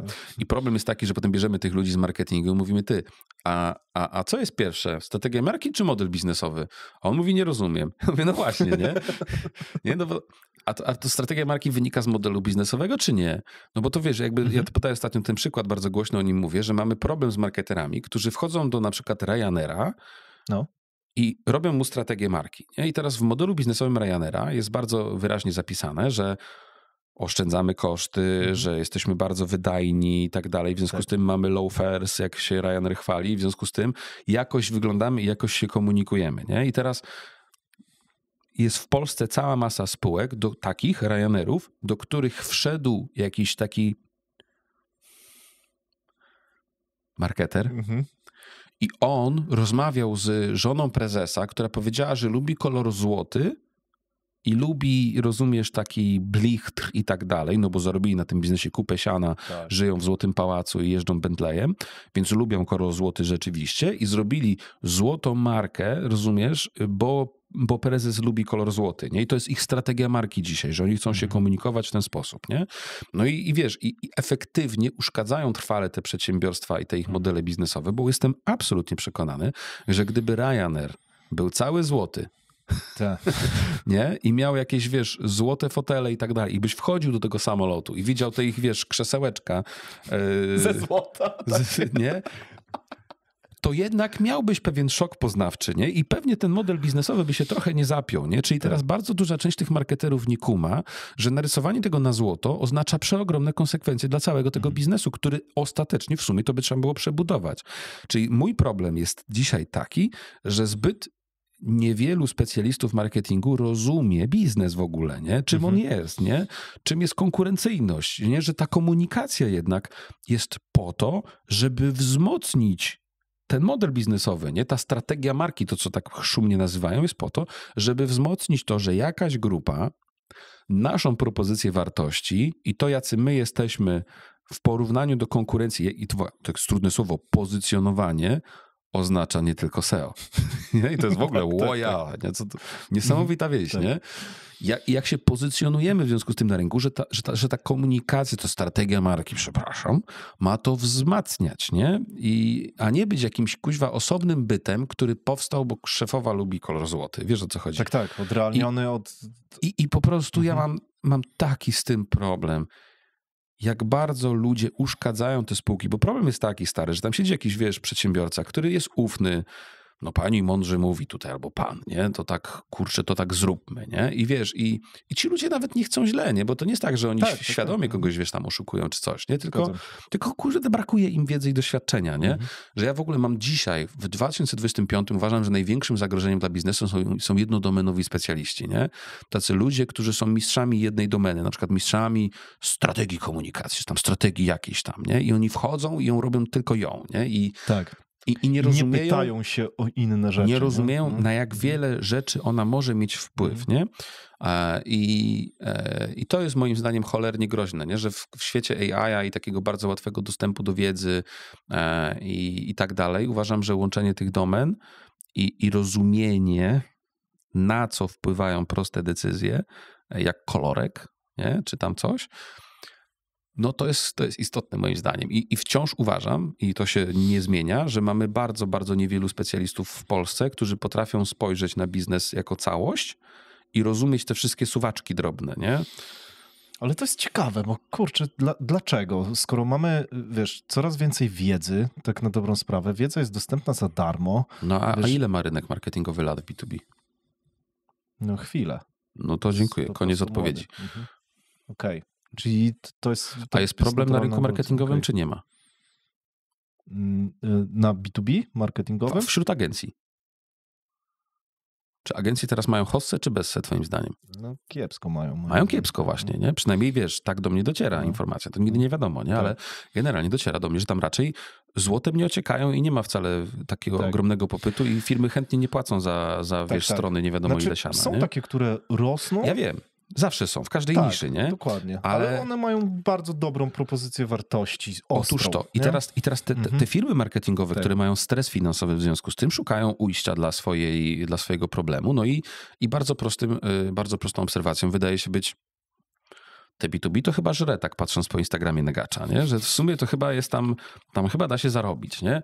No to sobie wpiszmy B2B na stronę i sobie wpisali, poszli coś tam robić, nie? No a przecież to jest to samo, bo wiesz, bo tu jest człowiek i tu jest człowiek, to nie ma żadnej różnicy, w związku z tym my to pójdziemy, zrobimy i będzie git, nie? Wcześniej co prawda robiliśmy to dla butów w sklepie e-commerce'owym, który miał to dropshippingowo i zatrudniał 3 osoby, ale to jest to samo, nie? Wybacz dozę ironii w mojej wypowiedzi, ale to wynika z mojej bardzo głębokiej frustracji i liczby problemów i straconych pieniędzy u przedsiębiorców, które miałem okazję widzieć z tego powodu, nie? A myślisz, że trochę de facto nieświadomie właśnie się do tego przyczyniłeś? Tym, że właśnie zasięgowo ludziom pokazałeś, że dobra, da się stworzyć taką firmę i właśnie, tak jak mówisz, trochę sprowokowałeś? Nie sądzę, że to jest usprawiedliwienie ich ignorancji. No, oczywiście, to nie mówię, nie? Ale mogło tak też być, nie? Że trochę mogliście rozepchać ludziom tą niszę. No tak. Pewnie tak, ale nie czuję się winny. No, nie każę. Pytam się. Wiesz, to może być nawet odwrotnie pewna satysfakcja, że masz wpływ na ruch rynku trochę. Nie wiem, ale uważam, że na przykład nasza działalność bardzo sprzyja dobrym firmom usługowym, nie? Że ci nasi obserwatorzy często kończą w innych firmach z usługami, przez to są lepszymi klientami, bardziej świadomymi, którzy być może zostawiają trochę więcej pieniędzy za zrobienie czegoś bardziej świadomego, lepszego, rozbudowanego u fundamentów, nie jakiejś kolejnej chaotycznej taktyki, którą obiecał jakiś student po architekturze, który chce sobie dorobić na wakacje i więc zrobi jakieś reklamy, rozumiesz? Więc jakby uważam, że co do zasady nasz wpływ na rynek jest pozytywny po obu stronach, nie? Że i te firmy usługowe się chcą w jakiś sensie profesjonalizować, tak sądzę. I ci klienci są też bardziej świadomi, jest im łatwiej odróżniać te firmy, które wiedzą, co robią, od tych, które nie wiedzą. No bo siłą rzeczy ten content dostarcza im jednak jakiś tam ładunek wiedzy. Tak, potrafią też zadać pytania czasem. Nie? Na przykład, nie? Że też tam część osób mnie hejtuje o to, że moje treści są czasami zbyt podstawowe i tak? Kurczę, tak, miałem jakiś tam taki komentarz, nie? Że jakby to takie, co ja tu poruszam w tym moim podcastie, są takie podstawy. Nie mam poczucia, że to są podstawy, bo to jest jakby, wiesz, coś, co jest dla jednego podstawą i czymś oczywistym, dla 150 000 innych firm może być dużym odkryciem, czymś, o czymś nie byli świadomi. Nie? Wczoraj miałem przy stoliku na bankiecie, siedziałem z przedsiębiorcą, też bardzo duży biznes, i on mówi, że kojarzy mnie z materiału, który bardzo mu pomógł, w którym mówiłem o kosztach leadów marketingowych, nie? Że jego dział marketingowy wojował z nim, że to nie jest tak, że leady muszą kosztować 100 zł i wysłał mój materiał na YouTubie i on go obejrzał i zrozumiał, dlaczego nie zawsze muszą kosztować 100 zł. I że mu to bardzo pomogło w komunikacji jego z tym zespołem. Nie? No i teraz wiesz, marketer ogląda to i mówi, co za odkrycie, nie? Ale to nie dla marketera nagrywam. Nie? To nie jest mój target. Ja wiem, że to może nie jest dla niego odkrycie i może dla niego się wydawać to truizm. Natomiast mój job polega na tym, żeby znać dobrze swoją grupę docelową i rozumieć, czego oni nie rozumieją i co warto im wyjaśnić. Nie? Tak. I wyjść trochę ze swoich butów, wejść w ich buty i uczyć ich tego, co dla nich będzie wartościowe. I kropka. Kropka. Dobre to są twoje naleciałości. Dlaczego sporo twoich spółek jest prowadzonych jako spółki komandytowe? Nie ZO, nie PSA, nie jakieś inne? Jest w tym jakiś w ogóle klucz? Ja mam... Jaki? Jest to bardzo optymalne podatkowo. O podatki chodzi, tak? Ekstremalnie. To jako komplementariusz płacę jednokrotne 19, a w małych komandytowych płacę nawet mniej, bo tam wychodzi 17 po drugim podatku, bo jest mniejszy CIT, nie? I jakby to jest bardzo optymalne podatkowo, póki jeszcze jest, nie? Póki tego nie zmienią. Okej. Dobra, czyli z tego korzystasz. Tak, tam jest jakby ryzyko, ale ja to ryzyko staram się w jakiś sposób nim zarządzić i możesz to policzyć w pieniądzu, nie? Bo masz korzyść podatkową, za którą ustawodawca każe ci zapłacić cenę w postaci odpowiedzialności i jakby jesteś w stanie postawić na wadze jedno i drugie i zastanowić się, co jest większe, nie? Co bardziej ci się opłaca. Tak. I teraz dopóki odpowiedź brzmi, że to jest większe, to go for it, nie? To jest jakby bardzo osobista decyzja i też ona wpływa na to, jakie umowy i z kim zabierasz, co w tych umowach jest napisane też. I tyle. Natomiast na pewno skończymy jako jakaś spółka już nie osobowa, tylko kapitałowa. W jakiej ona będzie formie prawnej na dzisiaj nie ma to nam szczególnego znaczenia, bo to się tak szybko w tym kraju zmienia. Teraz mamy kancelarię doradztwa podatkowego, więc ogarniemy. Tak, widziałem. I to też jest fajne, nie? Swoją drogą. I też ta struktura na dzisiaj jest kompletnie nieprzygotowana do sprzedaży. Nie? Jakbyśmy chcieli to sprzedać, to w tej strukturze się tego sprzedać nie da. Natomiast my o tym wiemy i to jeszcze pewnie rok, 2 upłynie, zanim zaczniemy to zmieniać. Ostatecznie zakładam, że to się skończy na jakimś holdingu w postaci spółki akcyjnej, która będzie miała udziały w pozostałych. Być może będzie jakaś fundacja rodzinna do tego dołączona, która będzie miała jakąś tam funkcję. Także to się będzie zmieniać pewnie. Natomiast na dzisiaj jest to optymalne pod kątem moich aktualnych celów. Okej. I odpowiadasz za to swoim majątkiem w razie czego. Tak. Teraz. No? Więc, ale mówisz, że ryzyko jest warte. Znaczy mam tym, to jest świadomie zarządzane. Niekoniecznie chcę mówić w jaki sposób, ale jest to bardzo świadomie zarządzane, jest to bardzo świadoma decyzja. Mimo, że wiem, że wielu by podjęło inną, nie?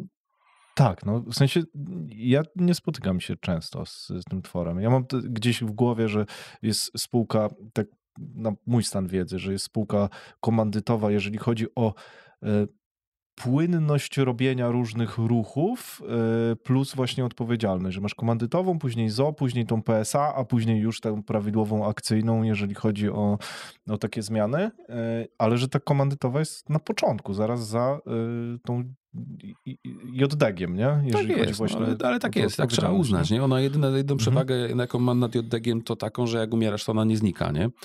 i dalej trwa, nie? I to jest jakby, i jest też bytem prawnym sama w sobie, nie? Więc to jest druga przewaga nad JDG-iem.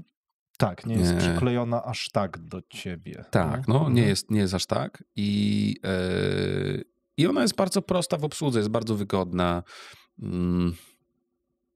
No i ja mimo wszystko uważam, że w porównaniu do spółek, które wiesz, finansują się długiem, które mają bardzo dużo osób wewnętrznie zatrudnionych na umowę o pracę na przykład, niektóre w jakiś sposób ryzykują, spółek, które wiesz, zawierają jakieś bardzo duże, ryzykowne kontrakty i tak dalej, to ryzyko tam jest niebotycznie wyższe i też ma większy impact na majątek prywatny tych ludzi. Ja to ryzyko mam bardzo mocno ograniczone, zarządzone w sposób świadomy. I jednocześnie trzymam bardzo duży zapas finansowy, żeby w razie czego mieć na to ryzyko. Nie? I to jest normalna, chłodna kalkulacja przeliczona i tyle. Nie? Okej. Dobra, spoko. Mówiłeś, że chcesz trochę zacząć odcinać swój wizerunek od grupy. Ja nie widzę tego na zewnątrz oczywiście. Nie, jeszcze nie. Tak, jeszcze, tak. Ale powoli tak będzie. To znaczy, że na przykład ty w ogóle przestaniesz tworzyć treści? Nie. Jakby nie. Jeżeli miałbym przestać, to ja nie chcę. Ja to lubię bardzo. Okej. Dobra. W sensie to jest dla mnie bardzo rozwojowe. Ja lubię nagrywać te tematy. Lubię widzieć, że one komuś pomagają. To jest też takie moje trochę personalne why. Dopóki tak jest, to będę to robić. Nie chcę tego przerywać, po prostu. Natomiast wydaje mi się, że jakbym dzisiaj zniknął, to grupa by przetrwała na tym etapie już, nie? Że jakby przestałbym nagrywać content, może tak precyzyjniej to nazwijmy, nie? Że dalibyśmy radę i przetrwalibyśmy, że już ta siatka klientów i osób i zasobów jest na tyle duża, że... Nawet masz liczby, które trochę przed chwilą o nich mówiłeś. Na przykład, nie? Dokładnie tak. Że to już się broni nawet liczbowo, nie? Że dalibyśmy radę to przetrwać, tak mi się wydaje. To na pewno znacznie spowolniłoby wzrost, natomiast nie sądzę, że sprawiłoby, żebyśmy zaczęli się kurczyć, tak uważam na dzisiaj. Poza tym, wiesz, kontentu do recyklingu, jakby dział marketingu chciał, to na 10 lat jest, nie? To można tam tego recyklingować, ile wlezie. Tak. Więc raczej to, że tego kontentu tyle powstaje, wynika z tego, że ja to bardzo lubię robić, a nie z tego, że jest to jakoś super ekstremalnie potrzebne, nie? Na pewno chcemy postawić drugą bardzo silną marketingową nogę. Teraz już jest tak, że wiesz, Mateusz Chińcewski ma dość duży kanał na YouTube już teraz, który u nas Wise grupowo naparza. Totalnie. Ja go zauważyłem, jak był totalnie malutkim kanałem, nawet do niego pisałem, że mówię, stary, to ty zaorasz tą niszę, bo ja to widzę. Tylko zmień to i to. Nawet mu napisałem trochę rzeczy. Trochę pozmieniał teraz, nie wiem, czy widziałem. Widziałem. To jest... Nie, ja wyczułem ten kanał, zanim on wybuchł, że on będzie duży. No i widzisz, i teraz to jest na przykład kanał, który dołączył i on jest momentami większy od mojego pod kątem zasięgów, nie? Więc to już jest bardzo duża noga dla Wise Group, nie? Jest kanał Filipa, który jest nagrywany już bardzo długo też i on też jest bardzo silną nogą. No i teraz chcemy postawić jeszcze jedną taką najsilniejszą nogę, silniejszą od wszystkich poprzednich, no i zobaczymy, jak to pójdzie. Okej. Czyli szykuje się też dużo kontentu. Tak, to jest duży projekt, jakby męczący strasznie i kurczę, no Jezus Maria, no to trudny. Wiesz, możemy my robić YouTube'a, nie? My jesteśmy wydolni pod tym kątem. Wiem. Śmieję się. Ale wiesz, może. O tych kampach trochę chciałem porozmawiać, bo to jest w ogóle taki koncept, który jest ciekawy, jeżeli chodzi o połączenie właśnie wyjazdów właśnie z warsztatami, chociaż dyskutowaliśmy gdzieś tam w gronie właśnie znajomych też od jakiegoś czasu właśnie o połączeniu takich rzeczy. Jak to działa? Są jakieś minusy tego, których nie przewidywałeś, że będą? Ale tej formy? No? Nie. To jest znana, prosta forma, nie? Że hipotetycznie, jeżeli największą barierą dla przedsiębiorców w stworzeniu strategii biznesowej jest to, że oni nie wiedzą, jak ją zrobić, a jak ją robią, to są z siebie samozadowoleni i idą w taką pułapkę tego, że zakładają coś, co nie jest prawdą, Wiesz, o co chodzi? Tak. Że jakby mają taki trochę błąd poznawczy, nie? Czyli są te dwie rzeczy głównie, nie? Które sprawiają, że albo tych strategii nie ma, albo są beznadziejne. No to zastanawiając się, jak możemy pomóc przedsiębiorcom przeskoczyć ten problem, powstała idea kampów, dlatego że przez kwartał ci przedsiębiorcy nie mierzą się tylko ze mną i z wiedzą, jak to zrobić, tylko z innymi przedsiębiorcami, którzy krytykują ich decyzje strategiczne. Może nie tyle krytykują, co mówią, co by zmienili, nie? Albo co by usprawnili, co może... myśli. Tak, odbijają od nich myśli, nie? I poza tym tworzy się z tego taka wartość polegająca na tym, że jeżeli jesteś w środowisku kilkunastu przedsiębiorców, którzy pracują nad tą strategią i wypracowali coś ciekawego, a ty się do tego nie przyłożyłeś, to jak zobaczysz, co oni zrobili, to nagle się przykładasz, nie? To jest bardzo fajny efekt, który mocno jest pomocny dla tych ludzi. I ja to zrobiłem tak zupełnie szczerze. To moją główną intencją na samym początku było przetestowanie metody, jak ona będzie działać w szerszej skali, nie? No i okazało się, że jest lepsza niż sądziłem, bo skrajna większość tych ludzi po warsztatach teoretycznych przyszła z dobrze ułożonym wzorem strategii, zawierającym naprawdę dużo fajnych wniosków i decyzji, nie? Dla tych ludzi. I to jest dla nas bardzo budujące, że zbudowaliśmy na tyle prostą metodykę, że większość ludzi jest w stanie ją skumać i na niej pracować, nie? I teraz na kampach ją ćwiczymy, trenujemy, zastanawiamy się, co jest dobrze zrobione, co nie jest dobrze zrobione. Pierwszy kamp miał trwać kwartał, trwał 5 miesięcy. No i zajebiście było. Naprawdę bardzo fajna grupa przedsiębiorców się zebrała z wielu różnych branż, z wieloma refleksjami. I też dla mnie to takie bardzo, bardzo fajne doświadczenie rozwojowe, patrzeć jak oni to robią, co odkrywają, wiesz, fajna kropka. Super. Co w takim razie przerosło twoje oczekiwania? No to, że oni to tak łatwo zrobią i że to wchłoną od razu. Okay. Tak, bo koncept był taki, że jest 2-dniowy warsztat teoretyczny na początku, oni to ćwiczą na teoretycznym case'ie i potem mają przyjść już ze wzorem swojej. No i cel był taki, jak to projektowałem, że tu przyjdą z badziewiem totalnym i my będziemy tłumaczyć, co jest źle i oni to będą musieli totalnie przebudować, a się okazało, że tu przyszli z bardzo dobrym wkładem już, takim wyjściowym, nie? I tego się nie spodziewałem, że tak będzie, nie? Zajebiście. I pamiętam, że wewnętrznie nawet dyskutowaliśmy, że szok w ogóle, że to jest aż tak proste, zrozumiałe, że ludzie to potrafią zrobić, nie? I ta nasza metoda jest tak zrobiona, żeby proces tworzenia strategii biznesowej, uważam, że to jest największy grzech ekspertów z tego obszaru, jest taki, że uwaga, teraz będę krytykował branżę. No, super. Ja to lubię. Patrz, jeżeli większość firm doradczych potrzebuje dużo zarobić na koszty, tak? I jednocześnie nie ma wielu leadów, tak? To musi sprzedawać duże projekty. Tak. W związku z tym musi rozdmuchiwać tematy, które z natury powinny być proste. W związku z tym większość metodyk strategicznych i praca nad nimi to jest pół roku roboty. A ja wychodzę z hipotezą, że jeżeli w pół roku ja mam dojść do jakiejś prostej decyzji, bo to jest prowadzone tak, żeby konsultant mógł zrobić 2 warsztaty miesięcznie przez te 6 miesięcy, rozumiem, żeby do tej prostej decyzji doprowadzić, to może to jest wspaniała podróż i w ogóle, natomiast ni cholery nie jest chwalebna, bo jeżeli 6 miesięcy później podejmujemy decyzję na danych pochodzących z 6 miesięcy temu w 2025 roku, to jest delikatnie rzecz ujmując nierozsądne, nie? I my mieliśmy taką rozkminę, że te nasze procesy doradcze są takie, staramy się, żeby były takie sprawne, nie? Żeby szybko doprowadzać klienta do rezultatu. I kminiliśmy nad metodyką, jak zrobić metodykę dochodzenia do strategii biznesowej w taki sposób, żeby konsultant mógł wykazać największe błędy logiczne w działaniach firmy na poziomie strategii biznesowej w 1 dzień. I mamy to. Wow. I to działa. Wow. I oczywiście, jeżeli bym się teraz spotkał z dowolnym konsultantem pracującym w tym półrocznym systemie, to byśmy się hejtowali i pewnie byśmy nie doszli do wniosku, kto ma rację. I dla mnie to nie ma znaczenia, kto ma rację. Okay. Znaczenie ma dla mnie to, że klient potrafi w 1 dzień odkryć, że coś, co robi, jest nielogiczne, niezgodne z jego strategią i wykazać mu, że jakby podjął inicjatywę, która ani nie leczy obecnego problemu organizacji, ani nie prowadzi nas na azymut, ani nie jest w ogóle spójna z tym, co powinniśmy zrobić, nie?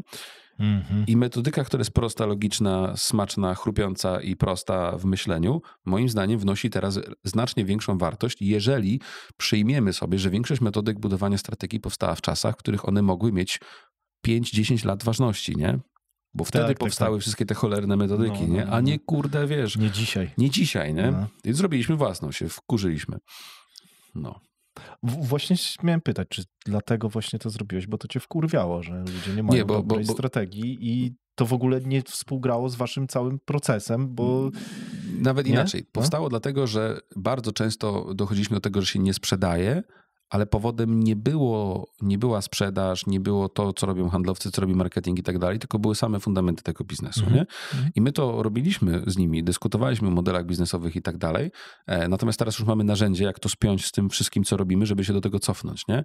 I w ogóle odkryliśmy bardzo dużo fajnych rzeczy, że jeżeli teraz widzowie sobie otworzą nową kartę w Google, zachęcam, żebyście to zrobili, otwórzcie sobie nową kartę i wpiszcie w tą kartę Business Strategy Canvas, czyli kanwa biznesowej strategii. Nie? Czyli teoretycznie to powinno być coś prostego, co pozwoli wam myśleć o strategii biznesowej. I co wam się pojawia teraz? Uwaga, moi drodzy.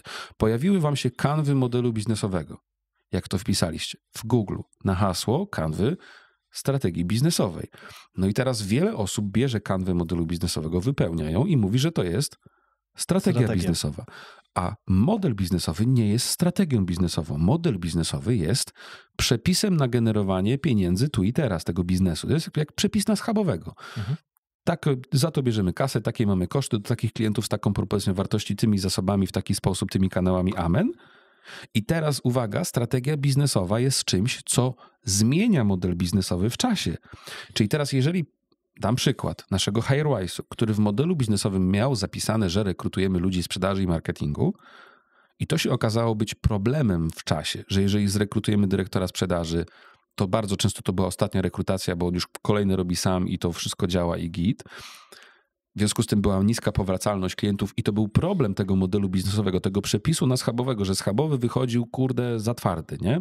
I teraz jak masz ten problem, to w ramach strategii możesz go obsłużyć i mieć strategię na naprawę tego problemu. Nie? I strategią w tym przypadku było to, żeby się otworzyć na inne nisze, było to, żeby przetestować, czy jesteśmy to w stanie zrobić, jak mniej więcej to skomunikujemy i tak dalej. Potem to już zeszło do taktyk, było rozplanowane w szczegółach głębokich w poszczególnych zespołach.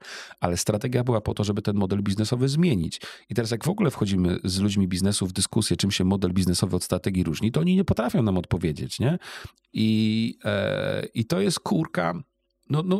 No duży problem, nie? No bo zrozumienie tego, czym ta strategia biznesowa jest, a czym nie jest. I w ogóle jest tak, że jak rozpoczynam dyskusję o strategiach biznesowych, to zawsze siedzi ktoś i mówi, szkoda, że nie rozumiesz, czym są prawdziwe strategie, nie? Ja mówię, kurwa, no to powiedz mi, czym są. No. To nie ja jestem od tego, żeby cię uczyć. Kiedyś może dojrzejesz i się dowiesz, nie? Albo wiesz, nie zrozumiesz. Albo nie zrozumiesz tam, bo wiesz. Ja mówię, nie powiedz śmiało, wyjaśnij jednym zdaniem, co to takiego jest, z czego się składa i do czego prowadzi, nie?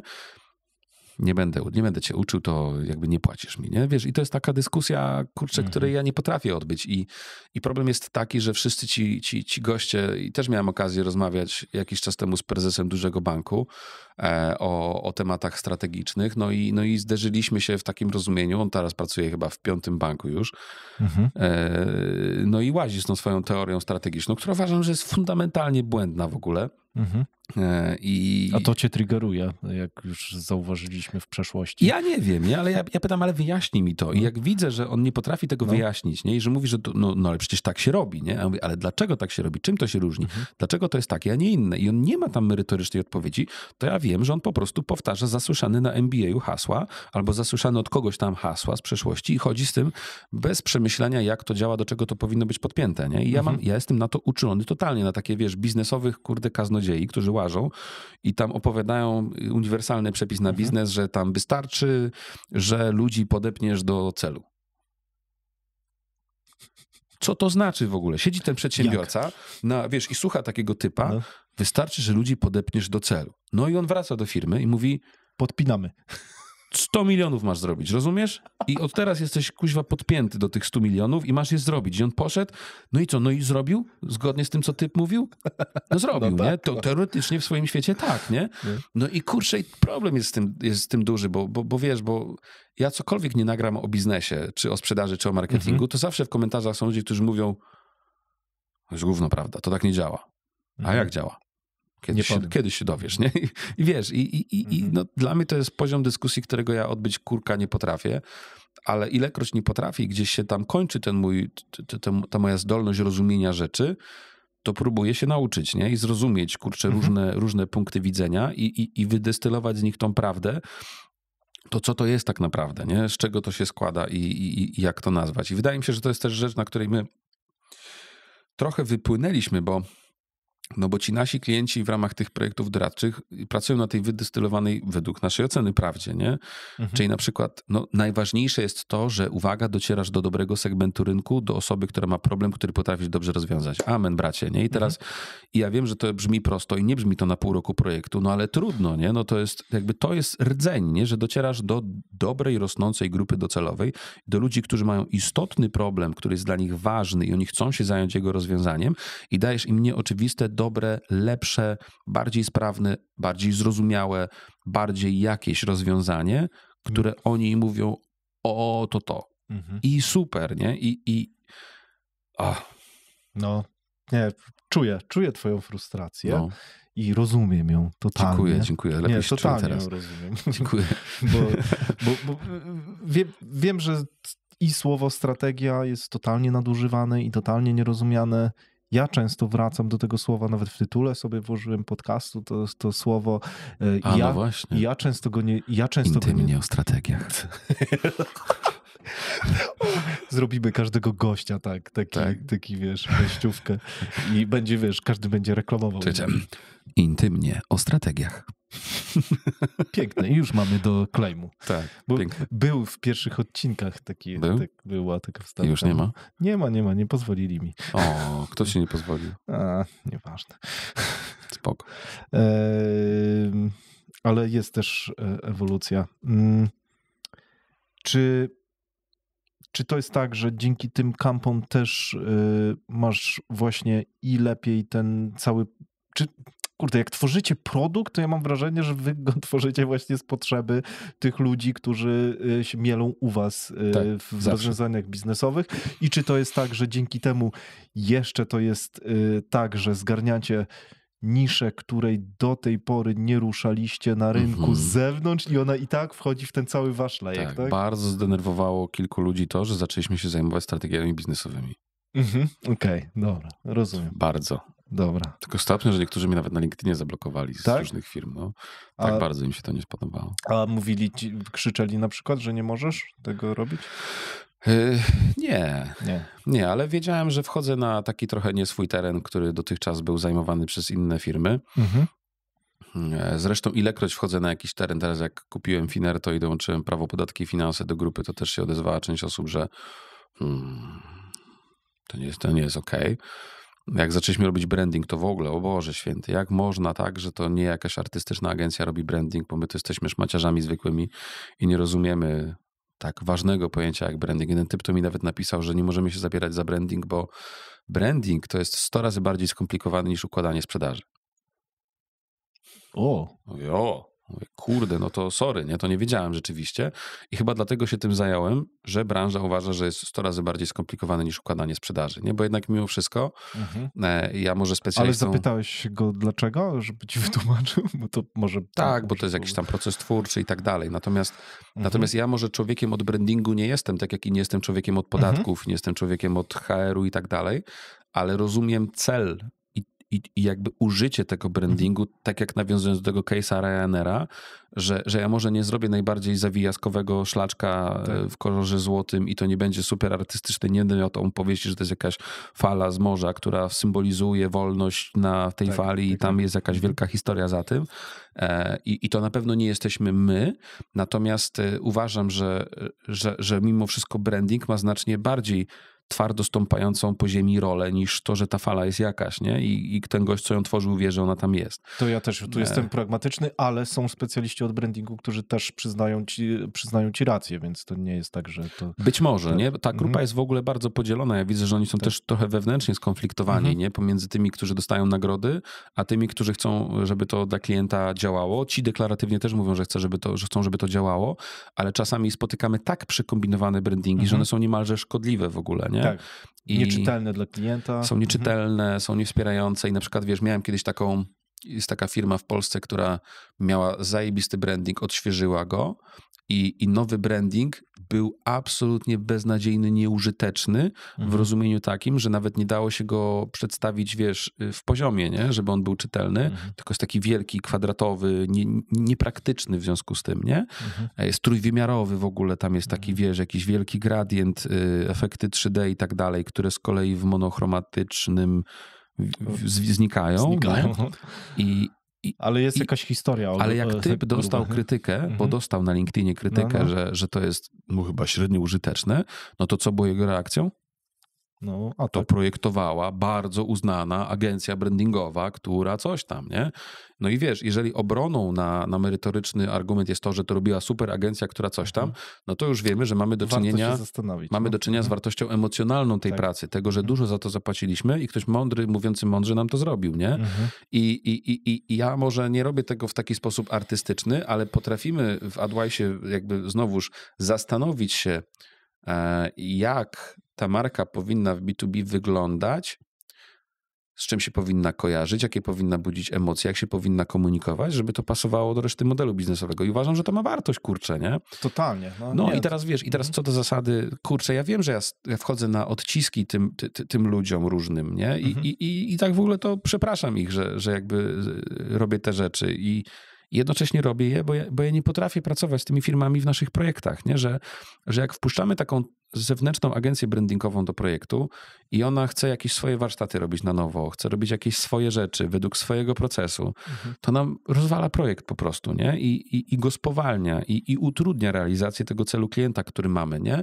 Więc wszyscy ci, którzy mają problem, że jakby ja robię coś szerzej, to ja to robię dlatego, że mam klienta, któremu muszę to zrobić w jednym spójnym wątku, nie? Nie jest moją ambicją być największą agencją brandingową w Polsce, czy największą kancelarią prawną, czy finansową, czy HR-ową, czy jakąkolwiek inną. Nie chcę jakby robić wielkiej konkurencji w tych poszczególnych domenach, nie? To nie jest moim interesem. Moim największym interesem jest to, żeby pomóc temu jednemu klientowi, który przechodzi przez tą ścieżkę zdrowia, nie? I zrobić to szybciej, sprawniej, bystrzej niż zrobiłoby to 8 osobnych podmiotów. Nie? To jest mój job, to jest moja nisza i z tego to wynika. Nie? I ja teraz dlatego też kupuję wyspecjalizowane podmioty z wyspecjalizowanymi zespołami, tak jak Finerto chociażby, no bo to nam daje możliwość posiadania ekspertów w grupie, mimo tego, że ja tym ekspertem nie jestem. Nie? Ja jestem ekspertem od jakiegoś tam obszaru.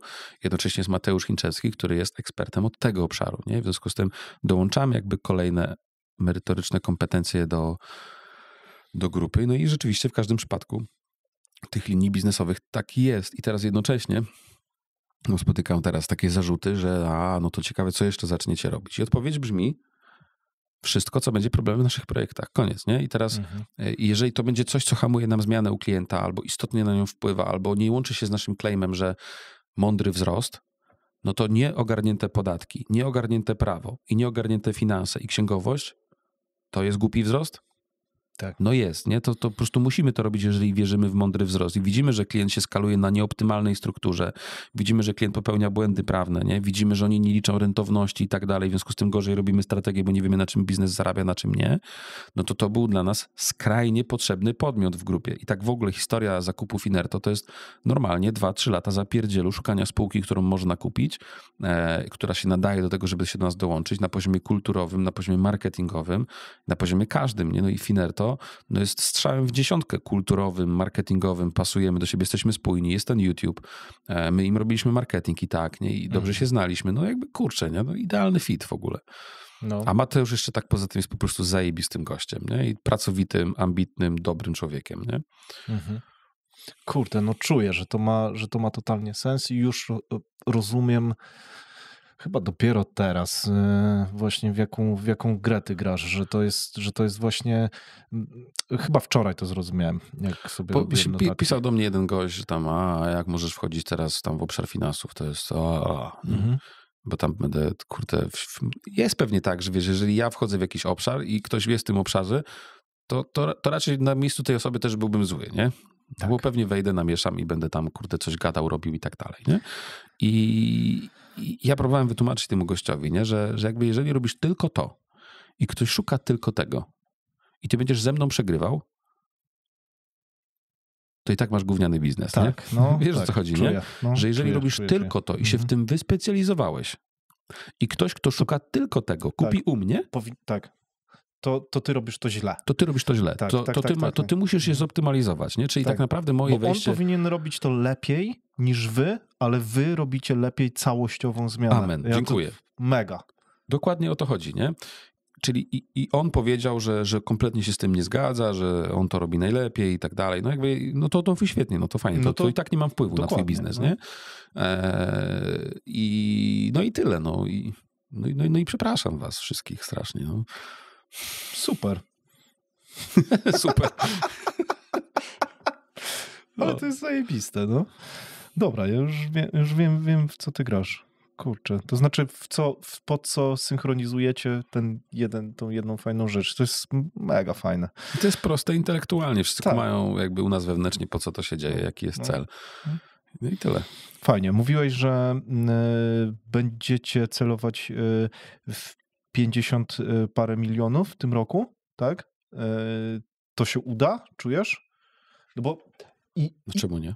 Znaczy nie wiem, nie? Ja w ogóle obstawiałem, że nawet większy skok zrobicie, bo patrząc kurde na was, wy rośniecie jakoś ultra szybko. Jest duża szansa, że kupimy jeszcze coś w tym roku, więc może liźniemy 70, może więcej. Okay. No bo otwieramy fundusz. Otwieracie fundusz? Tak.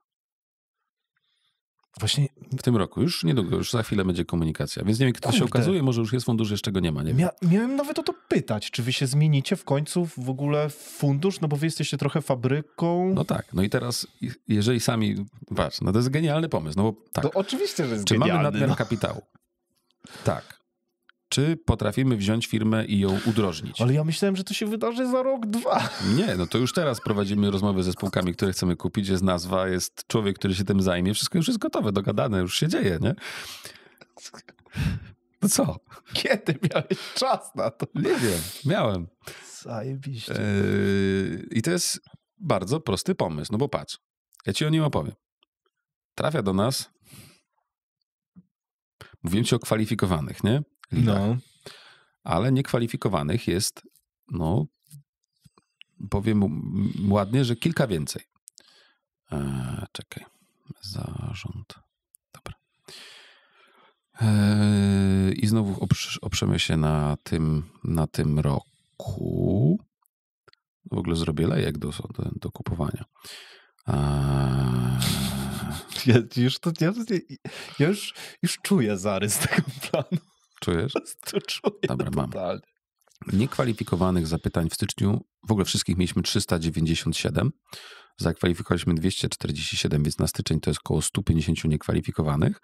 W lutym też jest około 150 niekwalifikowanych. I teraz to, czym my się aktualnie zajmujemy, to badamy te niekwalifikowane tematy, których nie możemy przyjąć, sprawdzamy, co to są za tematy, no i szukamy spółek, które możemy kupić, żeby te tematy obsłużyć. No bo jeżeli kupimy jakąś spółkę i podepniemy ją do tego krwiobiegu, no to jest, tak jak firmy mają odpad produkcyjny, tak my mamy odpad marketingowy, tak go nazywamy wewnętrznie, mimo że to brzydka nazwa, nie? To już jest zapłacone, jest w organizacji. No i teraz pierwszą spółką, którą chcemy kupić, jest agencja marketingu B2C, no bo bardzo dużo tematów B2C do nas trafia. No i my je filtrujemy, w większości odrzucamy, jak to jest jakieś duże B2C, skomplikowane, typu nieruchomości i tak dalej. To AdWise to robi, to jest złożony B2C, tak to nazywamy, jest wtedy bardzo do B2B podobne. Natomiast chcemy kupić agencję marketingu B2C, wpuścić tam nasze zasoby, nasze HR-y, nasze procesy sprzedaży, nasze legal, nasze wyceny, no wszystko, nie? Jak pracujemy i kupić taką agencję, nawet nie tyle w całości, co kupić ją z founderem w jakiejś tam części, powiedzmy, tak, żeby ten founder po podłączeniu do naszego funduszu no miał, 5, 6, 7 razy większy biznes, żeby ta jego część wciąż stanowiła znacznie większą wartość niż wcześniej. Poza tym mam hipotezę, że wielu tych founderów cierpi trochę jednak na samotność zarządczą. Być może brak kapitału, być może brak pomysłu, a wciąż bardzo dobre kompetencje wewnętrzne. Więc to jest pierwszy rodzaj podmiotu, który chcemy kupić. Szukamy firm szkoleniowych na przykład z obszarów innych niż wasze. Nawet nie innych niż nasze, nawet takich jak nasze, bo generalnie idea jest taka, żeby kupować tylko to, co my już robimy, ale być może do innych grup docelowych, nie? Okej, dobra, czuję. Nie chcemy kupować spółek innych niż to, co robimy, żeby też klienci się nie bali, że będziemy, że będziemy gdzieś tam, wiesz, brali ich know-how i coś tam z tym robimy. Mimo, że w ogóle nikt mi to nie wierzy, ale naprawdę nie ma do tego know-how dostępu. Jak konsultant idzie na projekt i on pracuje z klientem, to jakby ja nie mam do tego wjazdu, nie? Ja nie wiem, co tam się dzieje. Opowiadałeś ostatnio o tym i to Więc jest jakby, naprawdę szczelne, nie? Więc jakby odłączając to chcemy kupować podmioty, które co do zasady znamy bardzo i rozumiemy, czyli na przykład firmę, która szkoli ze sprzedaży, ale na przykład tylko korpo chętnie byśmy kupili, nie? Albo kupilibyśmy firmę, która robi rekrutację, ale na przykład właśnie w bardzo dużych spółkach, nie? W jakimś innym obszarze. Albo chętnie byśmy kupili firmę księgową na przykład, nie? Która jest, wiesz, księgowość po prostu, nie? Idealny moment na zakup takiej firmy a propos takiego pewnie HR-owania takiego, wiesz. Nie wiem, ale jakby wiesz, fajne, co do zasady, tak jak na przykład Pracuj Ventures, które kupuje te spółeczki gdzieś tam powiązane z HR-em, z rekrutacjami. Wy będziecie mieli Wise Venture. My mamy Wise Ventures i Wise Ventures ma za zadanie z mojego kapitału i kapitału naszego zespołu, jeżeli będzie tak daleko, czyli robimy tak, że jeżeli na inwestycje nie stać mnie czy grupę, to wtedy idziemy do naszego zespołu i zbieramy tę kasę, nie? Czyli nasz zespół może zostać współwłaścicielem tej kupionej spółki, którą później razem będziemy optymalizować i rozwijać, nie? I jak nie starczy nasza kasa, moja grupowa, kasa zarządu, kasa zespołu, to dopiero wtedy pójdziemy do rynku po pieniądze i będziemy... Wtedy pójdziemy, tylko że pójdziemy znowuż nie do rynku, tylko pójdziemy do naszych klientów najpierw, żeby od nich zbierać rundy na te inwestycje, jeżeli będzie jakaś fajna spółka do kupienia. Dobry pomysł. A dopiero na koniec do rynku, nie? I wydaje nam się, że nigdy do tego rynku nie dojdziemy, że prawie zawsze będziemy kasę zbierali do klientów max. Bo i tak będziecie mieli też bardzo szczelny proces kwalifikacji. I właśnie, i nie chcemy być funduszem venture'owym, który kupuje to, znaczy w ogóle nie będziemy funduszem venture'owym, to będzie taki mały private equity tak naprawdę. I nie będziemy kupowali spółek, to jest ważne, w których nie znajdziemy dźwigni strategicznej, którą możemy niskim kosztem dać duży rezultat tej spółce, nie? Czyli jak znajdziemy dźwignię w rozumieniu albo podłączenia do naszych niekwalifikowanych zapytań, nie? Albo jakąkolwiek inną dźwignię, którą znajdziemy na poziomie takiego due diligence czysto biznesowego, które będzie najważniejsze, to jak nie znajdziemy, to nie będziemy kupowali po prostu. Nie? I to też szczerze będziemy mówili temu founderowi po drugiej stronie, żeby nie mamy pomysłu, jak szybko, efektywnie zwiększyć skalę tej spółki, nie? Ale to jest jakby, to może być przeogromny twór za lat 20. No wiem. Bo jak dokonamy, wiesz, 4, 5, 8, 12 dobrych zakupów z bardzo dużym wsparciem wewnętrznym od nas, no to może być mega trafione. Zajmować się tym będzie Michał Balcerza, który jest obecnie u nas w zarządzie i on jest odpowiedzialny za całe Wise Ventures, za kupowanie, za potem pewnie sprzedawanie, bo opcji na exit mamy kilka, bo albo sprzedajemy razem z founderem, nie? I nasz wspólny cel jest taki, że skalujemy spółkę, żeby ją sprzedać. To jest wersja A, ale jest też wersja B, że skalujemy spółkę dywidendową, która po prostu zostanie w tym portfelu i sobie będzie, nie? No. Zajebiste, nie? Zajebiste, bo robisz podwójną dźwignię, bo robisz wzrost przez ucięcie marnotrawstwa, a nie akwizycję nowych klientów, plus jeszcze do tego używasz synergii grupy, więc masz razy 2 w ogóle skok. No ale zajebiste to jest, no stary, to jest doskonałe, nie? No kocham ten pomysł. I to jeszcze w segmencie, w którym mało osób kupuje, nie? No bo spółek usługowych w Polsce mało kto chce je kupować, oczywiście, bo nie wiadomo, co z nimi zrobić, nie? Dzisiaj jeszcze. No, bo spółce usługowej to jak ją kupisz, dasz jej hajs, to ona zrobi z tego marketing, coś tam poinwestuje i może się uda, może się nie uda, ciężko powiedzieć. No a my, jeżeli włożymy hajs, no to włożymy hajs, wiedząc już, jak to zrobić, żeby ona urosła, nie? To jest zupełnie zmiana reguł gry. To nie jest pewniak, absolutnie, ale ryzyko. Ale dla nas ma to głęboki sens, nie? Żeby takie spółki kupować. Dobra, nie pewniak, ale gra warta warta gry, no. No tak. Nie? Totalnie. W sensie, że ja nie wiem, co z tego wyniknie, nie? I czy z tego będzie coś ciekawego, ale wydaje mi się, że to jest taka idea, która nas może zaprowadzić gdzieś tam po miliard wyceny, na przykład kiedyś tam, nie? Że jeżeli, wiesz, kupimy dobrze kilka spółek i je bardzo dobrze rozwiniemy, to może się okazać, że my do tego miliarda dojdziemy tam na przestrzeni 15-20 lat, nie? I to też jest ciekawe. To jest, na razie wydaje się takie średnio realne, nie? Ale kurde, why not? No why not, nie? Po coś się robi ten biznes, czas i tak upłynie, nie? Dokładnie. No, a co sobie kupię? Samochód sobie kupię, kurde, kolejny, no wiesz, no mam już jeżdżę, Ile nie? samochodów można mieć, nie? No, i dokładnie. To jakby to jest fajne, ja to bardzo lubię i to jest moje miejsce, gdzie ja, wiesz, że tak powiem, znajduję ujście dla swojego entuzjazmu w tym obszarze akurat i bardzo to lubię. No ale to nie jest studnia bez dna, jednak mimo wszystko, nie? Są ciekawsze rzeczy. A co, kawalerkę sobie kupię, kuźwa? Kamienicę z 100 kawalerek w środku? No to już wszyscy to robią na rynku, nie? A to? No to jest rzecz, którą nawet jakby ktoś teraz się zainspirował, jak ogląda tą rozmowę. To już jesteś przed wiele kroków. No. Nie, to po prostu i tak albo nie ma tych zasobów, które ja mam, albo tej strategii, którą mam. To jest niepodrabialne, tak, nie? W sensie takim, dlatego o tym mówię wprost, bo bo to jest niepodrabialne po prostu. Znaczy, nie? Nawet mówienie o tym może być też bardzo dobrą strategią, bo może być onieśmielające. Nie wiem, ale... Już na tym etapie, nie? Ale jeżeli ktoś z was prowadzi spółkę usługową... Wykorzystaj tą platformę. Prowadzi spółkę usługową, w której jest jednym founderem, maksymalnie jest ich 2. Jeżeli jest was więcej, to nie pomożemy, nie potrafimy, nie chcemy. Robicie coś w obszarze sprzedaży i marketingu, macie swoją grupę, macie eksperckość na poziomie wykonania i jednocześnie chcecie rosnąć szybciej? Dajcie znać na piwie. Albo może wiseventures.pl już działa, kiedy ten wywiad się ukazał, bo już jest zaprojektowany, się kodzi. To też można się zgłosić na wiseventures.pl, a jak nie, to można do mnie na privie napisać. Myślę, że już działa, ale to jeszcze zobaczymy, ustalimy. Zobaczymy. Tak, zobaczymy, w której rzeczywistości będziemy. Ale to jest dobra. No to jest fajny pomysł. No. To jest jeden z tych pomysłów, że jakby jak go wymyśliłem, to aż mi smutno było, że trzeba będzie go zrobić, bo tyle pracy z tym. No tak. No tak, no ale to jest tak dobre, że nie możemy tego nie zrobić z drugiej strony, bo to też wzmacnia bardzo mocno jednak mimo wszystko też konkurencyjność dalej grupy, no bo to, że my wnosimy zasoby w kierunku tych spółek, no to przecież logicznym jest, że te spółki też wnoszą jakieś zasoby dla nas, nie? I wzmacniają siłę całej grupy w związku z tym, nie? No,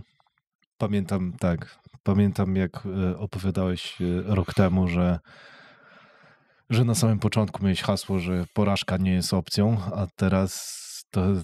No dalej już... mam, nie? Dalej niezmiennie to noszę i dalej mam failure is not an option. I dalej w tym samym sensie co rok temu, że nie chodzi o to, że porażka się nie wydarzy, tylko chodzi o to, żeby włożyć tyle wysiłku, żeby maksymalnie zminimalizować ryzyko jej wystąpienia. No, ale teraz słyszę, że zaczynasz marzyć o miliardzie. Nie, jakby nie wiem, czy o nim marzę, ale... Znaczy, to oczywiście... Ale po raz pierwszy zobaczyłem drogę do miliarda, nie? W sensie, że jakby ją widzę i potrafię ją nazwać i mniej więcej widzę to na końcu, nie? I nawet na tej społeczności przedsiębiorców rozmawiając, czy trafiłem na przedsiębiorcę, który usługi z dość podobnej branży wyskalował do miliarda. Robi to już tam 20 parę lat. Jest taka grupa w Polsce, się okazuje, której nie miałem pojęcia. No. I to jest możliwe, nie? Okej, dobra. I jeszcze nawet masz kumpli, którzy ci mogą pomóc mentalnie odbić myśli nawet na takim poziomie. Fajnie. No. Tak czy nie? No tak. Ale wyciągasz, rzeczywiście to jest tak, że z tych właśnie koneksji czujesz, że kurde, tam jest właśnie taka wartość? No tak, no bo tam jest, wartość bierze się z tego, że jeżeli wczoraj tam spotkałem też kumpla, którego poznałem kiedyś w takim biznesie, też doradczym, ale zupełnie innym. On ten biznes ostatecznie sprzedał do Wielkiej Czwórki. No i pytam go, co tu robisz, nie? No ja wiesz co, zbierałem rundę do funduszu. Mówię, ile zebrałeś? No, to była mniejsza runda. 30 milionów dzisiaj zebrałem. No i wiesz, i jak jesteś w dobrym miejscu wśród odpowiednich ludzi, no to tam rzeczywiście jest taka refleksja, że w sumie ostatnia bariera tych ludzi, jaką oni widzą, to pieniądze w ogóle, nie? To tak naprawdę to nie jest żadna bariera dla nich, nie? To te pieniądze to się znajdą, jak ten pomysł i plan będzie dobry na to, nie? W związku z tym to rzeczywiście jest coś, co ci otwiera głowę, wiesz, jak przeskakujesz te levele biznesowe i ich poznajesz ich sposób myślenia. Ja ostatnio też się dzieliłem taką refleksją z rozmowy z jednym z ludzi z setki Forbesa, który obraził mnie intelektualnie, w sensie ja się poczułem głupi przy nim, bo on mówi, że ma taki pomysł na taką prostą spółkę na 500 miliona. Mówię, no, słucham. Mówi, wiesz, bym chciał zrobić taką spółkę, ale tak, wiesz, bez tego całego, brzydko powiedział, na P, nie? Żeby to było takie proste. I on sobie wymyślił, że on z jednej spółki weźmie, to było chyba, żeby teraz cyfr nie popierdzielić, że weźmie 20 partnerów. 20? Kurczę. Teraz nie pamiętam, bo to się fajnie na matmie kleiło. Tak, już wiem, dobra. Już pamiętam. Tak, dobra. 20 partnerów weźmie z tej spółki, takich do rozwinięcia i chce ich rozwinąć do około poziomu 50 milionów przychodu. Jeżeli ta 20 będzie miała 50 milionów przychodu, to będzie u niego kupowała towaru za 25 milionów na web. W związku z tym będzie miał 500 miliarda. Mhm. To jak weźmiesz i pomnożysz, no to wychodzi 500 miliarda, nie? Mhm. I w głowie tego gościa zrobienie biznesu na 500 miliarda to jest prosta operacja, bo on chce po prostu tylko na 20 klientach zainwestować w nich, rozwinąć i tak dalej, mądrze ogarnąć umowy w pewnej branży i zrobić to bystro. I on na każdym chce mieć 25 milionów, on sobie tak to policzył i mówi, że za 2 lata to pewnie będzie miał, nie? A teraz tej spółki nie ma, nie? No i to jest mental, w którym, wiesz, siedzisz z takim typem i mówisz okej, nie? Kumam. To jest de facto ta sama gra, która się odbywa na tych najniższych poziomach. Tam po prostu jest więcej zer, nie? Dokładnie, ostatecznie na to wychodzi. I jak wchodzę w to środowisko, to jest to dla mnie w pewien sposób inspirująco szokujące, nie? Że te wszystkie ograniczenia, z których ja wyrastam jako mały przedsiębiorca, najpierw mikro, potem mały, teraz nie wiem, średni przedsiębiorca, to okazuje się, że ten sposób myślenia na każdym z tych schodków się trochę różni, nie? Jest inny rzeczywiście. Ale wierzysz w to, że to jest tylko i wyłącznie mentalna blokada? Tak. No tak. Okej. Bo nie mamy pieniędzy, nie? Mhm. Ty nie masz narzędzi na to, ani społeczności, ani ludzi dookoła siebie, z którymi możesz je zdobyć, nie? Tak to trzeba nazwać precyzyjnie. Nie masz wiedzy, merytoryki, jak to zrobić, kiedy pieniędzy nie masz, nie? No co zmienia to perspektywę. Bardzo. I powiem ci, że bardzo dużo z tego biorę dla siebie, chłonę to, obserwuję. Ja nie wiem, czy my puścimy ten odcinek. On jest tak dobry, że nie wiem, czy ludzie zasłużyli. Jezus Maria, to jest hashtag tani marketing, nie? Dokładnie. Tylu klientów dla was zdobyliśmy, że klienci nam odchodzą, nie? Teraz jest... Tak, jesteśmy tak skuteczni, że nasi klienci wypowiadają nam umowy, bo nie dają rady z obsłużeniem tego ruchu, który im robimy. To jest taka dobra historia, trzeba ją napisać na LinkedInie, tak? To wszyscy uwierzą. To widzę, że to jest podobne mamy poczucie humoru do aktualnych trendów. Tak, no. Także jest to dla mnie bardzo inspirujące doświadczenie. Kurde, zajebiste to jest, że mówisz, że to jest twoim zdaniem już tylko mental, nie? To jest pozytywne. Jednocześnie też trzeba mieć to na uwadze, że samo to nie jest jakby celem, nie? I to też trzeba o tym pamiętać. I w ogóle też jak z nimi gadasz, to rzadko ta liczba jest. Ona jest jakimś takim, wiesz, kamieniem milowym, nie? Takim, tak. O super, nie? Jak przebieg w samochodzie, nie? Nie, ja też uważam, że w sensie ja wierzę w to, że jeżeli dążysz do tej konkretnej liczby, to tego nie zdobędziesz, bo to jest ciekawe, no. Nie wiem. Ja też nie wiem, nie? Ale chodzi... Nie wiem, czy tak jest. Wydaje mi się, że jak jest liczba i coś jeszcze, to jest większa szansa Tak, na to, że to się zrealizuje, niż jak jest sama liczba. Znaczy właśnie sama liczba, ja nie mam dużo przykładów, że ktoś na samej liczbie pojechał. Tam musi być jednak... No a te 0,5 miliarda, co ci teraz odpowiedziałem? To jak to nazwać? Ale nie no, jest tam strategia, która Strategia jest. To zrealizuje. To jest nie? strategia rzeczywiście i on wie, skąd weźmie tych klientów, jak ich rozwinie nie? i tak dalej.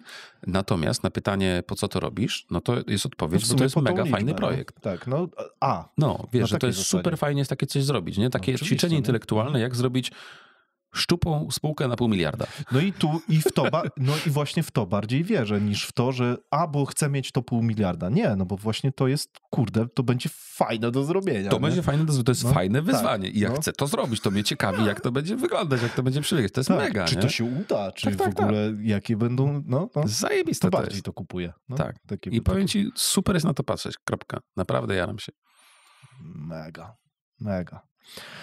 Kurde, to jesteś chyba w takim najfajniejszym okresie w tym momencie? Jarasz się? Każdy jest fajny. Każdy jest fajny. Tak, każdy jest fajny i w każdym jest coś fajnego i każdy, wiesz, prowadzi cię do jakichś tam kolejnych wniosków, obserwacji i pozwala ci spojrzeć na siebie z przeszłości i mieć taką refleksję, że jakby widzisz i rozumiesz więcej, nie? Teraz w tym miejscu, w którym jesteś. I to jest fajna refleksja, nie? Bo to jest dla ciebie jakiś taki wskaźnik, że się poruszasz w jakimś tam kierunku, nie? A nie jesteś w jakiejś tam stagnacji, nie? Jeżeli patrzysz na siebie sprzed 5 lat i masz takie poczucie, że widzisz i rozumiesz dokładnie tyle samo, co wtedy, to być może jest to w jakiś sposób utracony potencjał, ale czy to też można tak ocenić jednoznacznie? Pewnie nie, no bo to by zakładało, że każdy powinien się rozwijać, a pewnie tak nie jest.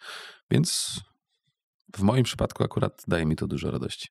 Tak, no to jest jeden z moich większych strachów, że na przykład, wiesz, mózg gdzieś zacznie kuleć, nie? Przepraszam. Zacznę, wiesz, mieć jakieś, wiesz, no nie wiem, że przestanie działać, nie? Wiesz o co chodzi? No kurde, jakbyś jutro się obudził, wiesz, bez swojej świadomości, albo bez pamięci, albo bez czegoś. No to znaczy, że w ogóle by się nie obudził, nie? Ja, tu siedzący. No właśnie o to chodzi, nie? Tak. To jest, ja bym się tego bał najbardziej, nie? To jest ciekawa rozkmina. W sensie demencja na przykład. Nie? Tak. Przerażające to absolutnie. Jest tak przerażające, że... No, ale czyli co? Życie jest fajne. Konkluzja z twojej. Mi to przychodzi na myśl, jak ciebie słucham. No tak. No okej. Ale zawsze było na swój sposób, nie? Też jest tak, że nie ma wyzwań, nie? One są, tylko że kurczę, one są taką, wiesz, przyprawą w tej potrawie bardziej niż potrawą, nie? Tak bym powiedział. I czasami jest trochę za gorzko, a czasami jest za słono, a czasami jest akurat w punkt, no i Boże Święty, no i trzeba iść dalej, nie? I tam nie dawać tym problemom, wyzwaniom pochłonąć całości obrazka, nie? To tak, no. Zgadzam się. Fajnie. Uważam, że trochę mocną rzecz rozkminiłeś, jeżeli chodzi właśnie o content, który jest związany i z brandingiem, i z takim spojrzeniem na to, jak dobry powinien, co to znaczy robić dobry content. Nawet miałeś taki odcinek chyba a propos cech dobrego contentu i coś w tym stylu. No, dużo masz takich rozkmin, więc pewnie pamiętasz kilka takich. Co takiego twoim zdaniem dzisiaj powinien mieć właśnie content, żeby był dobry? I jak to twoim zdaniem ewoluowało i jakie to będzie niedługo? Ja domyślam się, że ty możesz mieć głębokie zrozumienie tego tematu. Biznesowy dobry content. Tak. Okej, dobra, bo to trzeba Tak. To trzeba nie myślę o zawęzić, o lifestyle'u jakimś. No? Dobry biznesowy content już zawsze będzie oznaczał, że rozwiązuje bądź pomaga rozwiązać aktualny problem osób, do których jest kierowany. Spoko. W sumie totalnie się pokrywa. Albo pomaga im coś odkryć, czego nie byli świadomi, Albo pomaga im to zobaczyć z innej perspektywy, z której dotychczas tego nie widzieli, albo pomaga im coś skrajnie uprościć i zobaczyć, że wśród tego stopnia skomplikowania da się coś z tego wydestylować, albo pokazuje im zupełnie nowe zagadnienie, albo pomaga im nadążyć za pewnymi zagadnieniami, albo pomaga im rozwiązać problemy, ale też wszystkie szerokie problemy, i te prywatne, i te zawodowe, i te łączone, i te takie, wiesz, szerokie i wąskie, i każde inne. I teraz ten, który to realnie robi, moim zdaniem można nazwać dobrym contentem, nie? I też sam nie wiem, czy zawsze tworzę dobry content. To jest trochę tak, że jestem w takiej podróży, że trochę sprawdzam, co jest dobre, i testuję też różne opcje, i to jest tak, że robię wszystko, żeby tak było, i pewnie nie zawsze się udaje, ale co do zasady próbuję, żeby częściej się udawało niż nie. Spoko. Dobra, to jest dobry podcast? Ale ten odcinek? Ten odcinek, no. Kurde, nie wiem. Nie wiem, jak duża jest grupa odbiorców na ten konkretny odcinek, nie? I dla ilu osób może się on okazać wartościowy, nie? Bo A to jest ważne? nie wiem. Może pewnie tak. Nie zależy, do kogo kierujesz twój podcast. To jest do ciebie pytanie. Czy twoi widzowie, do których się kierujesz, uznają ten odcinek za wartościowy? To ty powinieneś powiedzieć. To ja wiem, że tak, nie? No to zajebiście, no to tak. No to daj się znać w komentarzach, nie? To kropka, nie? Tak sądzę. Ja wiem, że tak, bo mam kilka właśnie też takich mierników. Ale to jest też... Zbyt wielu ludzi tworzy content, który ich zdaniem jest fajny, nie? Że jakby... To nawiązywaliśmy w sumie już dzisiaj do tego, nie? Że są ci ludzie, którzy próbują tworzyć content sprzedażowo-marketingowy i tworzą go w taki sposób, że jest on... Kurczę, tylko to też chyba nie jest fair, no bo może tworzą go do grupy bardzo początkujących, nie? I w związku z tym mówią o czymś, wiesz, bardzo podstawowym, i wtedy to ma dla wszystkich sens. Kurczę, trzeba mieć w sobie też trochę dystansu, nie? Żeby zobaczyć jakąś treść i powiedzieć, że dla mnie to jest do dupy, ale mieć taką z tyłu głowy, że może dla kogoś nie? No bo ktoś może być na innym etapie. Zresztą to można łatwo zaobserwować wśród tych wszystkich przecież wieloletnich coachy życiowych, który, wiesz, uczyli jak żyć i jak być mężem, ojcem, żoną, córką, jak sprzedawać, jak gotować, jak wszystko naraz, nie? I jednocześnie, oni do dzisiaj mają dużą grupę odbiorców, która tych treści szuka i je potrzebuje, więc jakby każdy pewnie ma swojego odbiorcę po prostu, chyba tak to trzeba powiedzieć, nie? Że dobry content to, co jest dla tej grupy odbiorców wartościowy, rozwiązuje ich problem, albo sprawia, że nie wiem, czują się lepiej. Kurczę, ciężko mi to ocenić. No, ja mam trochę rozkmin na ten temat, ale akurat tego podcastu nie robię dla ludzi, chociaż tylko bardziej dla siebie, ale przy okazji rzeczywiście, bo Nie wiem, bym się poczuł teraz jako twój widz. No, ale masz, no. Przecież oddaję. Masz tam, oglądaj, skoro już prowadzę rozmowę, to możesz posłuchać. Tak, przecież daję to, oddaję to. Tak. Trochę się też męczę przy tym, żeby to zrobić. No tak. Ale ja się tym autentycznie jaram, nie? Ja wiem. Ale to też jest grzebanie, nie? To jest tak. bardzo dużo, tak jak ty mówisz, że strzelasz i badasz sobie. Dobra. Fajną rzecz powiedziałeś ostatnio, że nie ma w tym chwały, że ja to będę robił. Chodziło o właśnie operacyjne działanie w firmie. I to jest ciekawe, że udało ci się to tak moim zdaniem zsetapować, to znaczy tak jest, nie? Teraz tak mówisz, znowu, bo to jest falami, że rzeczywiście nie wykonujesz tych operacji, chociaż jak ostatnio rozmawialiśmy, to też mówiłeś, że mnie to nie ma w żadnych operacjach, nie? A potem w nie wpadłem. A później się okazało, że masz jeszcze takie międzystyki. I ja pewnie jeszcze w nie wpadnę, nie? To tak by, wiesz, wraz z rozwojem, nie? Myślisz, że to jest właśnie cykliczne co jakiś czas? Tak, uważam, że to jest w różnych momentach wzrostu. No wiesz, statek jest w sztormie, no i kapitan nie siedzi wtedy na brzegu i nie patrzy, jak tam sobie radzą, tylko idzie pomagać i jest na mostku, nie? Jak jest sztorm. No tak mi się wydaje, że chyba to nie jest, przynajmniej to mnie nauczyło ostatnie lata, że tak z tych operacji już wychodzę któryś raz, nie? Na różne sposoby. I ja rzeczywiście nie ma chwały w tym, że ja to zrobię, ale to akurat mam od zawsze w mentalu, że ja nawet wolę, że jeżeli ktoś popełni błąd, to żeby to zrobił ktoś inny, bo popełni go raz, potem już się nauczy, będzie git, nie?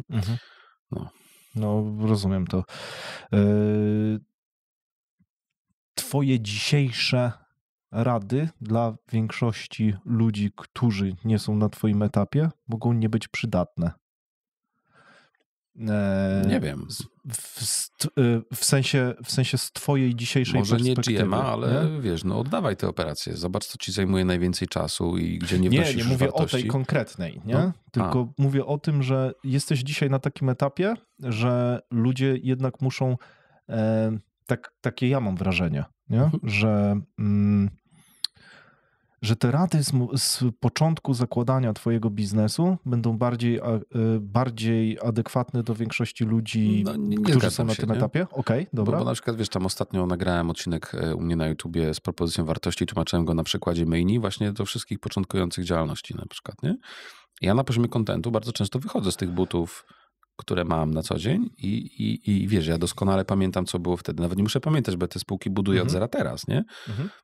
Te małe, które kupuję, nie? Więc to nie jest tak, że ja się oderwałem do większego biznesu i ja tam jestem i już nie pamiętam. Ja to ciągle robię, nie? I się tym zajmuję na bieżąco. Nawet jeżeli to jest inwestycja nie w Wise Group, a na przykład Wise Ventures ma skupować spółki, które nie będą wchodziły do Wise Group. One po prostu będą gdzieś tam z boku, będą takimi satelitami, nie? Ale mam też na przykład inwestycje w telewizję dla osób 50+, nie? Która jest, wiesz, to jest w ogóle ciekawy projekt bardzo. To jest w ogóle ciekawa nisza. My o niej też dyskutowaliśmy. I tam na przykład, biznes od zera powstaje, nie? Ja jestem przy tym i jestem tego świadkiem, więc to nie jest tak, że ja z tego wyszedłem w pewien sposób. Nie? Ale jak zainwestowaliście w tą telewizję, to ty jesteś rzeczywiście tam aktywnie? Działasz z nimi, podpowiadasz im? Widzę się z nimi na 2 godziny miesięcznie na takie sprinty, albo czasami 4, jakby w roli pomocy. Jak tam z kimś negocjują jakiegoś dużego deala, albo jest jakiś duży klient, albo jest jakiś proces do zbudowania, no to przychodzę pomóc, nie? I to jest też elementem deala, nie? Że ja tam to nie jest tylko tak, że rzuciłem pieniędzmi w ten projekt i oni sobie zrobili fajne studio i zatrudnili dużo ludzi, tylko jeszcze dałem im jakąś tam merytorykę. Czy to się powiedzie, ta inwestycja oczywiście nie wiadomo, no bo to jak każda inwestycja jest obarczona ryzykiem. Ale to traktujesz jako swoją prywatną zabawę, czy nie? To jest moja prywatna inwestycja, po prostu. Okej. Na tyle wydała mi się ciekawa, że chciałem zaryzykować dość duży kapitał i sprawdzić, co się stanie. Nie? I otwarcie rzecz mówiąc, nie wiem. Nie? A będziesz jeszcze inwestował w tego typu rzeczy? Ty jako ty? Tak. No jak się coś trafi fajnego, to zainwestuję. Tylko że większość rzeczy nie jest fajna. Jest kiepska. Jakby po prostu. Nie? Dużo ludzi się do ciebie zgłasza dzisiaj z biznesami? Nie jakoś dużo. Myślę, że kilku miesięcznie. Mówisz o inwestycji, to tak? To dużo. Kilku miesięcznie. Nie, to nie jest dużo. Jakbyś popytał, takich zawodowych inwestorów, to im się zgłaszają dolne setki, nie? No tak, ale to już mówimy o, zorganizowanym funduszu, który właśnie buduje. Nie zawsze. Tak? Mówimy o angelach nawet, tak? nie? Tak? Okay. Tak. To nie jeżeli ktoś jest znany z tego, że jest biznes angelem i tam inwestuje w jakieś seedowe spółki albo pomysły, albo coś tam, no to kolejkę ma większą. Ja zdecydowanie nie jestem z tego znany. Może kiedyś będę. Kropka. Tak, ale chciałbyś przejść właśnie... Nie wiem. Tak, żeby ludzie cię kojarzyli, że to jest Szymon Angel, nie? Nie. Wolę się kojarzyć z gościem, który chodzi w trampkach, jest entuzjastą i rysuje markerem i tworzy strategię i opowiada o biznesie i to jest coś, co do mnie bardziej trafia. Super. Dobra, to co dalej? Dokąd zmierzacie? Trochę powiedziałeś o tych rzeczach, ale jesteś w stanie coś zarysować? Tak, oczywiście, żeby nie zdradzać... Tak, no na pewno jest czego nie chcesz. Jest wzrost w Polsce, który wydarzy się pewnie na przestrzeni najbliższych 2-3 lat i taki, który mamy zaplanowany i wiemy, że będziemy rosnąć tą polską strukturą. Na pewno powstaje fundusz, który nie wiadomo, co z nim będzie, nie wiadomo, czy zadziała, nie wiadomo, czy się sprawdzi. I to jest rzecz, która jest na pewno istotnym elementem strategii biznesowej, zwiększającej też naszą konkurencyjność w czasie. I trzecim tematem jest wyjście za granicę, które jednocześnie jest takim jest takim projektem, który ja chcę, żeby on wpadł w dobrym miejscu o dobrym czasie. Nie? Że ja się trochę nie spieszę z tym działaniem, bo nie mam też powodu, żeby się z nim spieszyć. Rośniemy, wszystko jest okej, wszystko jest zdrowo i tak dalej. Więc ten temat jest, on istnieje, dzieje się w tle i powoli się rozwija. No i pewnie on wyskoczy wtedy, kiedy będzie nam to potrzebne, nie? Tak sądzę. A jakby... Wiesz, nie wiem na ile macie to przemyślane. Bardzo. Bardzo. Okay. Bardzo. Będziecie ekspansję robić naraz do wielu miejsc? Nie. Nie. Dobra. Zależy, to znaczy wielu miejsc, ale nie do wielu. Do kilku. Do kilku. Tak. Okay. I wiesz dlaczego? Tak. Tak się domyślam. Nawet wiem do jakich. Wiem w jaki sposób, jakim lejkiem marketingowym. Wiem, kto to zrobi, wiem, jak to trzeba zrobić. Tak mi się wydaje przynajmniej, że wiem. Przynajmniej jest plan, jest jakaś wersja zero planu. O, tak. Dobra. Nie wiem, ale mam pomysł jak, który może się sprawdzi. Są jakieś decyzje biznesowe, które ty podejmujesz na czuja, a nie sprawdzasz? Tak, marketingowe. Marketingowe podejmuję w dużej mierze na czuja, no bo to, czy jakaś tam kanał na YouTubie w takim formacie się sprawdzi, czy nie, to nie ma na to metryk i czegoś, bo dałoby ci możliwość policzenia, to jest bardzo miękkie, nie? Więc te decyzje podejmuję na czuja, ale na razie wychodzi, że go mam. Masz niezłego czuja. W sensie, no wiesz, zrobiłem tyle głupot w tym marketingu i tyle spaliłem pieniędzy, że już mam tego czuja pewnie trochę bardziej niż kiedyś. Ale w ogóle tak uważam, akurat w kontekście marketingu, że te przedsiębiorstwa, które potrafią to robić na czuje, a nie tylko męczą swój dział marketingu o ROI i teraz udowodni mi, że ta inwestycja w ten kanał to by się tam zwróci, nie? To jest kurka niemożliwe do policzenia, nie? Nawet jeżeli ktoś powie, że jest możliwe, no to te dane są bzdurne, nie? No bo nigdy nie wiesz, nie? Masz do czynienia z materią ludzką, z jej uważnością, z jakimiś trendami i tak dalej i ty możesz tam ściemniać, że wiesz, znasz przepis na viral, ale kurczę, no może znasz, może dzisiaj i w kwietniu tego i tego roku to rzeczywiście znasz, ale za 3 miesiące to już pewnie nie znasz, nie? I wiesz, i to jest takie bardzo, wiesz. Więc to jest trochę zabawa na... Dla mnie ja wychodzę w ogóle z takiej prostej... Ja sobie zadaję zawsze pytanie, czy dla ludzi to da zajebistą wartość, nie? Czy dla nich to będzie na tyle duża wartość, że oni będą gotowi zapłacić swoim czasem, żeby ją dostać? I jeżeli mi wychodzi, że wydaje mi się, że tak, no to let's do it, nie? W sensie, czy ja bym to oglądał? Czy mi by się chciało wyjść z roboty i oglądać albo czytać, albo patrzeć na to? I jeżeli wychodzi mi, że w sumie to tak, no to kurde, zróbmy to, nie? Nawet jeżeli to by miało na siebie nie zarobić przecież, no to wciąż jakby będzie z tego jakaś wartość, a jeżeli będzie z tego wartość, to będzie z tego zaufanie, więc może kiedyś na tym zarobimy, że już po prostu przestańmy to liczyć aptecznie, bo to po prostu nie ma sensu. Się. Ile kosztuje godzina konsultacji z tobą? No nie kosztuje, nie sprzedaję tego w ogóle. To ile byś to wycenił dzisiaj? Jakby ktoś z ulicy się uparł.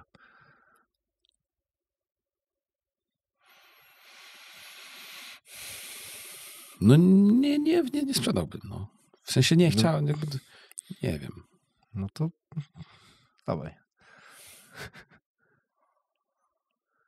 Nie wiem, nie wiem. Nie chcę rzucać jakiejś tam porąbanej ceny, nie? No bo musiałbym powiedzieć, że nie wiem, z 20 koła pewnie bym musiał wziąć, no.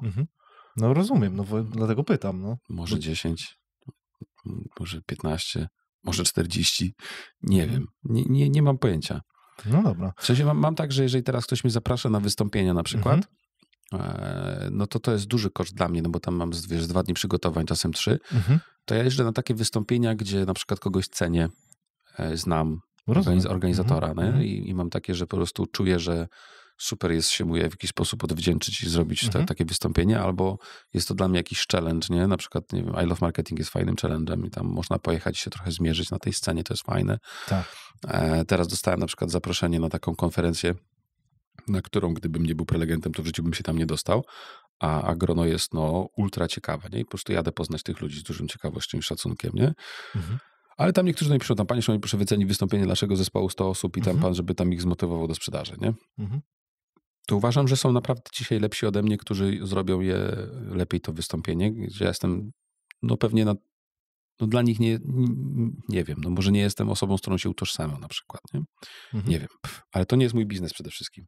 Muchy ci tu latają. Tak, wiem, owocówki.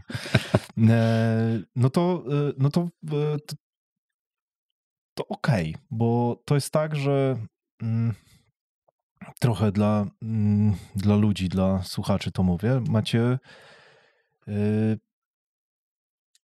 praktycznie 5 godzin, za które normalnie zapłacilibyście, jak dobrze liczę, od 100 do... Ale to nie jest tyle warte, nie? Wiesz, o co chodzi. Ale to nic. Ale macie to za darmo. No, to tak, ale ja nie mam poczucia, bo to o to chodzi, nie? Bo jakby ja mogę to wycenić na te pieniądze, ale potem muszę sobie zadać pytanie, czy ja wniosę w czasie tej godziny wartość, która jest klientowi, która jest warta więcej, nie? I teraz pewnie w wielu przypadkach tak, no bo jeżeli ktoś ma, wiesz, dział sprzedaży liczący 20 osób i robi gdzieś jakiś duży błąd i ja go w tą godzinę znajdę i go wyeliminuję, to on może na tym zrobi bańkę i to się spina. Natomiast kurde, czy mój konsultant by tego nie był w stanie zrobić? No pewnie by był, a klient zapłaciłby za to mniej, więc nie mam takiego poczucia, że ja wnoszę jakąś taką, wiesz, unikalną wartość. Być może na poziomie tych wyzwań, wiesz, które ja mam, które są gdzieś tam unikalne, na poziomie tego, jak to Wise Group jest skonstruowany, być może to właśnie jest o to chodzi. Ja czuję, że wiesz, że ty dajesz wartość właśnie funderom z podobnymi problemami, które ty masz, nie? Więc to jest... Być może tak, to może być absolutnie tyle warte, więc no... Być może. Macie za darmo, tak na dobrą sprawę, właśnie taką wartość. No bo ludzie nie mają do ciebie, jeżeli ktoś chciałby z ulicy wziąć konsultację od ciebie, no to nie ma takiej możliwości. Nie ma. No. Przykro mi. Szymon, to jest przestrzeń dla ciebie, trochę zamykając właśnie to, a jeszcze będę chciał ci zadać pytanie innego gościa. Więc kurczę, chciałbym, żebyś powiedział to, co ty byś chciał powiedzieć, a nie to, co... O co pytasz? O co ja pytam, tak. Zadajcie sobie pytanie, po co robicie to, co robicie. To jest przerażające pytanie. I zmierzcie się z odpowiedzią. A potem zadajcie sobie to pytanie na drugi dzień, jak się prześpicie, czy aby na pewno to jest to, po co robię wszystko to, co robię. No. Dobre to jest. Ty zadajesz sobie to pytanie jak często? No to non stop. Tak, mniej więcej od roku 2 to praktycznie cały czas. Czy aby na pewno to, jak spędziłem ostatni miesiąc, jest zgodne z moim po co? Nie? I jak wychodzi, że nie, no to trzeba coś zmienić. Kurde. Ale proste to jest, nie? Tak. No. To jest... Proste, ale niełatwe? Że tam proste, jakoś... ale niełatwe, tak. Ty to jesteś chyba takim pozytywnym gościem. Serio. W sensie... ja po rozmowach z tobą mam tak dobry humor. Cieszę się, dziękuję.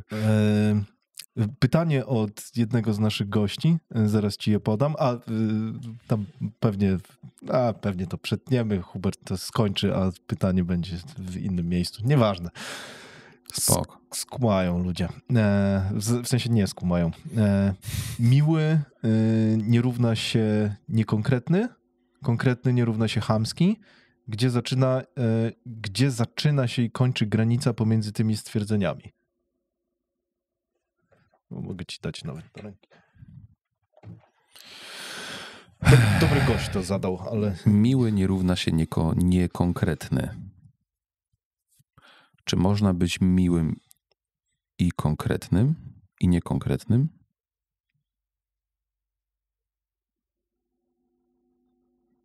Na pewno można być... Krótka wstawka z podsumowaniem. Dzięki, że zostałeś do końca. Zgaduję, że jako jeden z nielicznych chciałbym ci się odwdzięczyć. To, co usłyszałeś przed chwilą, to wycinek jednego z zakulisowych nagrań. Czasem się zdarza, że jest ich kilka, czasem mnóstwo, czasem nie ma ich w ogóle, bo przeważnie rozmawiam z ultra zajętymi ludźmi. Zauważyłem, że YouTube zaczyna zamykać się na komunikację bezpośrednią z widzami, więc stworzyłem listę mailingową do tego celu. Tylko tam będę publikował niektóre treści. Te, które uznam za najbardziej wartościowe lub intymne, bo uważam, że tam będą tylko ludzie, którzy najbardziej mi ufają. Zadbam, żebyś nie przestał. W mailach możesz spodziewać się m.in. zakulisowych nagrań z gośćmi. Co ważne, nigdzie indziej niepublikowanych.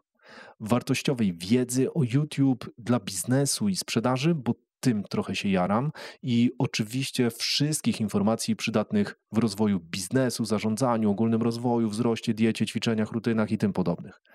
Będą tam tylko wartościowe materiały wysyłane rzadko. Pewnie raz na miesiąc będzie dobrze, ale to też dopiero za kilka miesięcy. Obiecuję Ci, że nie będę używał automatyk z dużą częstotliwością. Wszyscy znamy miejsca, gdzie codziennie dostajesz maile z naciskiem na zakup 100 kursu. Mnie to też wkurza i wiem, że nie zadziała w moim przypadku. Wierzę, że jak masz coś wartościowego, to nie musisz do tego natarczywie namawiać.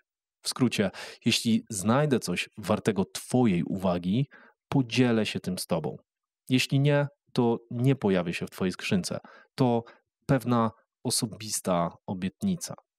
Dzięki za zaufanie i za Twój czas, bo to najcenniejsze, co mogłem od Ciebie dostać. Jestem Twoim fanem i mam nadzieję, że dzięki temu kanałowi coś kiedyś będzie dla Ciebie prostsze, tak jak zaczyna być dla mnie. Wracam gadać.